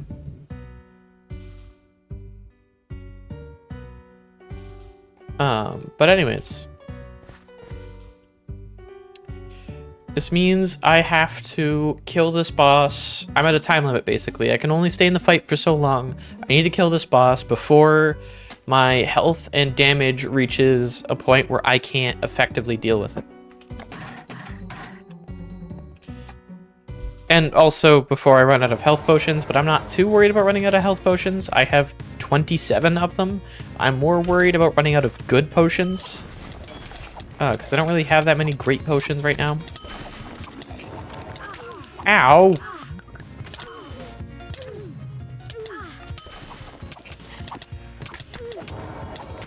The spider's faster than me. Oh, I don't have any walk speed increases.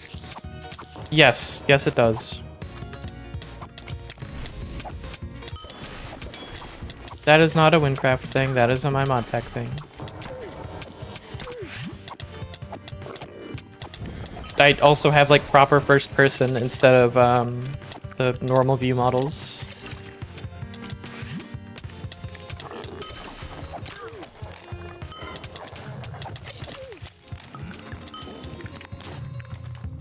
Ah!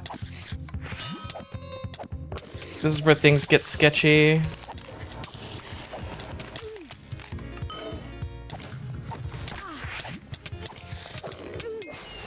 Okay, there we are. That wasn't that bad. I came close a couple times, but spider is tough. Yeah, a lot of the issues with warrior come down to because I have to be so close and because I'm so slow. Anyways, that dungeon's completed. I could repeat it, but I really literally have no use. Like, I'll go over and I'll show. When you complete a dungeon, it gives you like set loot. I don't have any use for this loot aside from selling it. It also gives you fragments and an eye. The fragments are useful for certain things and an eye are useful for other things because each dungeon has a merchant where you can choose the dungeon related reward or item you want, which is incredibly useful. Because there is actually some good stuff here.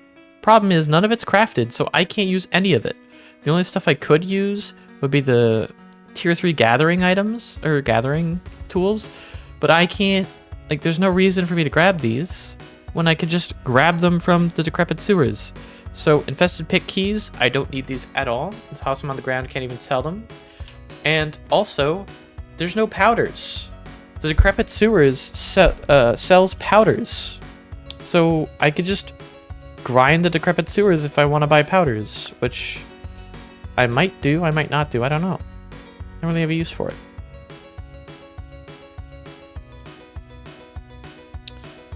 I need to clear out my inventory, which means I'm probably going to go to Ragni, but anyways, that's that quest completed, alright. I'm going to... I could go to Deathless, but I'm going to teleport to Ragni because it's faster.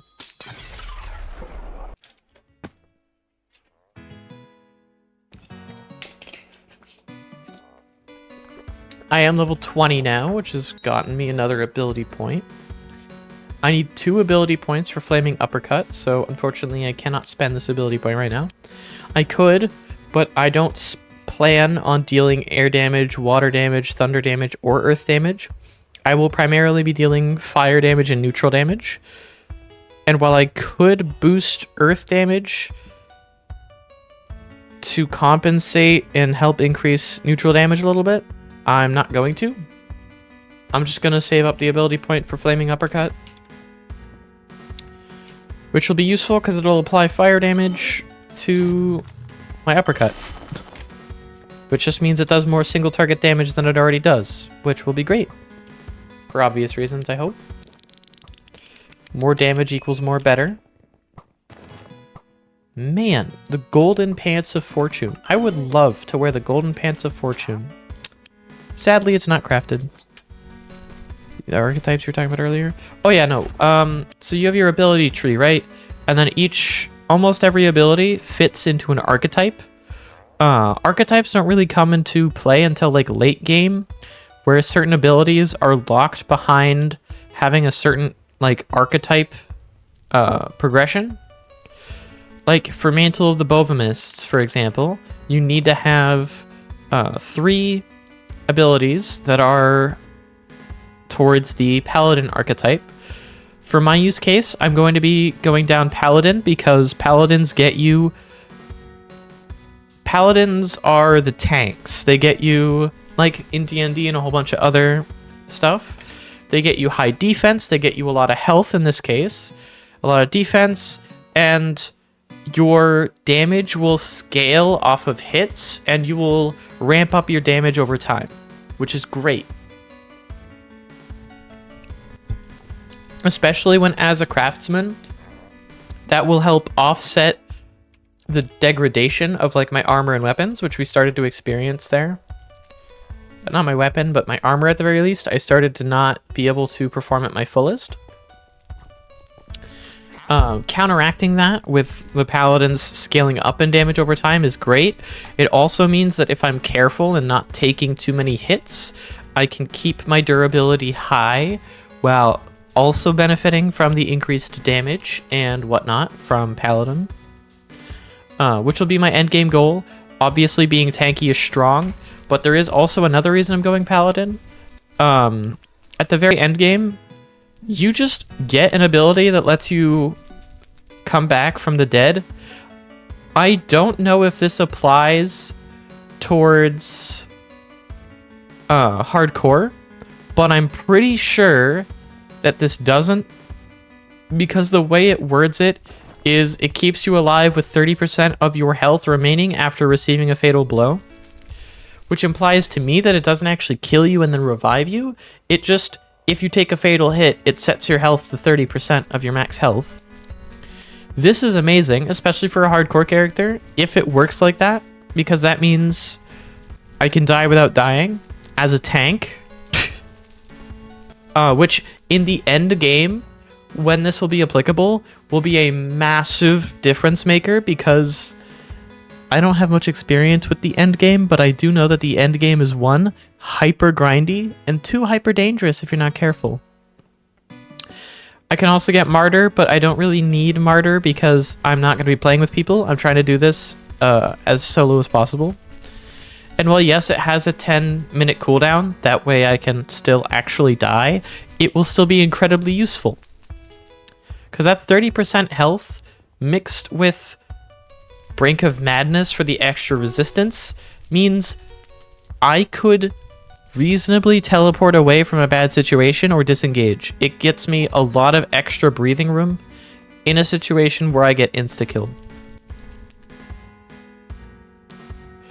But anyways, so specifically for Warrior, I'm going to be going into Paladin for the uses of hardcore and surviving when I shouldn't. Battle Monk is really funny because Battle Monk is basically skill spamming. Like, literally, Battle Monk is the most, like, if you want to spam skills and nothing but skills, just go into anything labeled as Battle Monk. And then Fallen is your health becomes mana, which lets you spam damage, and pretty much every class has a very, it's not a one-time thing or like once a day. You could wait until have it every dungeon. Yes, but it doesn't get me out of the situation entirely. All it does is give me a second chance. It gives me an extra 30% health, effectively. That's all it realistically does, is give me an extra 30 seconds, or however long it takes, an extra 30% health, on top of whatever resistances I have. And it also means I have the iframes from taking that damage still to potentially get out of a situation.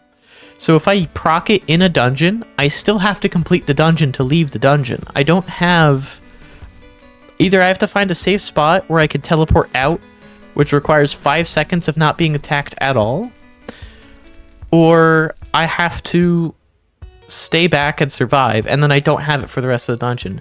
Effectively, the 10 minutes means that I have whatever activity it procs during, I have to complete that activity without a safety net anymore. That is the safety net for if I fuck up during an activity in the late game. I still have to complete that activity to get out, because I can't just teleport out or leave the moment something goes wrong. So yes, I could wait and then have it, make sure I have it going into every dungeon, but all that does is mean I have a safety net. But if I have to use that safety net, it's gone for the rest of the dungeon, unless I'm able to hold out for 10 minutes to recharge it again. But if I'm able to hold out for 10 minutes to get my safety net back, then, like,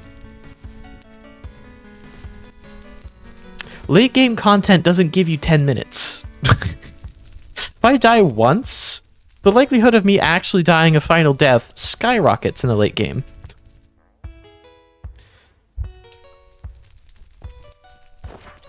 The only time where you're doing an activity where you might actually get the 10-minute timer to run up during it is maybe Legendary Island and Towers of Ascension. Because those take a while. Those both take a long time. Sometimes they can take like an hour or two to clear, if you're starting from the start. So yeah, you might be able to get multiple procs of second chance if you're particularly reckless, but I'm not going to take the risk that I mistimed that 10-minute timer. Like, I don't even know if there's a way if I can check. I think it's just whether or not I was lucky. So it just becomes a useful safety net when I know I have it, and a potential gamble if I'm not sure. And who knows, maybe that'll be a use for being able to do the timers. I can use the timer to determine that. But either way, I'm not going to unlock that till way in the late game, which is insane. The late game in Wynncraft gets incredibly scaled and grindy incredibly quickly. Anyways, the next quests I'm going to do are going to be, I guess, supply and delivery. I think this one's just a free one. This does unlock fast travel, which is nice, to Aelkin, which could be useful. I need to farm for Forest Web to get faster walk speed.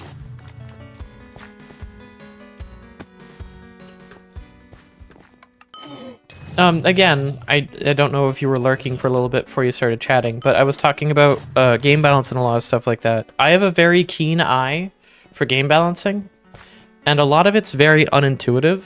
Like, a lot of things that seem unbalanced or broken come down to a practicality point of view. Is things can sound really, really good on paper, but then in practice you realize the actual downsides. And I think that especially applies to things like games.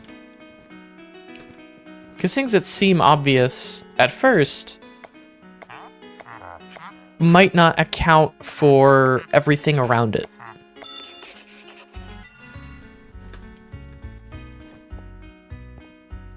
An example of this is, right now, pretty much everybody agrees the profession system needs a rework. They just don't really know how to do it yet.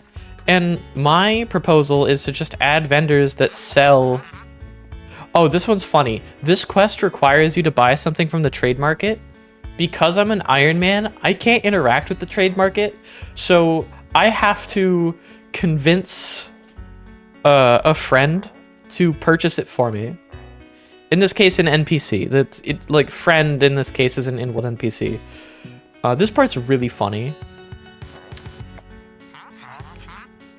Is there any reason you can't get it yourself? You're banned from the market. How do you even manage that? We haven't been in debtless for that long. You what? Never mind, I don't want to know. It's absurdly funny that somebody in the creative team actually thought about people doing Iron Man challenges for this quest and came up with a solution. It is so funny to me. It's small details like that that make me love Wynncraft, but then they overlook some things sometimes and it just becomes jarring.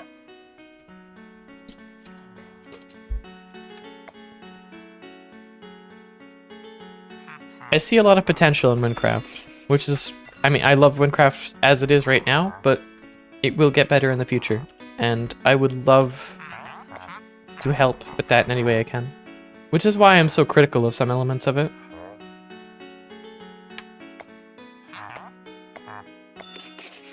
Yippee, and now I have to run across the world again. The reason I don't use my horse is because my walk speed is faster than my horse right now. And I'm not leveling a tier 1 horse when I could level a tier 2 horse. Have I fought this boss on this character yet? Yes, I have. I keep questioning that. I'm so used to starting new characters, I lose track of what character's done what. Have I done this yet? Wait, yeah, I have. I did, 1 and 3 because 2 wasn't listed. So yeah, I already did that.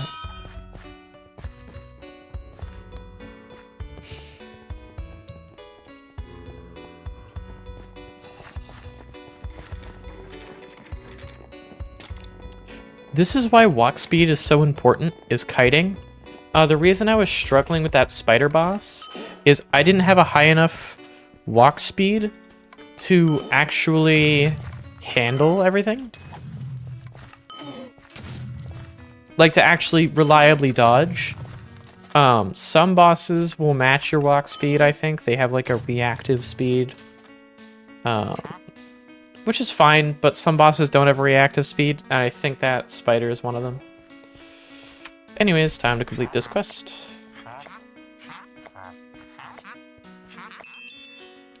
Yay, thank you for the emeralds. Thank you for the money, and access to fast travel. I will take that in a heartbeat, because I am quite short on emeralds right now. Hey. Oh, that was one thing I was going to do earlier. I was going to do all the caves in Niebla Woods. So I'm going to start out with the cave right next to this. There's just a citizen in the entrance to this cave. This is like a infested pit light. This is a cave version of the infested pit. I always forget that there's a hole here.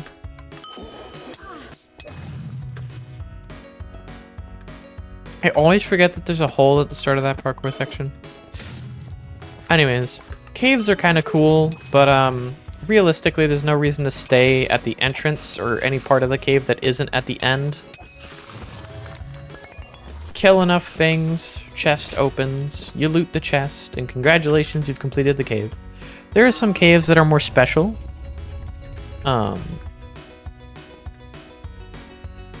Also, that was an example of a cutscene where it actually hid my body, if you didn't notice.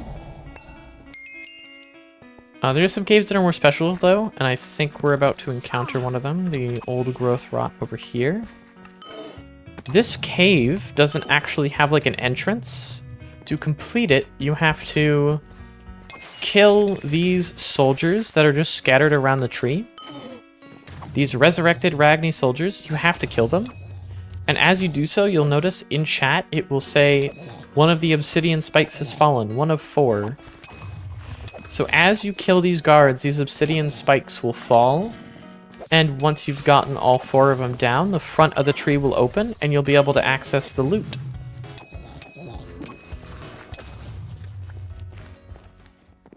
I'm at 3 of 4.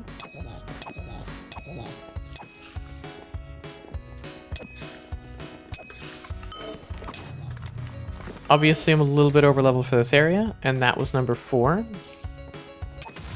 So now this opens.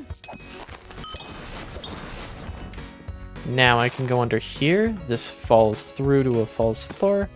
And here, I can, in a relatively safe place, get the loot. I'm not taking that emerald pouch.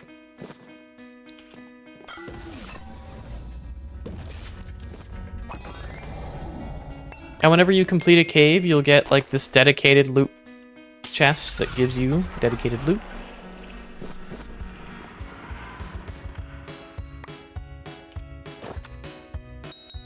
And oh right, I can't spend that, do I? I need to get 2. And that's 2 of the caves. This building is tied to secret discoveries. To open this, you need to complete every secret discovery in the Wind Plains. There's only 16 of them. So far, I believe I'm at 11 or 12 out of 16. The only reason I'm not going to do the final one is because the final one killed me last time. I was on like a level 24 character and I died trying to get the last one, which was marked as level 20. And I had the right gear for it, I would argue. I just didn't realize that it was the way it was. Then there's this cave over here. I think I completed this cave. Yeah, you have to complete this one. Yeah, Spider Grove.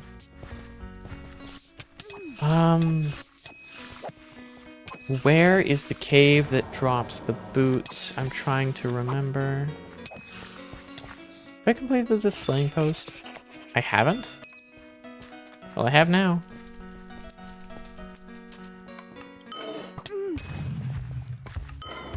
Oh, wait, it's on the other... I think if I go right outside this exit... I think this brings me to another cave? No, this is the exit to the cave. Spiders are so annoying. I agree, these spiders are really, really annoying. Especially because they end up everywhere. The infested pit key guardian, my god, that spider, you will find him all over the map. Wynncraft spiders are worse. Agreed.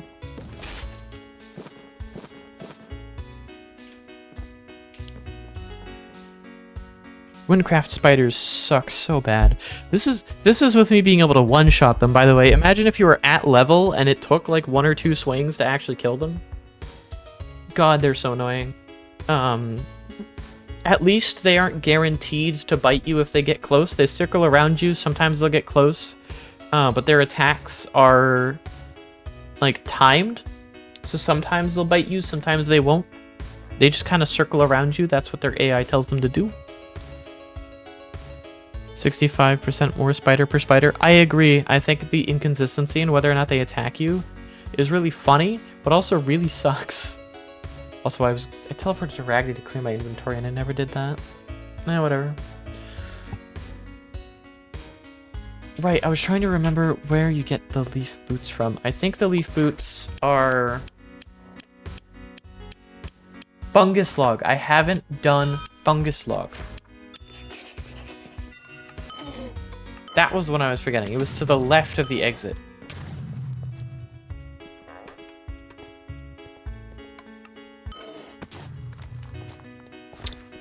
I always forget that fungus log exists, I'm not gonna lie. It's just a log of fungus that you jump into, and then there's fungus. Look, there's fungus among us. Anyways, this cave is pretty simple. Rat hair? Lifesteal? Why is it 0 stars? I mean, it's not much lifesteal, I guess. What's the best case scenario? 3 times 6, 18? Yeah, 18 lifesteal over 3 seconds. That's not really the best. Okay. Lifesteal's pretty cool, though. Not really that useful.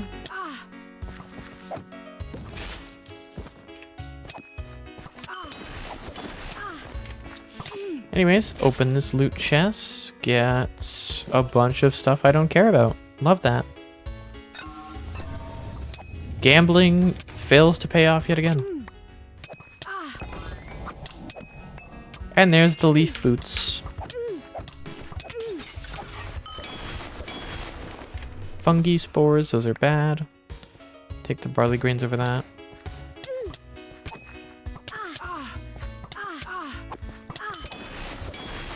God, finding a spot where I can sit and do some inventory management. I think... Yeah, this will sell well. I should probably start selling ingredients I don't use instead of tossing them into a fire. Corruption shards, I guess I'll toss in favor of these wheat grains. Those are the fungi spores. Paralyzing spores? They'll probably sell for more. I don't know, I don't really care. I thought I still had some wheat grains on the ground. Guess not. Alright, that's all the caves are in the local area. I did not get what I was... Oh, fire powder. Finally got what I was looking for. Which means I have enough for a fire powder 2, which means I can play the video game. Better. Harder. I might actually be too poor to identify all these. I'm not. I have the emeralds. We have the money. Holy shit, chat. I'm not broke. It's a goddamn miracle. I mean, I am broke. I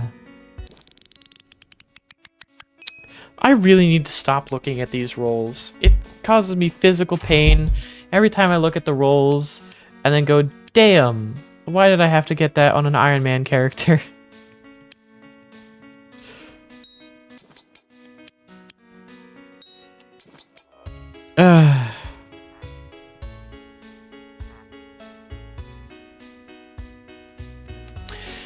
That morph topaz was perfect.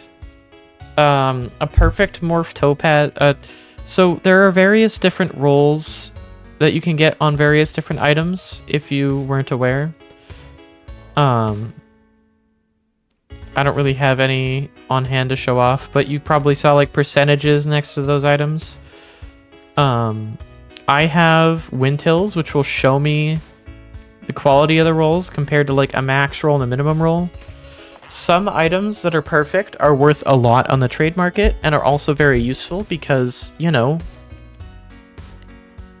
they're rare.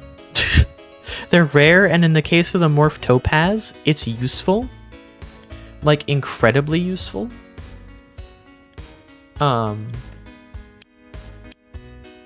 Which sucks because I've never gotten a perfect Morph Topaz not on a HUIC run. And because I'm Iron Man, I can't trade, which means if I get a really rare item or a really good item, not only can I not use it because of Craftsman, I can't sell it or give it to another character to sell. So if I get a really rare or really good item, I have to sell it to a blacksmith. Why do I identify it if you can't use it unless it's crafted? Because if I identify the items, they sell for more to the blacksmith. Identifying an item costs emeralds, but the resulting item you get from identifying it will always sell for the same price or more that it costed to identify it, which means I make a net profit. At bare minimum, I break even the money I spent identifying it. At best, I make double or triple the amount of emerald money I would have made selling it as unidentified. Because if you sell something unidentified, it really doesn't matter what could be in it. Because you're only selling it for 1 to 3 emeralds, and it only costs anywhere from like 1 to 15 emeralds to identify it the first time. So I might as well just identify it and then potentially double the amount of emeralds I'm getting out of it.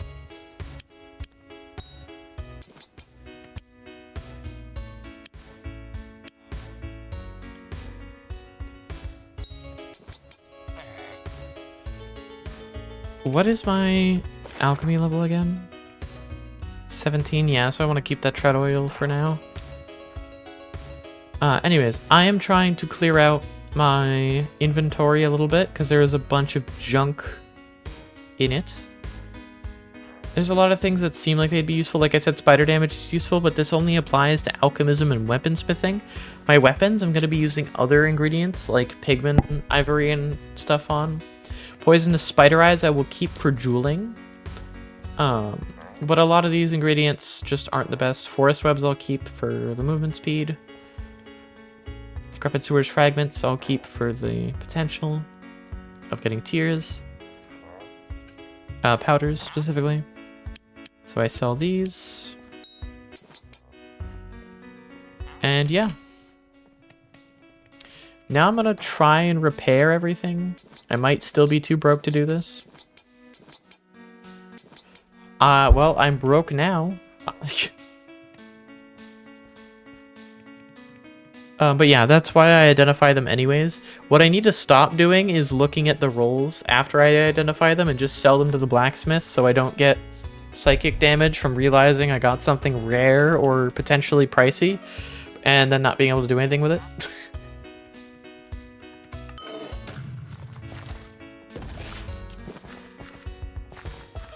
Wow. That's crazy, bros, doing a HUICH run.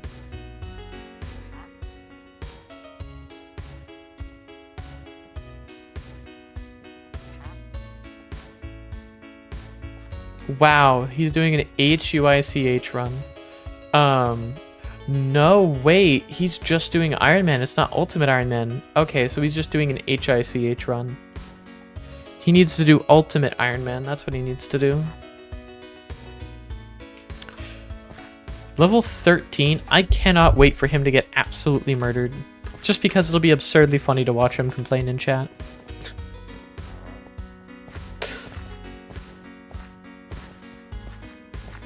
Anyways, where is the Powder Master? There is a Powder Master in Ailkin, right? Where is he? Oh, is he up? He's in the trees. I have to find him. I can't kill him. I need to also be in PvP to kill him. Yeah, the Powder Master's in the tree. The Powder Master is also over here, not down there. Windtills. That's a Windtills moment. Anyways, take these 4, upgrade it to a tier 2. I'll take my tier 2, thank you. Now I have +4 to 8 fire damage and 16% neutral to fire. Now I will put this onto my weapon, which I will infuse the powder. Notice at the bottom it says powder slots. You can have more than 1 powder slot on items, but generally they'll only have 1 powder slot. In this case, I'm putting a tier 2 fire powder on it because I've put all of my points into defense, which scales fire damage up, and the extra damage that this gives me is great, and it turns some of my neutral damage into fire damage, which is also great. So I will end up with a nice damage bonus. Let's see what this says. This says I now deal 300 something DPS, which is basically triple what I was dealing before at closer to like, well, no, not triple because it said like 200, but now my general damage per swing is going to be anywhere from 150 to 200 damage. Because I have 40 points in defense. I've put all of my points into defense. Each of these skills, by the way, each of these skill points has, or each of these skill types has 2 different benefits to them, not just the one. So strength increases your base damage and earth damage. Dexterity increases the chance to crit and also increases thunder damage. Intelligence increases your maximum mana and also reduces spell costs. Defense increases your fire damage. This also increases water damage. Defense decreases the damage you take by a percentage and increases your fire damage. And agility gives you a percentage chance to dodge a hit, which is 90% damage reduction, and also increases air damage. So each of these has their own things. Right now, because I'm running HUIC, I'm speccing max into defense because I'm primarily scaling off of fire damage, and defense itself is also just good for not dying.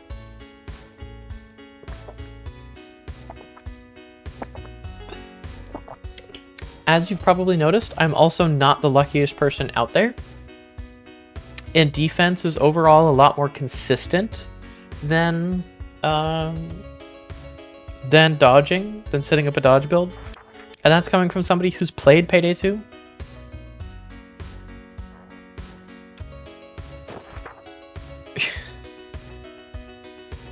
Anyways, also the crafted item names are really funny, like the Cruel Boots of Rage, the Angry Shorts of the Barbarian, Big Shirt of the Bull, Rampaging headgear of the bear. Clashing sickle of the fighters. Crafted item names can be really funny. Let's look at the potion names. Average bottle of formulas, simple jug of formulas, mundane potion of brew, common mug of healing, common beverage of solution, normal tincture of alchemy, basic pot of healing, aged dram of brew, and then a non-crafted potion. The randomized names are the funniest thing. And they do actually change based on what they do. Like the Angry Shorts of the Barbarian, because it increases health and damage by so much. Boots of Rage, because it increases attack damage so much. Of the Bull, because it increases attack damage. And Rampaging Headgear of the Bear, it increases attack damage. So it does actually change based on the ingredients you use, which is a nice touch.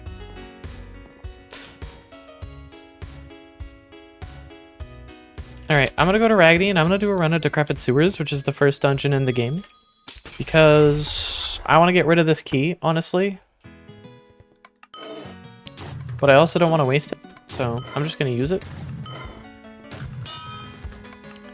And I figure this will be a good benchmark for how far we've come.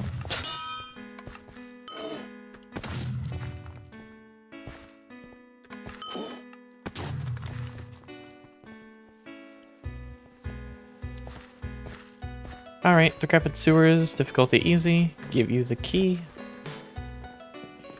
And away we go.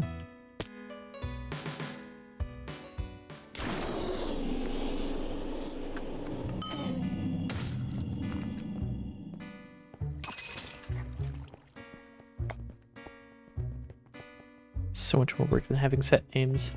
I agree, it's a lot more work than having set names, but they also added so much variety to that chart. Like a significant amount of variety has gone into that chart.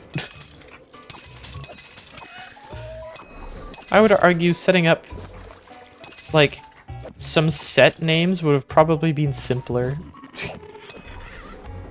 Or just like not adding random names, honestly. Like the simplest thing to do would just be to have it called crafted spear or crafted armor or crafted like whatever. Or just call it a crafted health potion. It's not really required to have the chart of names or even set names when they could just set the name to like whatever it is and leave it at that. It's a nice touch in my opinion.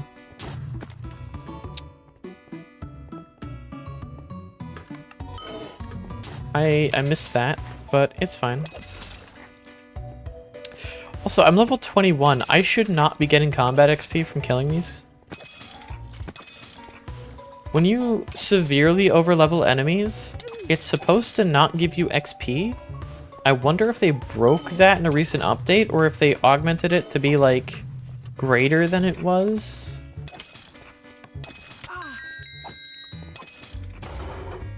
Anyways, I'm gonna go in. I'm just kind of speedrunning this. I usually speedrun this dungeon because this dungeon's fun, but it's not very interesting once you've out-leveled everything. Even when you like two-shot everything, it's still just not as interesting.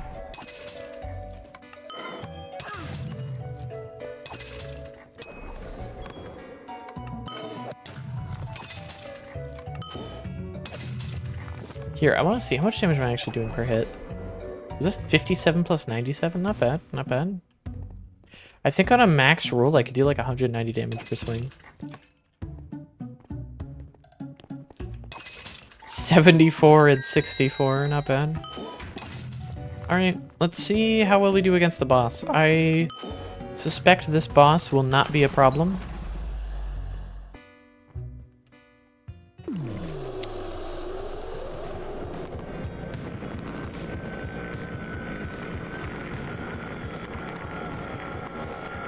I mean, if I'm feasibly, like, really, really, really bad levels of stupid, it might be able to kill me. I have to emphasize on might. I might be a high enough level that my health regen is higher than the amount of damage it's capable of doing. Like, that is a thing that I could have. Yeah, it's already dead.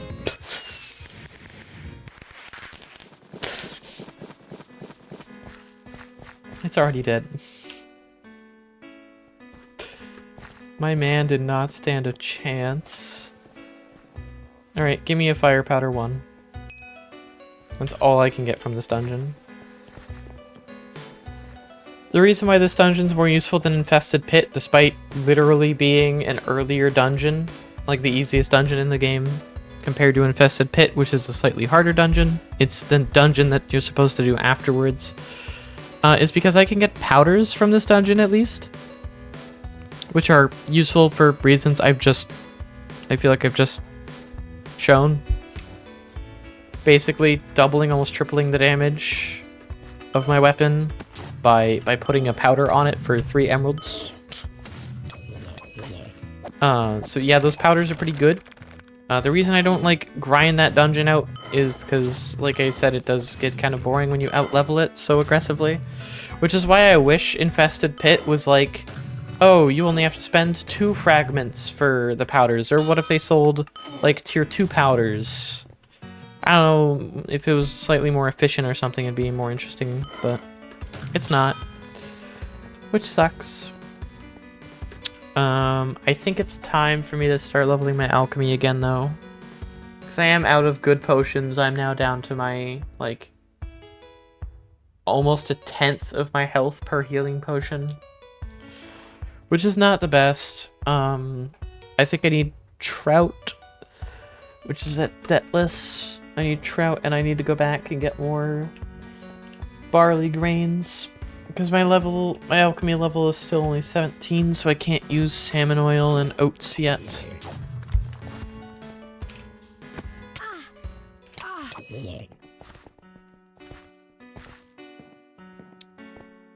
Anyways,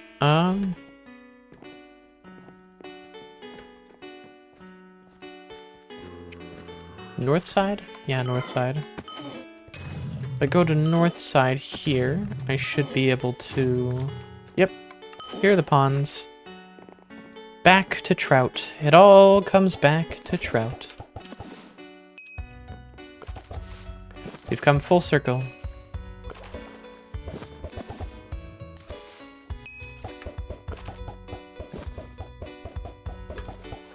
Bro.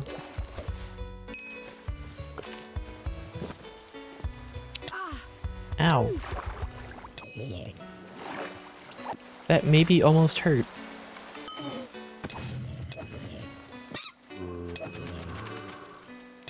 Seagulls are so annoying. They're cute at first. When you hear them screaming enough, my god, they get annoying. Someone bought 20,000 righteous bisons, which cost another person to buy 80,000 cow manglers. Why? Are they making a collector's righteous bison? Are they making a bunch of collector's righteous bisons? What's the next one gonna be? Somebody buys like 100,000 Thompsons? Like what?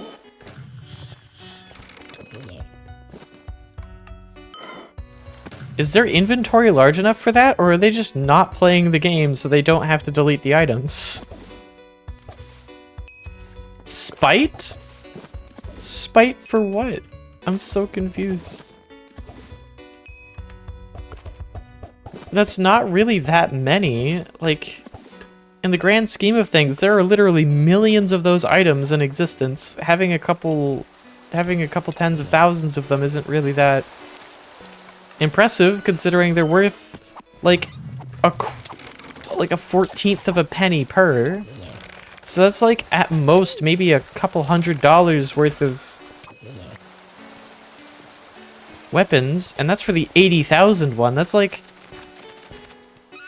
maybe $80 worth. What? Oh, that's not related to Wynncraft, by the way. That's That is a Team Fortress 2 thing.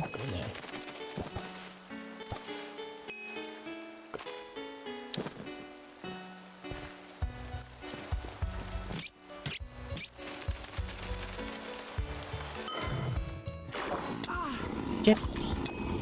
I didn't one-tap it. That's spooky. I didn't one-tap something my level?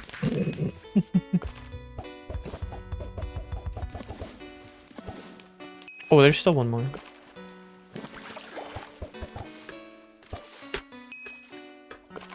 And there we go. Flipping the Steam market? Not surprising.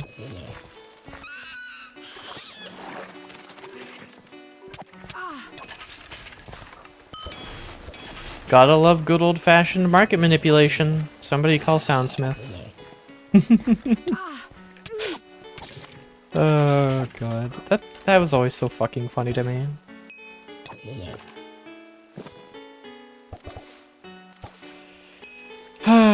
The fucking duped items incident too, where suddenly duped items like skyrocketed in value because Soundsmith made a video that was a complete fucking joke about a trade server. Because Ornabug wanted a fucking duped shovel for some reason. A strange duped shovel. I don't even know what Orna wanted it for. Maybe they were doing like a duped item collection or some shit. Or they just wanted a shit ton of shovels. I mean, it was funny. I will give him that. Also very random.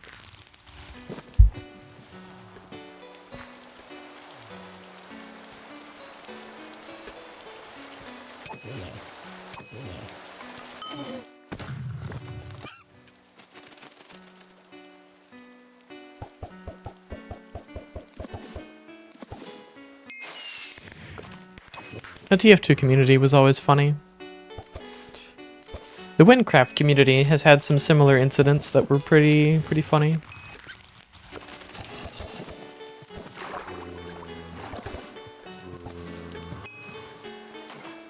Boat passes, for example.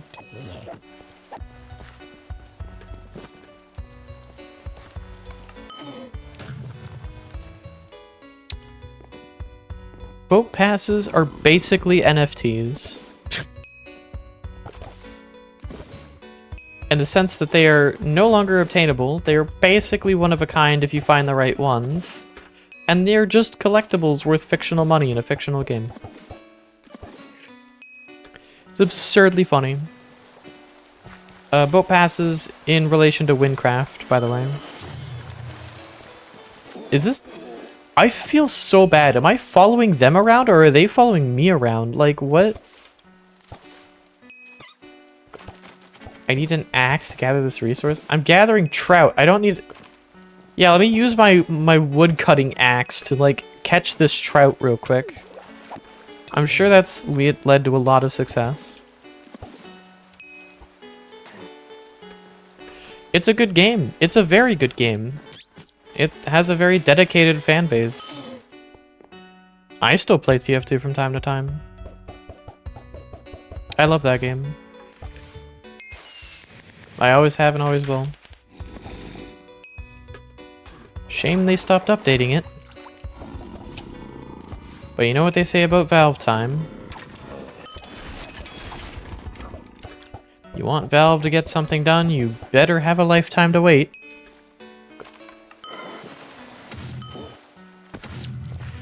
Or you get hired by Valve and do it yourself. Good luck with that, though.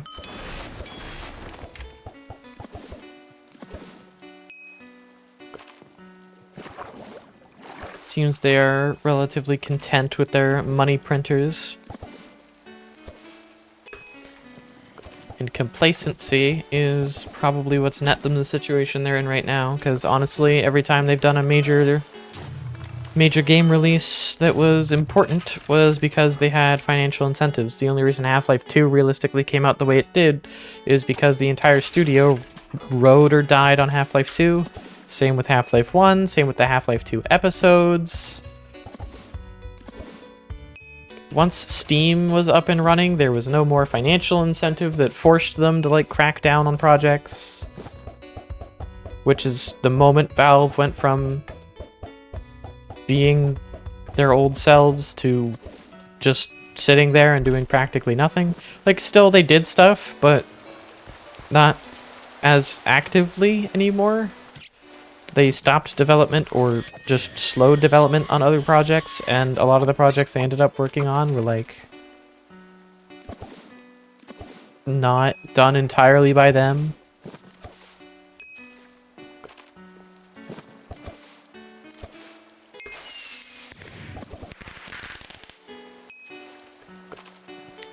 Or weren't done entirely with quality.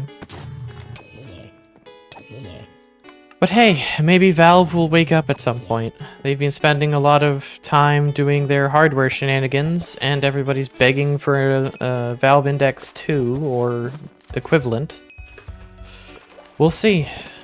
Valve seems to be in their hardware stage because they seem to have taken the approach of, fine, I'll do it myself with regards to gaming hardware.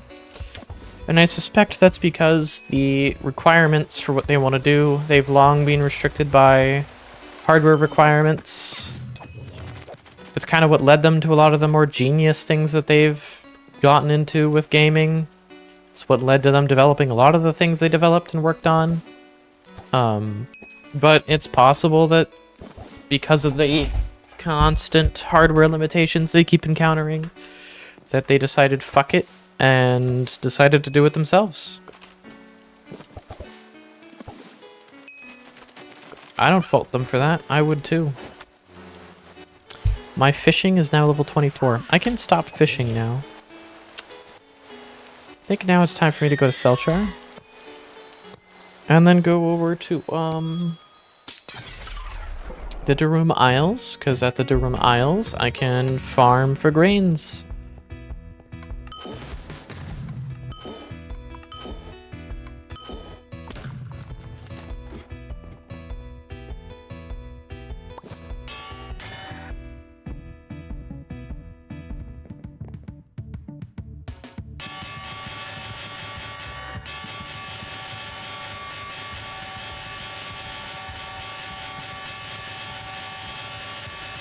Bell. Bell.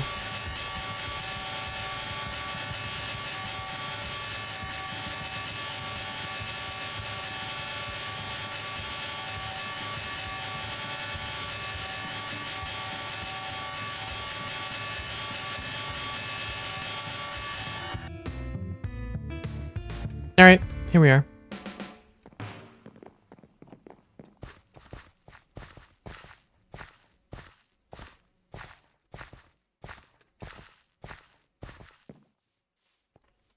It is not playing the music for the Durum Isles. God, shaders look so fucking cool. The fog over the seas as well. Looks so fucking cool.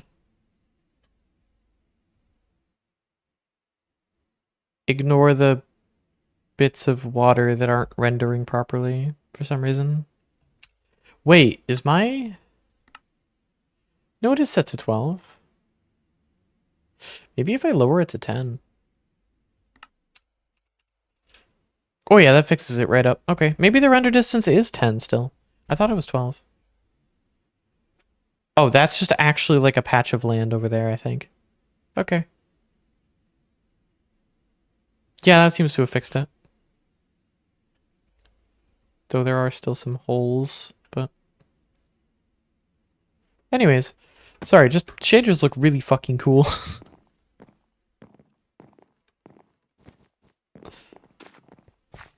Barley greens, yep, because I'm using trout.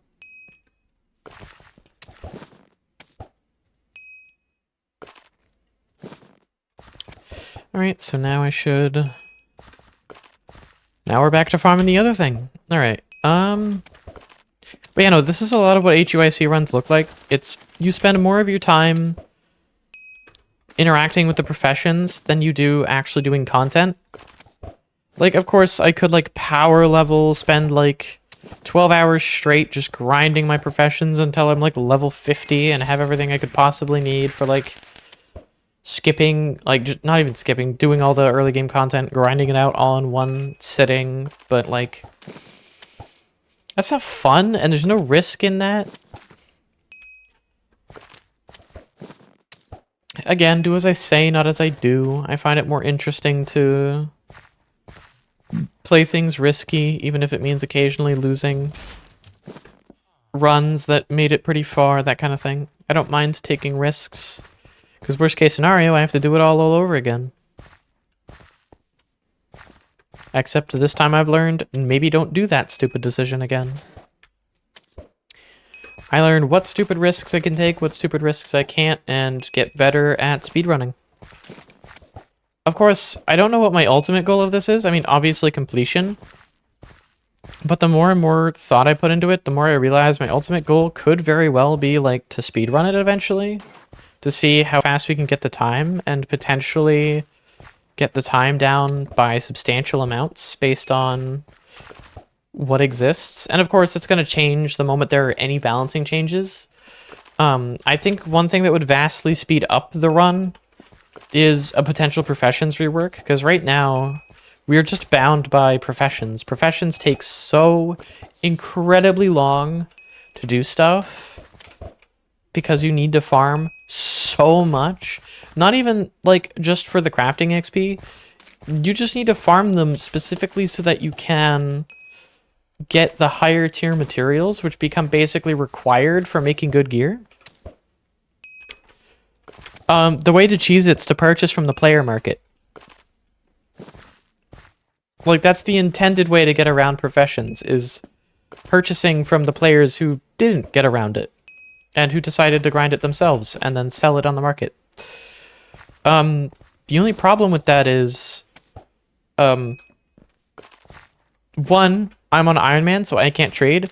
But two, and I've encountered this problem, God forbid you aren't already level 105 and using the max level materials, because anything below that, and you're not going to find anything you're looking for, because people don't bother to farm the middle tier materials, and the people who do, like Innocent, are doing it because the lower tier materials sell like hotcakes. They sell instantly. Because the people that are doing house building and housing plots want a lot of the low tier materials. Like, a lot of the low tier materials.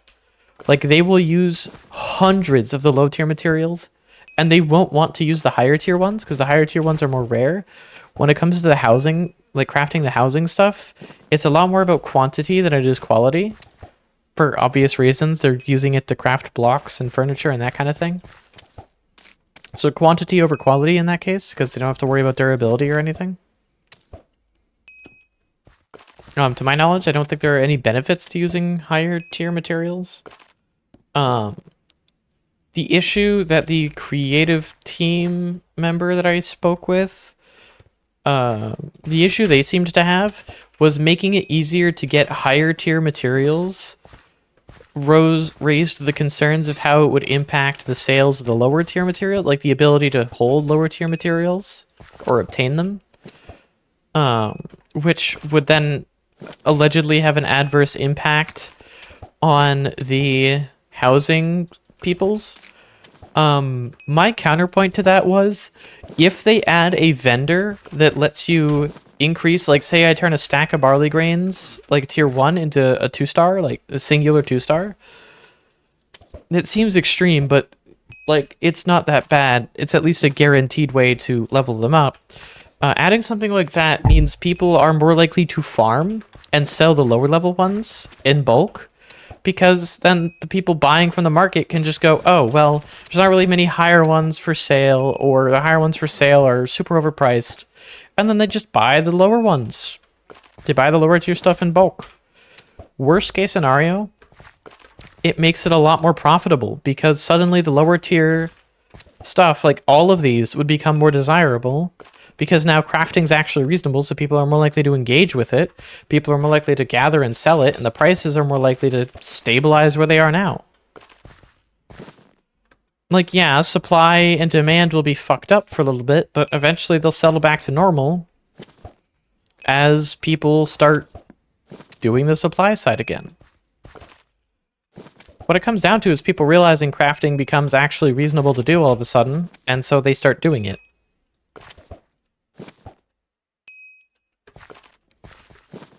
No, it can't be something like that because the way that these scale doesn't work the same way. You want it to still be kind of grindy. You don't want to remove the grind entirely. If it only took 3 to make one, like, higher tier one, then that would just destroy the economy. It would, like, that would be just way, way too, that'd be way too much. That would, or not way too much, that'd be way too little. That would cut down the farming time by a substantial amount and would make things too, I know it sounds weird to say too simple, but it would negatively impact the economy and the player base in, I think, a bad way overall. Because they do still want to keep the player market and stuff going, and their arguments will always be around keeping the player market as stable as possible. So the way to go about that would be to make the ratio aggressive, but not too aggressive. I'm thinking 1 stack into a higher tier and then keep the same chances of getting them like through normal means. Just because, like, I will find myself farming. Sometimes I'll have several stacks and I won't see a higher tier material once, and I'll have like stacks and stacks and stacks of lower tier materials. And if it was 1 stack of a lower tier material to make a higher tier one, then that would make tier 2 items, that would make tier 2 materials the absolute sweet spot. And then tier 3 materials super useful if you're able to get them. And it keeps tier 3 materials at the gaudy level that it seems the developers want, while also keeping the tier 2 materials at a relatively rarer level, but more practical. It would make the professions and crafting more interesting to interact with in a way that I think would have an overall positive effect. And it wouldn't reduce the farming time required by very much at all. It would keep it actually roughly the same, but it prevents bad luck from being a problem for HUIC runs. While it also allows the player market to, in cases where the supply is not quite there on some things, it would mean the demand won't cause skyrockets in price of things that don't make sense. Like salmon. The level 20 fish, salmon, is the most expensive fish in the game. I have no idea why salmon is the most expensive fish in the game. It just is.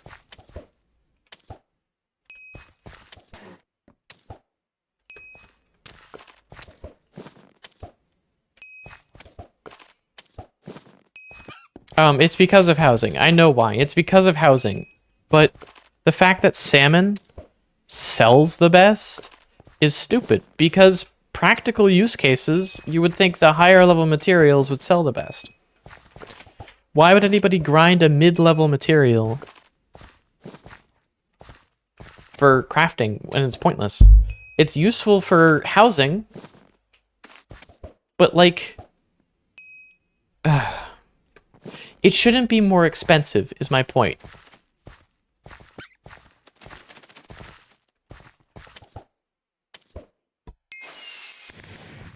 It is so random that it is more expensive.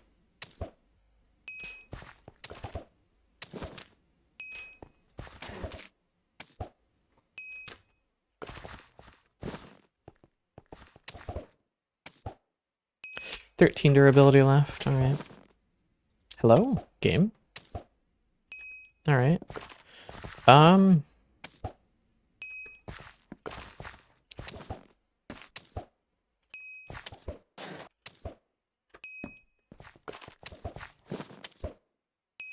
Nice. I'm getting pretty lucky here, not gonna lie. The fact I've gotten 3 barley grains. 3 tier 2s. I mean, I guess that's not very lucky considering it's a 10% chance, and so far from that 10% chance, it's looking a lot more not that, because I have over 100. So it's like 100. It's 104 to 3 right now. I should have a lot closer to like 10. This is what I mean when I was saying earlier I could have like hundreds of stacks, like a couple stacks of tier 1 barley grains or like tier 1 materials, and then not have the right or intended amount of tier 2s. So if they made the conversion factor, like if they allowed for conversion from lower tier to higher tier, maybe even allow the conversion from higher tier to lower tier, both ways, especially if you could do it both ways, would help keep the market as stable as possible. That would just work. I don't think that's how they're going to implement it. I highly doubt they're going to implement a vendor that does that. Maybe they are, maybe they aren't. I don't know. All I know is that they have something in mind, and I wasn't allowed to know what it was. Which, I mean, kind of sucks, but, I mean, hey, what can you do? I guess they want to keep things a surprise, or maybe they're still deciding what they're going to do and they haven't implemented everything yet. And I can understand not wanting to agree to things that, or like say you're going to do something that you don't actually intend on doing entirely, or if something changes down the line and they do it a different way, that kind of thing. Valve has to cover the same issues, and a lot of game studios have to cover the same issues. They don't want to make, like, they don't want to make a public statement on anything until they actually make a decision. So all I know is that they recognize that there's a problem. And I'm pretty sure that a vendor that does processing of material tiers up and down has been considered but thrown out. I'm fairly certain it was thrown out.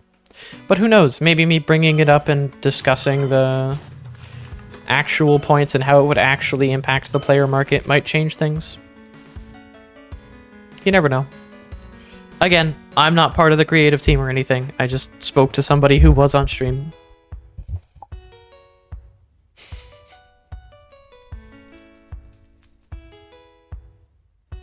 My only experience with them is talking with them. That's about it.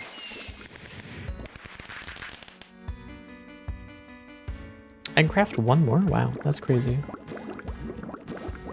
Unfortunately, I cannot use this tier 3 chow oil because I need 2 of them. So over. Aged container of awkwardness.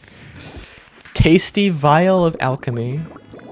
Mundane tincture of brew. Refined dram of formulas.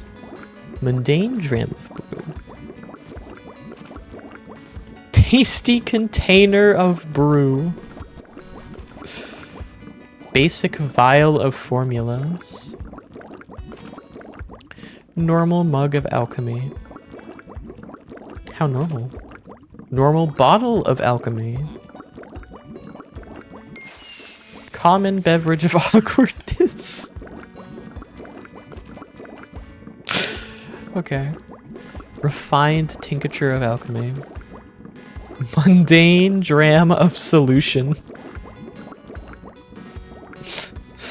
Oh, that's fucking great. Anyways, we keep crafting. Finally level 20, that means I can make the next level of potions.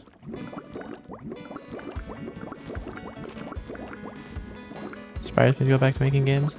Yeah, I can understand that. It's... Every time I have those conversations, or have these conversations, it makes me think of TGS. It's a Minecraft horror mod pack that I've been working on for about a year now. Because I put a lot of effort and focus into trying to balance it properly and make it feel right. I think right now it's in the best position it will ever be. TGS stands for The Great Silence. The Great Silence is a mouthful, so I refer to it shorthand as TGS.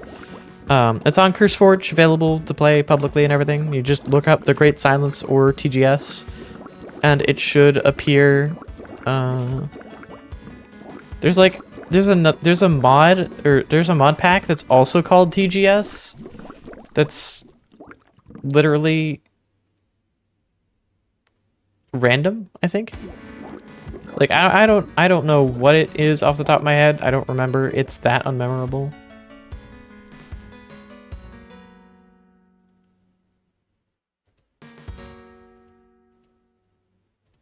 Why am I lagging out so badly? This is kind of concerning. Where win? Where win? Where win? Alright. The issue is I can't put my potion of healing. I can't make more potions, so I can't put this in here. Small pack might be shit my pants. Maybe. Maybe it will, maybe it won't. It's not very jump scare oriented, though there are jump scares if you're stupid. It punishes you for being stupid, but other than that, everything's environmental. You get stalked more than you get actively attacked, and when the attacks do occur, it's clearly telegraphed that it's an attack, and you have the opportunity to either fight back or run and hide. Usually, most of the time, you have the opportunity to properly fight back, and each monster has their own ways of fighting. Like you have to change the way you play based on which monster it is, and you start to learn. The fun part of it comes in the learning what monsters do what and how to deal with them, and as you learn and get better at dealing with them, they start ramping up and attacking more and more often.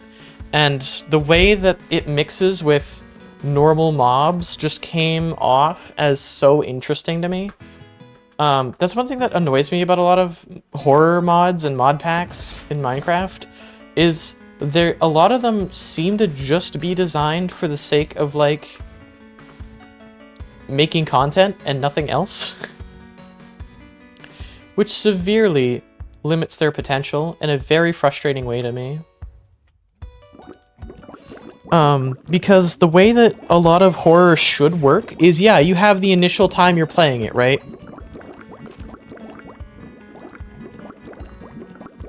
I see monster and they're faster than me. I quit the game. They can't catch me if the game is closed. There is no monsters that are actively faster than you unless you have slowness or you're not able to sprint.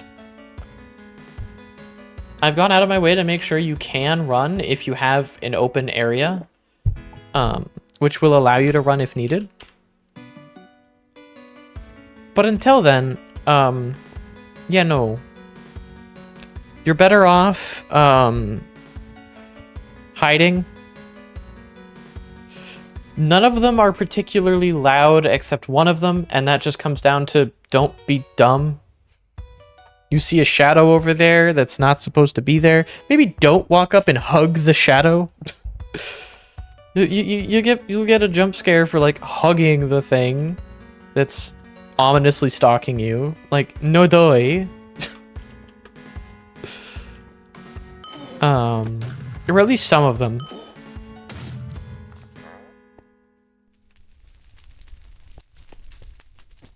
But anyways, I don't know. I find it interesting. A lot of the combat balancing, I focused heavily on the way that Left 4 Dead 2 was balanced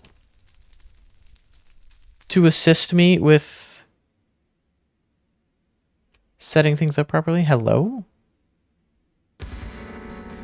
I'm so confused. I'm going... I am confused. Where win? Where win? Actually where win? Hello? It's not an issue on my side, I don't think. I'm still streaming. Where win? It's so over? Where win?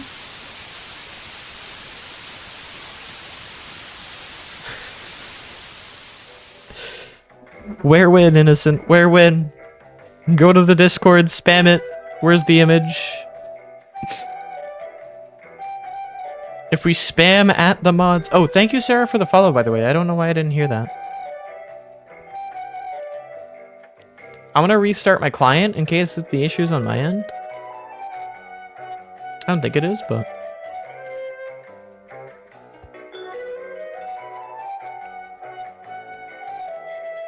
If we spam at the mods with where win, they might do something.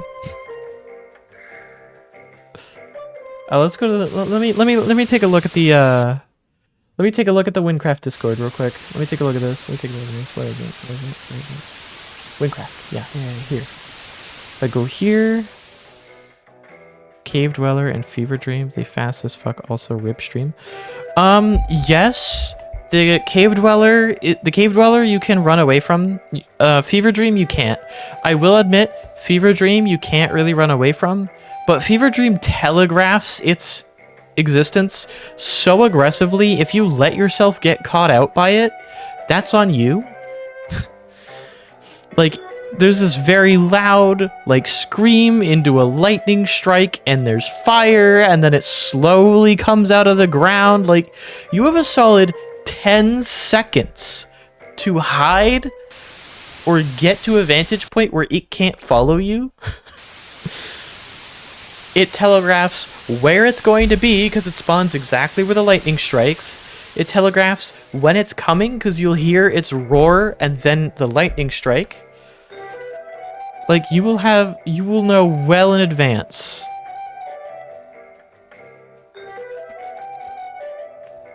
If you can't dig yourself, like, a little hole in, like, the 10 or 15 seconds that you have to do something, that's a skissue, honestly. And, to be fair, Fever Dream is killable, and Fever Dream takes knockback damage. The only thing I might tweak about Fever Dream is his speed, because his speed's a bit fast for all of his abilities. I do also plan on making it so that Fever Dream spawns several times at one point. It can attack you through walls. Every monster can attack you through walls, Jack. Every one of them can. Walls don't protect you. They need to be thick. If you want a wall to save you, it needs to be a thick wall. I hope you know that.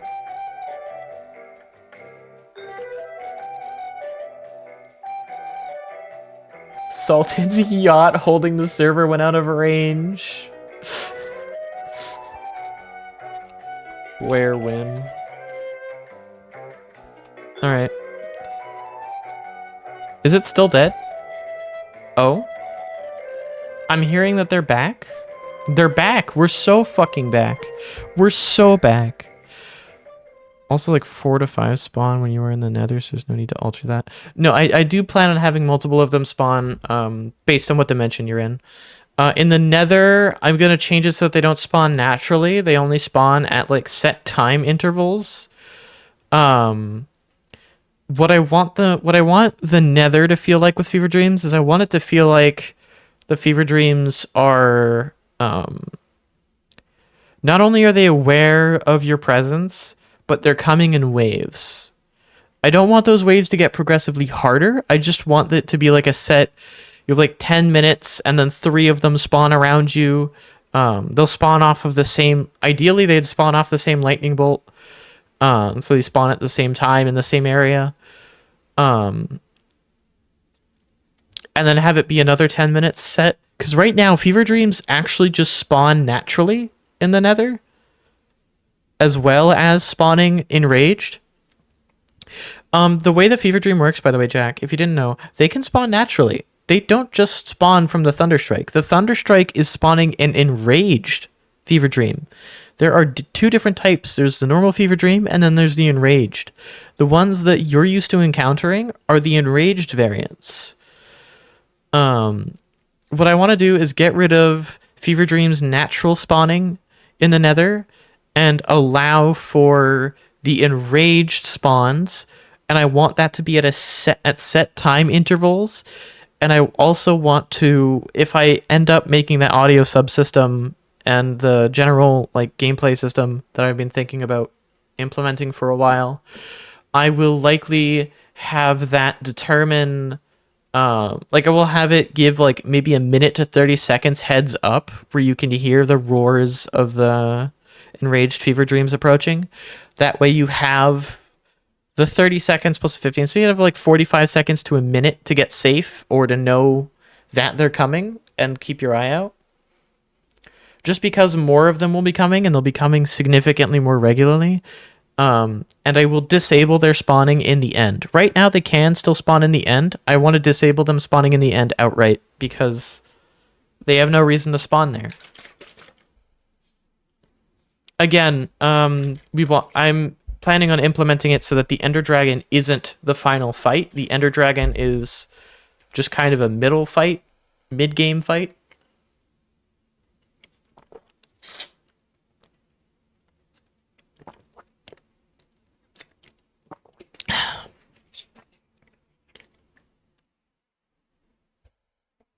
I want the Ender Dragon to be like Terraria's Wall of Flesh.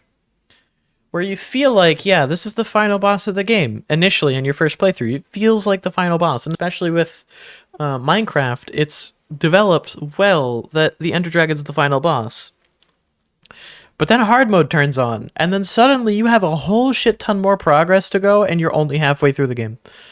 Of course, in Terraria, pre-hard mode, like beating the Wall of Flesh is like a quarter of the way through the game now. I'm probably going to make the Ender Dragon like the halfway point with a couple extra bosses in between as well. That's my goal for the mod pack. Because again, TGS isn't just a horror mod pack. I do actually have a story that I'm telling with it. I'm just being a lot more passive with the story because the story is second to the gameplay. In my opinion, gameplay is more important. So I'm developing the gameplay first and shaping the story around it. I just want to have an interesting story to tell as well because I go for quality over quantity. That's just who I am and what I am.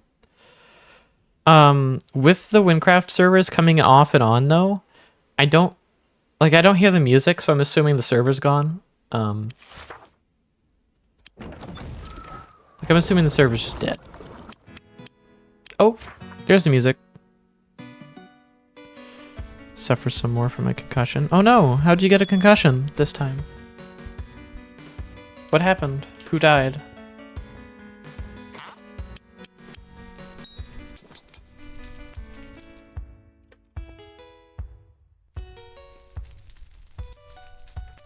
I have 187.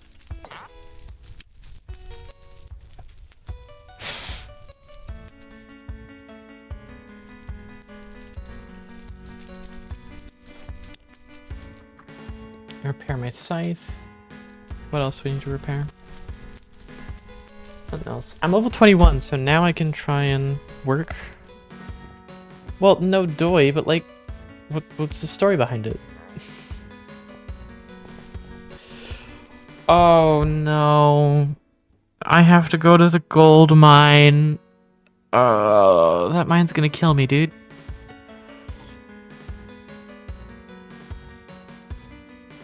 That's gonna kill me.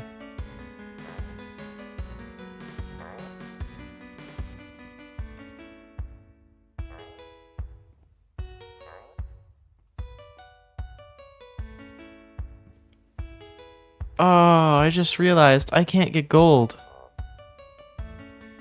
Hold on. I'm gonna go off onto another class real quick. I need to test something. I may or may not be here by the time you get back, Sarah. I might end the stream soon. We'll see. I need to test something, though. I'm gonna go to... You know what? I'll go to this Dark Wizard. Spell in my head.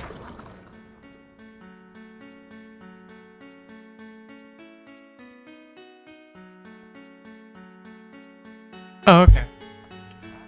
Oh, wait then. Oh, thank you.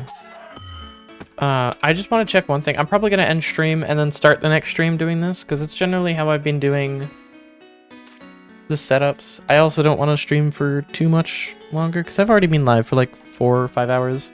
Normally I try to start by like 1 p.m. EST and then move elsewhere, or like move on from there. Need to go down there. So yeah, I am looking the right direction.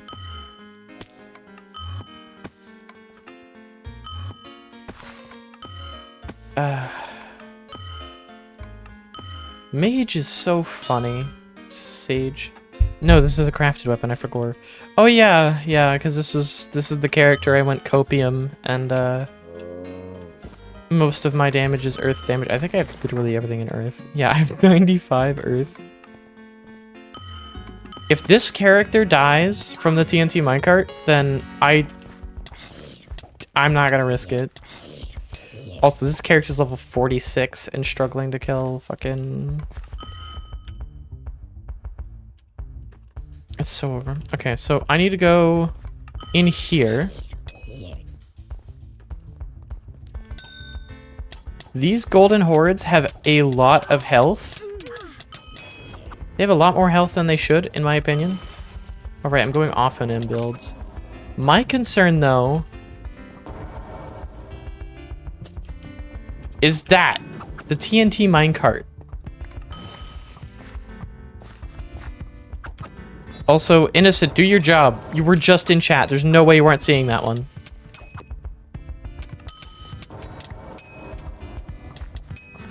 This is still a hardcore character, so I am risking losing items if I die.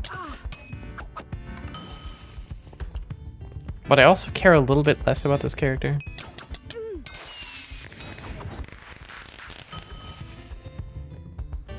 That TNT minecart, though, that's like 4 of them. Holy shit! I am literally level 47. I have 1,000 HP, and that was almost enough to kill me? My god.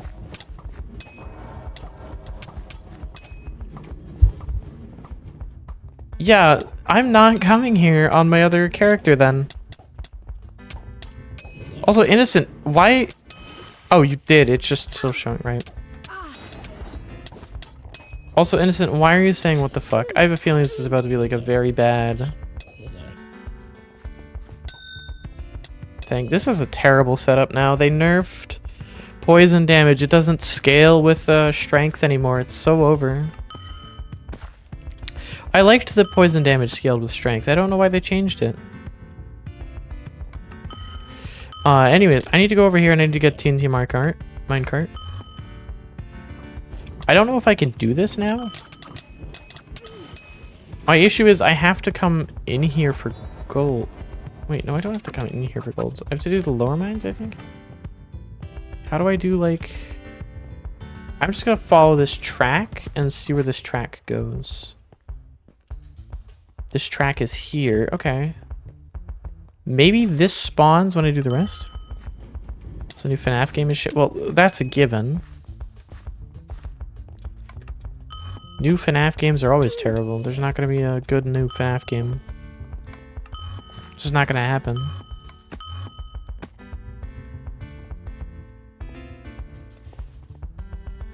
Right. I need to... Okay, so I think lower crane...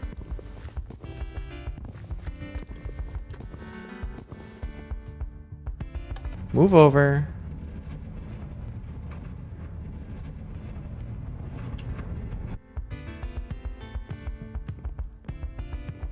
Now I need to go and get a minecart from in here, I think. I think this is the next step.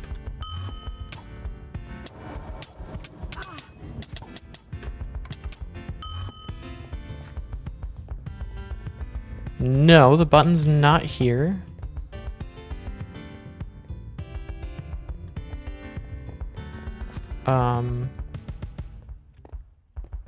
Maybe I need to break a minecart somewhere to pick it up?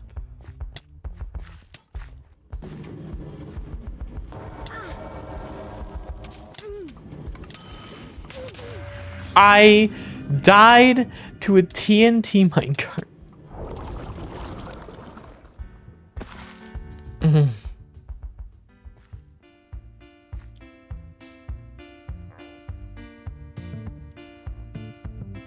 I am level 47. Also, wasn't I just in Debtless? Why did it put me in Tavernus? Why did it put me in Turnavs instead of Debtless? Whatever. I don't really care about this character anyways. Like, genuinely, I don't really care about this character. But yeah, I think I'm going to end the stream there. So now I know something I have to plan for, which sucks. It really sucks I have to plan for that. I need to find a way to safely farm there, or another place where I can reliably get good... Innocent, where is the... You know what, I'll start that next stream. Whatever, I'll do that next stream. That's fine. I need to call it here. There's no... It's copium if I don't call it here. I do /class at the end of every stream because I want to show that I'm not playing it. I do have a character that I will play on for recording sessions because, again, I'm working on a video. I have them Twitch for, like, pink, purple for Twitch, and then I have my dark red for my recording stuff. So far, I haven't really gotten far on that run because I'm primarily focusing on my streamed runs. But anyways, yeah, it's been a fun stream. Have a good day, night, or evening, depending on whichever time you were watching this at. And yeah, I'll catch you all soon. Have fun. Normally, I would raid somebody else, or I want to start raiding other people, but I don't have any raid targets lined up. You know what? I'll do that. I'll line up a raid target. We'll raid somebody. Let me see. Who can I raid?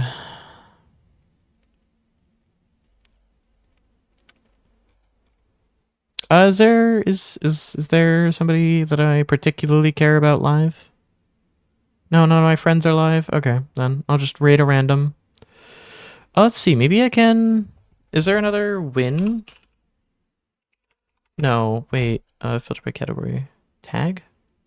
Win? Wynncraft? Nobody else is streaming Wynncraft? It's so over?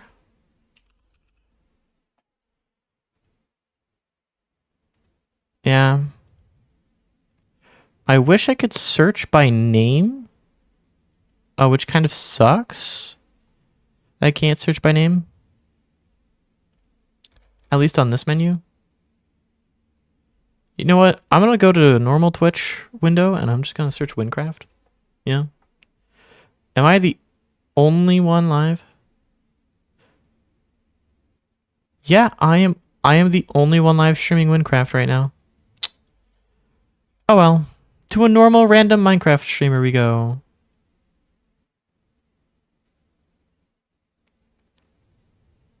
Sure, we'll choose this one. They look interesting. Have fun, everybody. Let's start this raid. Just say like company raid or something. Just say like company raid.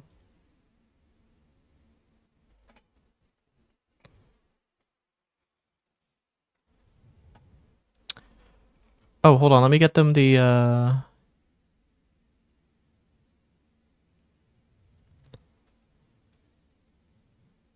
Everybody ready? Everybody ready to raid? We can join in a second.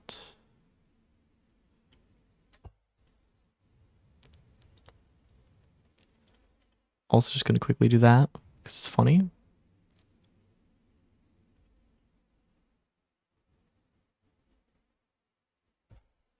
Turn up my volume so I can actually hear them.